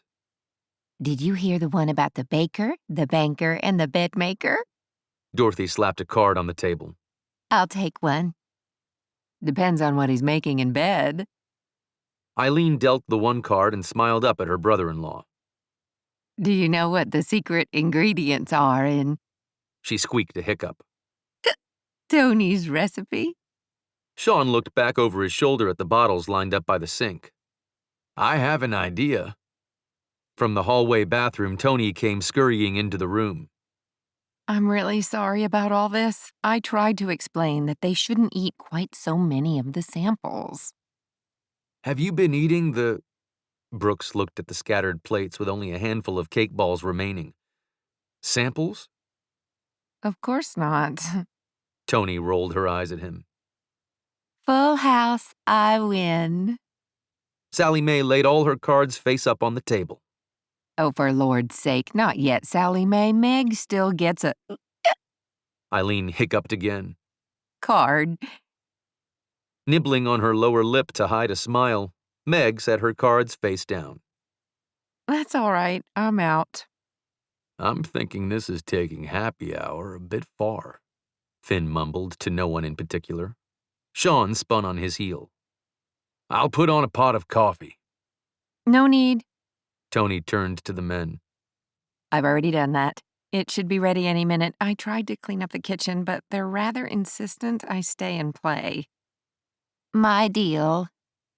Dorothy gathered the remaining cards in front of her and with a twist of her wrist sent half the deck flying. Grinning from ear to ear, she shrugged. Oops. Scratching the back of his head, Adam surveyed the giggling women and the mess they'd made. I thought the cakes were already made.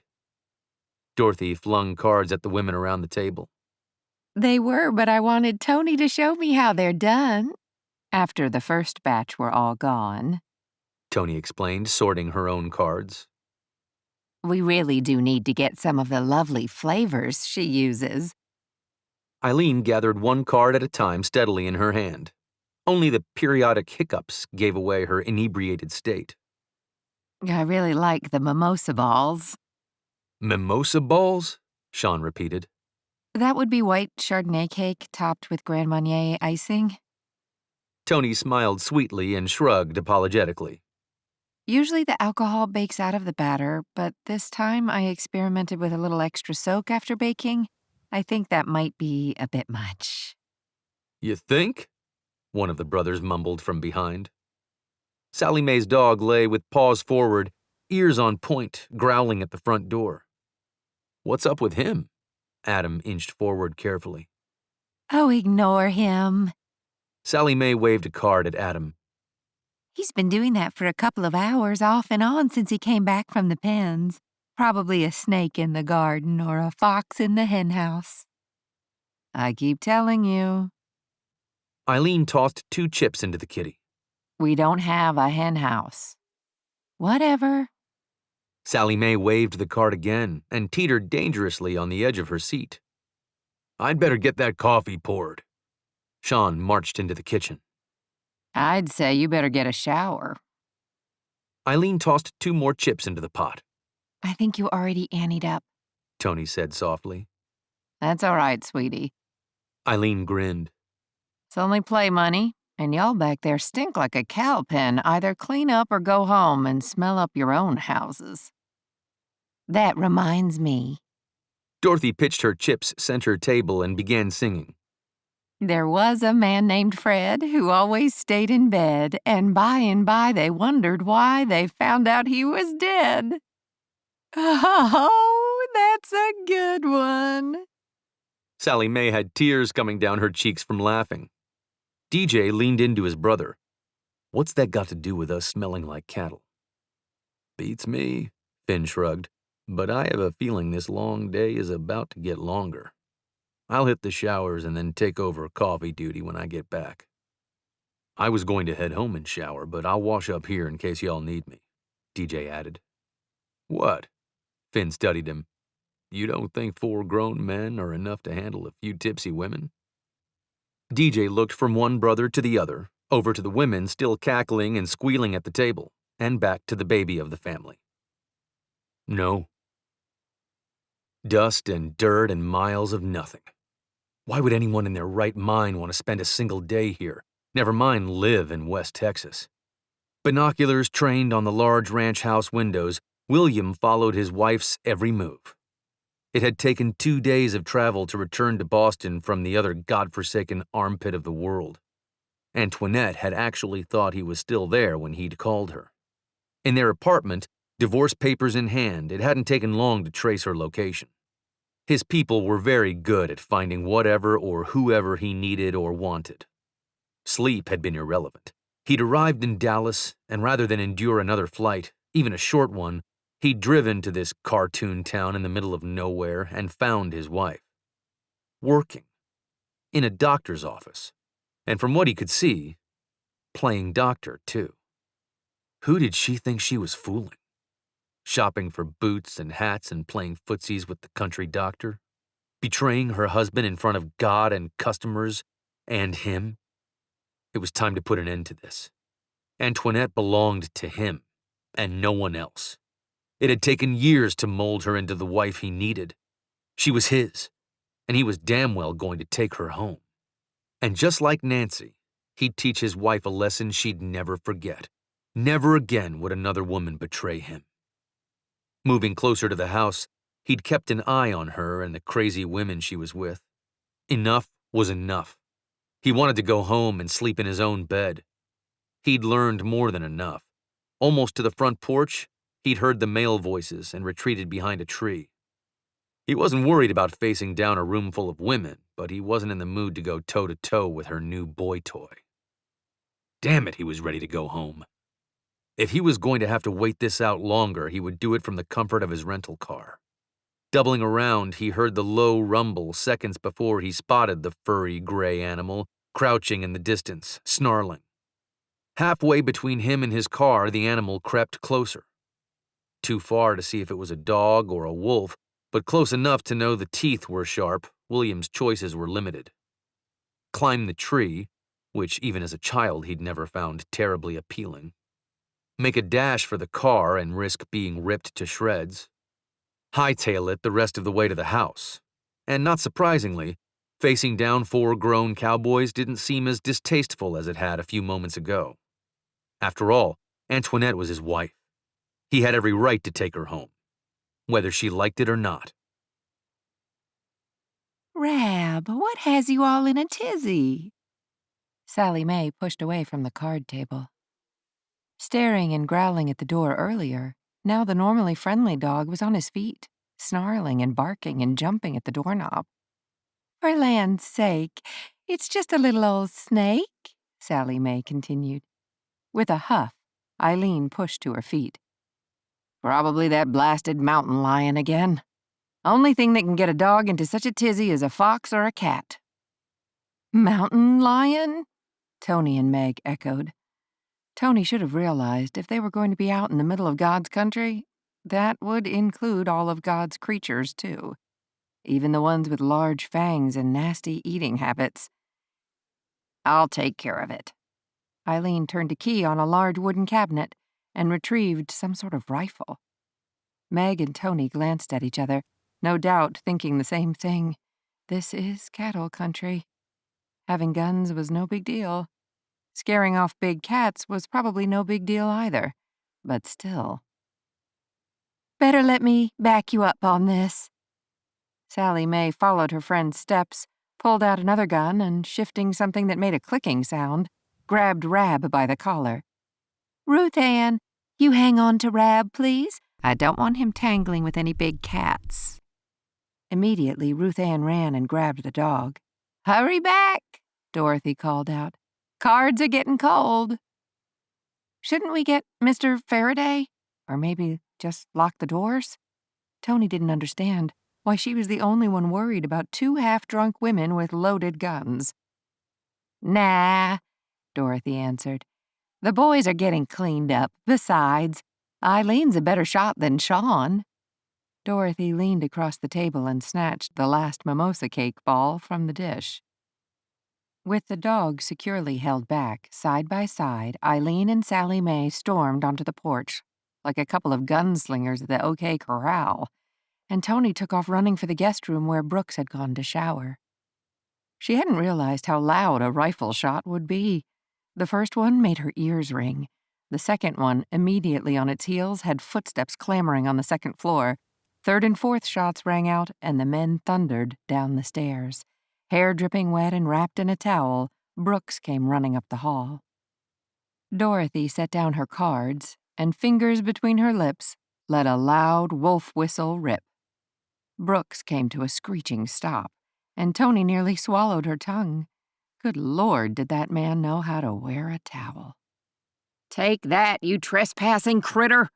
Eileen practically cheered before firing off another shot. Woman, what the hell are you doing? Sean Farraday, still in his work clothes, was the first to arrive downstairs and skidded to a halt in front of his sister-in-law. Give me that. "That mountain lion is back." Eileen handed off her gun and crossed her arms. Where? Pointing the gun away from the house, Sean looked to the horizon. What the hell? Tucking in his shirt, DJ came up beside his father, Finn on his heels. Adam, who'd been outside in the barn checking on an animal, came racing through the house. Another crack sounded, and Sean snapped his head to Sally Mae, who one-handed pointed her rifle in the air. "Don't look at me. I only got off 2 shots. That was enough to scare away whatever had Rab all riled up." Sean turned back to see the dog on alert at Ruth Ann's side, his ears high, his tail still, and his teeth exposed. You sure the mountain lion's back? "If you mean did I see it, no." Eileen flung her thumb over her shoulder. "But Rab heard something. A few shots in the air would scare a bear away if we had 'em." DJ took the gun away from Sally Mae and followed his father out onto the porch. Without saying a word, Finn and Brooks turned and, each grabbing a gun from the cabinet, headed to the back. Adam snatched the gun from Brooks and looked down at his towel-wrapped hips. You'd better go put some pants on. I'll check the barn. "Good thing y'all don't have a henhouse." Dorothy was on her feet and taking one of the last blackberry Cabernet balls. Toni wasn't sure if, for the older woman, this was just another day on the ranch, or if maybe someone should take the cake balls away from her.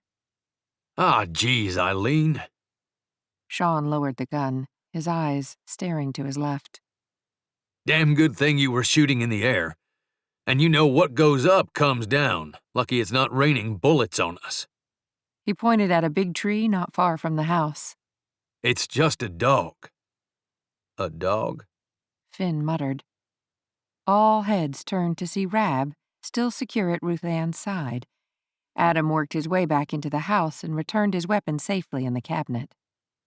I'd better take a look at the dog. Sean nodded. We're going to have to check the rest of the trees, too. DJ pointed to a nearby fallen limb. If those few bullets were all it took to bring down that branch, something must have rotted out the tree. The drought could have something to do with it. I thought the drought was over. Meg inched her way to the front to get a look. It is, but that doesn't mean there isn't plenty of damage in its wake. Adam kissed his fiancée on the cheek and eased around her. I need to get out there, see whose dog is loose. You don't think? She asked him. Honey, it's been months. He kissed her on the forehead. If I need my bag from the truck, I'll let you know. Meg nodded and Toni moved by her friend. She wanted to see what was happening up close, but was still a little shaken with all the guns going off. I wonder. Meg walked out to the porch and took a spot next to Eileen and Sally Mae. Sticking close by, Toni came to a stop beside her college friend and looked to where everyone had been pointing. A medium-sized furry animal glared at the fallen tree branch, growling. It's him, Toni and Meg echoed. Him? DJ turned. The dog, they chorused. You've seen that dog? Meg asked. Toni nodded. The first week I was here. It was on the street. Brooks came up behind her, placed his hands on her shoulders, and looked to where Adam was slowly inching forward, cooing soft words at the snarling dog. Yep, that's him. You've seen him too? Meg looked from her friend to her future brother-in-law. You might say we met because of the dog. Really? Meg raised a brow, then returned her gaze to Adam. I guess you could say the same thing about Adam and me. Really? Toni looked at the dog. He was so sweet the time I saw him. Do you think he's hurt more? Could that be why he's snarling? Brooks squeezed her shoulders in a comforting gesture. If he is, Adam will take care of him. All eyes on him, Adam made it within 15 or 20 feet when the dog gave a single bark and scurried 20 or so feet back. Oh no, Toni jerked forward. He's getting away again. Hang on. Give Adam a chance. Brooks reassured. Adam hunched down and called to the dog. The big fella plopped his tail on the ground and gave another bark. Slowly, Adam eased up, took a couple more steps, and stopped. Then, taking several quick broad steps, hunched down again. Only this time, instead of calling the dog, he reached forward, shook his head, and called out, Houston, we have a problem. Chapter 21. The last thing Brooks expected to come across on the ranch was a dead body.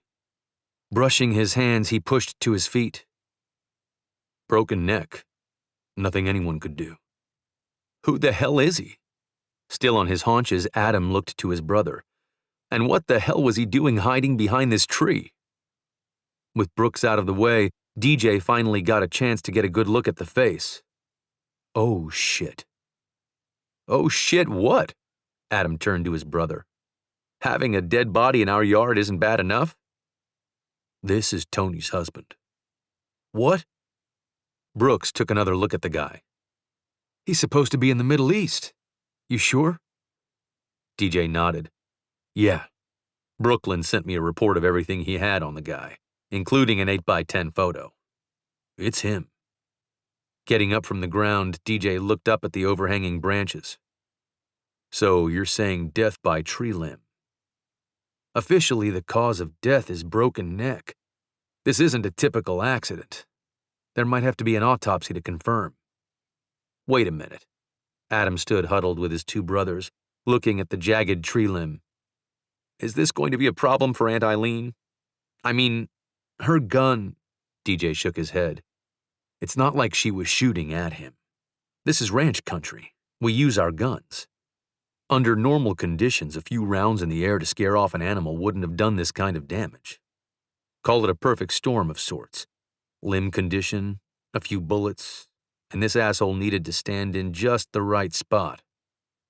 Adam looked around for any signs of the dog. I wonder if that was him. Him? Brooks asked. The dog on the road that night, or morning, I met Meg. That's right. DJ looked around as well. He seems to be good at disappearing. Among other things.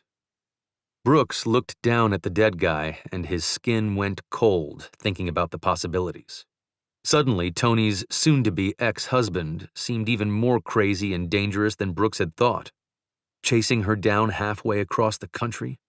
Stalking her on his family's land? And how long had he been following her? Had he ever really left the country? What would he have done with her? Too many ugly questions with even uglier answers. We'd better move him into the barn. I'll call Andy. He can keep this guy on ice until the coroner can get him. We sure the ladies are okay? Adam asked again. Again with the second-guessing me. DJ glared at his brother. This had been almost a joke between them, but right now, not so much. I'm positive. Nothing to hide here. I'd better go talk to Toni. Brooks reached out and snatched his brother's arm. Let me. She's going to have to identify him. I know. Brooks took in a long breath and walked back to the house. This was not something he was looking forward to. First to greet him at the edge of the porch were his father and Finn. What is it? Sean Farraday asked. The shots hit a rotted limb, landed on Toni's husband. Broke his neck. Wide-eyed, his father and brother looked like matching owl bookends. I'll explain later. I need to talk to her. Inside the house, Meg and Toni stood waiting for news of the mysterious dog. The other ladies were back at the table, though no card playing had resumed. Is the dog okay? Toni asked. Probably. As soon as I got there, he took off, but from what we could see, he seemed perfectly healthy. No limp? Both women asked. Brooks shook his head. No limp, but we need to talk. He looked to Toni. Okay. In private. Let's take a walk out to the barn. Putting his hand along the small of her back, he directed her toward the kitchen and called out to his aunt. Going to show Toni some of the horses. He didn't wait for her response, just kept walking. How far is the barn? Not very. Far enough away so we don't smell the animals, but close enough to tend. Once inside, Brooks grabbed a blanket from the tack room, spread it out across a stack of hay, turning it into a bench of sorts. Sit, he directed. Okay, I'm sitting. What's wrong? It's William. Her brow furrowed and he sandwiched her cold hand in his. There's been an accident. There was never an easy way to say this. He's dead. She gasped, and her free hand flew to her mouth. Her gaze studied his, questioning the veracity of what he'd just said. And then she let out a long breath. What happened? Is anyone else hurt? Brooks shook his head. He wasn't overseas. The lines on her forehead deepened. Boston? Brooks shook his head again and squeezed her hand. Toni, he was here. Probably coming to take you home. The tree fell on him. Broke his neck. He died instantly. Are you sure? That he's dead? Yes. That it's William? He nodded. DJ identified him, but you'll have to confirm. Silently, she nodded, and he battled around all the things he would say or do in different scenarios, none of which made sense now. I should be sad. Or at least feel bad. She closed her eyes. Am I a horrible person that all I feel is relief? No. You're human. William was a manipulative abuser. Relief is perfectly normal. She opened her eyes and stared down at their hands. Seconds ticked by, and she batted around another set of crazy ideas. I'll have to go home to arrange for the funeral. Does he have family? Yes. Her gaze shifted down the center hall and lingered a moment. I don't want to see them. I don't want to have to pretend to be a grieving widow. You don't have to pretend anything. I don't want to be disrespectful. It wouldn't look right if I weren't there. I never liked his mother, but still. She angled her head and stared blankly. He couldn't begin to fathom what she must be feeling. Her mouth opened and shut, making no sound. When she struggled for words once again, he put his finger over her lips. This is complicated. There are a lot of years between you and William. It's okay to need time to think this through." Toni sucked in a deep breath and then blew it out slowly. "But when you're ready," he continued, "I'll be waiting for whatever comes next." Her gaze softened, and she squeezed his hand. I think I'd like that. Very much. This is your last chance. No changing your mind again, or on Saturday you'll slice into a cake from a box.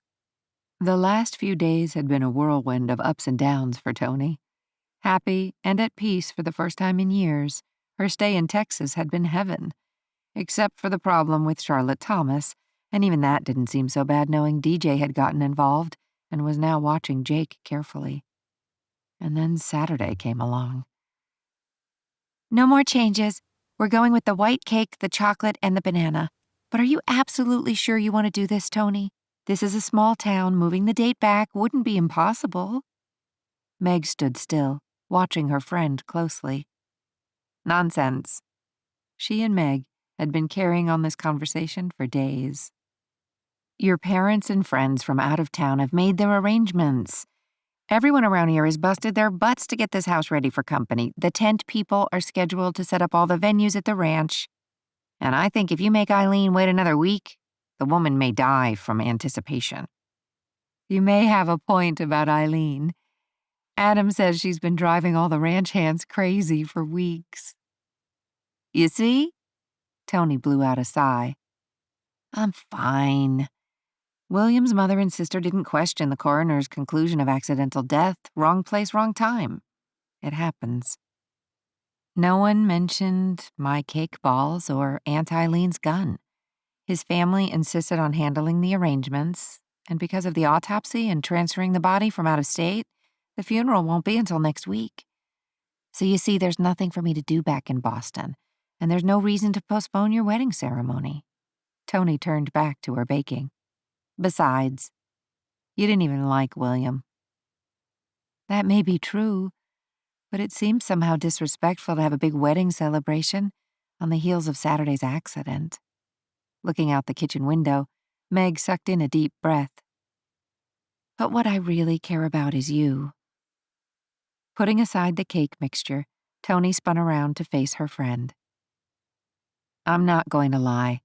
There's a lot going on here, but right now, there's nothing I'm looking forward to more than seeing you marry the man of your dreams. Better, Meg laughed and turned to Toni. I dreamed of Chris Hemsworth and Zac Efron. Adam beats them both, hands down. That he does, Toni smiled at her friend. And Brooks beats Adam and the others hands down. Knock, knock. Toni's heart leapt at the sound of Brooks's voice. He'd been at her side helping her sort through this mess as close as 24/7 as possible without crawling into bed with her. All right. Brooks set the cardboard box on the counter and pulled out the first bottle. Sister ordered extra Grand Marnier and butterscotch schnapps. Apparently Sissy loved the orange and Sister is fond of the banana and butterscotch, and they want to make sure there's enough to last the entire party. And probably leftovers for a doggy bag. Oven mitts in hand, Toni pulled a fresh pan from the double ovens. I really do love this kitchen. Good. Meg picked up her to-do list from the opposite counter and hugged it to her chest. Because now you have no excuse not to stay and help me get this place off on the right foot. Even the left foot would be better than instant oatmeal and frozen waffles. You can do better than that, and you know it. Maybe, Meg grinned, moving toward the doorway. But now we won't have to find out. I've got a few calls to make. When Adam gets here, let him know I'm in my office. Will do. Brooks took the last bottle of liquor the sisters had ordered for Toni out of the box. How much more work do you have to do? Just one more cake batch has to go into the oven, and then I can call it a night. With his back to the wall, Brooks leaned against the cabinet and crossed his ankles. I could watch you cook all day. Oh, that sounds exciting. Toni poured the batter into the greased pan. You're looking good. He eased away from the counter. You're amazing.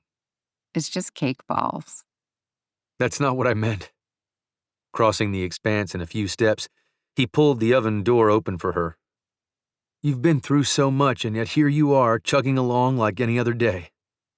I keep expecting you to fall apart any minute, to need me here to catch you, hold you up, but nothing. You're stronger than you look, Toni. Only a week ago, having Brooks standing this close to her would have had her all out of sorts, fogged her brain, and sent her heart racing. There were a couple of days this week I wasn't so sure. Brooks waited for her to shut the oven, then sidled up beside her.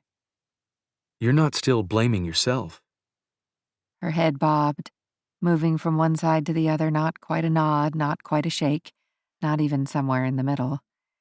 Every day I wake up and think there must have been something I could have done differently, that somehow this is my fault. If I hadn't filed for divorce, hadn't been a coward and waited to leave him till he was away, just one thing done differently, maybe. Toni. No, let me finish. Once I go through the blame game that he's dead, then I grab my mind and remind myself that none of this was ever about me. No woman could have made him happy, normal. Not even his mistress. Brooks winced. Toni was pretty sure the idea of William cheating on her bothered Brooks more than it did her. But understanding that William could easily have put Toni instead of his girlfriend in the hospital was a sobering jolt of reality for both of them. Lightly, he ran the back of his knuckle down her forearm. Any man would be proud and honored to have you as his wife. Those words and the gentlest of touches, combined with the intensity of his gaze as he trained his eyes on her, sent Toni's heart galloping at full speed. After all she'd been through, all the promises she'd made to herself about never trusting another man again, how could one man make her love again so hard and so soon? Oh my God. What? Concern washed over his face. His other hand rose to encircle her in his strength, not to control but to protect, to care for, I love you. The words tumbled out, sounding just as surprising to her ears as they had when she'd realized them moments ago. She wasn't infatuated, in lust, or even falling in love. She loved this man deep down to the tips of her toes, the way she'd never loved anyone ever before. And wasn't this one hell of a way to tell him, standing in the kitchen covered in flour and surrounded by wedding cake balls? Surprise opened his eyes wide, and then slowly, his face relaxed as his gaze bore into hers, studying, examining, searching for the truth. She knew he found it when the corners of his mouth tilted up very slightly. I guess that's a good thing, because I fell for you the second you told that stray dog I was a mean, big man. That made her laugh. For the first time in days, she felt light, truly light, until his mouth came down on hers, and this time there was a hunger she'd never felt from him before, a passion that had been kept at bay and was now safe to unleash, and dear Lord, how her heart pounded and her head spun. She couldn't pull him close enough. For the first time, she felt the moist warmth of the tip of his tongue, begging for admittance, and she wanted to crawl inside him. The oven buzzer sounded, and she couldn't care less. Long fingers laced through her hair and held her to him. The hand on her hip kneaded and swirled, adding to the heat rising inside her. Footsteps pounded in the distance, and Toni didn't stop. Kissing this man for the rest of her life seemed like the best plan she'd ever had. And if this was a dream, she didn't want it to end. The buzzer stopped, and a deep male voice rumbled from a distance. What the hell? In her mind, Toni recognized Adam's voice, and still she didn't care. I was just thinking that myself, Meg said from nearby, the most likely reason the blaring sounds of the obnoxious oven timer no longer filled the room. Sliding his hand away from her hair and down her side, Brooks rested it on her other hip and slowly pulled back, just far enough for his lips to barely touch hers, close enough for his breath to continue to fan the flames sizzling inside her, close enough for only her to hear. I love you, Toni. Adam cleared his throat, and Meg's footsteps moved away from this side of the kitchen and toward her fiancé. Let's go, handsome. But, Not now, dear. They've got a lot to work out if Toni and I are going to become sisters. but, Look at it this way. Meg's voice faded as they walked out of the room. Once she gets used to the idea, Aunt Eileen is going to be thrilled with only 5 single Faradays to go. Brooks' epilogue. Good heavens, man. It's a necktie, not a noose. Adam shoved his finger in his collar and yanked at the knot Connor had tightened. Maybe if you did your own tie. Connor let the words hang. I'll fix it. Brooks stepped up to the eldest Faraday son and adjusted the tie that went with the new shirt and dark suit. 2 raps sounded on the door. Ready or not, I'm coming in. Grace, the baby of the family, popped her head into the groom's ready room. You gentlemen all set? The guests will be arriving any minute. Aunt Eileen is pacing the halls like a caged lion, and Meg is probably the first bride in the history of mankind to be ready ahead of time. Let's get this show on the road. Send a gal to law school and she comes home a tyrant. Connor loved having a couple of days with the entire Farraday clan. Even Ethan had wrangled leave for the wedding. Shaking her head and rolling her eyes, despite the fancy updo and the makeup and the curvy figure, all Connor saw was a feisty tween exasperated with her older brothers. All I know is the ushers better be downstairs before that first guest arrives, or I won't be held responsible for whatever Aunt Eileen does. Flashing one very bright and toothy grin, Grace backed out of the room, pulling the door shut. You certainly don't need all of us to tie your tie. DJ adjusted the knot on his own tie and reached for the doorknob. I'll come with you. Finn followed his brother. The 2 of us should be able to keep Aunt Eileen from a coronary. It's going to take a lot more than one little wedding to get Aunt Eileen out of sorts. Connor shook his head and followed on Finn's heels. But just in case. The 4 younger Faraday sons gathered in the church vestibule. So tell me, Connor leaned into the only brother still on active duty with the military. Was it bribery or blackmail that got you a pass stateside? Neither. The timing was just right. Almost as an afterthought, Ethan flashed a grin most likely meant to reassure, but all it did was worry Connor more. He'd been in the Marines long enough to know coincidences like this rarely happened.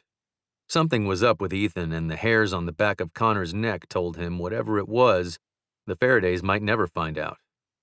Even at the foot of a flag-draped coffin. Hey, what has you 2 looking like your dad caught us TPing the Rankin house? Becky Wilson slipped out from the small room off the side of the church where Meg and the other bridesmaids were ready and waiting to walk down the aisle. Her gaze stuck on Ethan. Uniform looks good on you. Her grin was huge, and Adam was right. Her eyes still lit up like a kid with a favorite toy when she looked at Ethan. Connor shifted his attention to his brother decked out in marine dress blues. The guy may be a brilliant pilot, but he was an idiot when it came to Becky. Any man would kill to have a girl look at him with that kind of adoration, especially one as sweet as Becky. Heads up, here we go. Ethan clicked his heels and moved to the massive oak doors, extending his elbow to Sally Mae. The floodgates were now open. As if a pistol had been fired announcing the beginning of the festivities, the townspeople flowed into the church, dispersing equally on both sides of the edifice, friends of both bride and groom. By the time the brothers lined up at the front of the church with the old organ striking the chords that sent all guests to their feet, Connor was actually feeling almost as nervous as Adam. Except the man who couldn't tie his own tie 30 minutes ago now stood at the front of the altar beaming like a lighthouse bulb on a New England coast. Not a lick of nerves could be seen. The guy's gaze pinned to the beauty in a flowing white dress gave Connor gooseflesh. Beside Adam, Brooks, the best man, the guy in charge of the all-important rings, the one who should have been sweating bullets from the responsibility, was tracking Toni up the aisle in front of Meg. A couple of months and 2 brothers down for the count. And the bastards looked the happiest Connor had ever seen them. No doubt he'd be back in town very soon for another Farraday wedding, though under the circumstances, he suspected it might be a tad smaller. But then again, what did he know? Other than he'd willingly slay dragons, fight giants, and face down a wild beast with his bare hands, if it brought him the right woman. We hope you enjoyed the latest production from Chris Keniston and Punch Audio. More audio from Chris may be found wherever books and audiobooks are sold, or purchased at a discount directly from Chris on her website, www.chriskeniston.com. Please continue listening for a sneak peek of the next book in this series.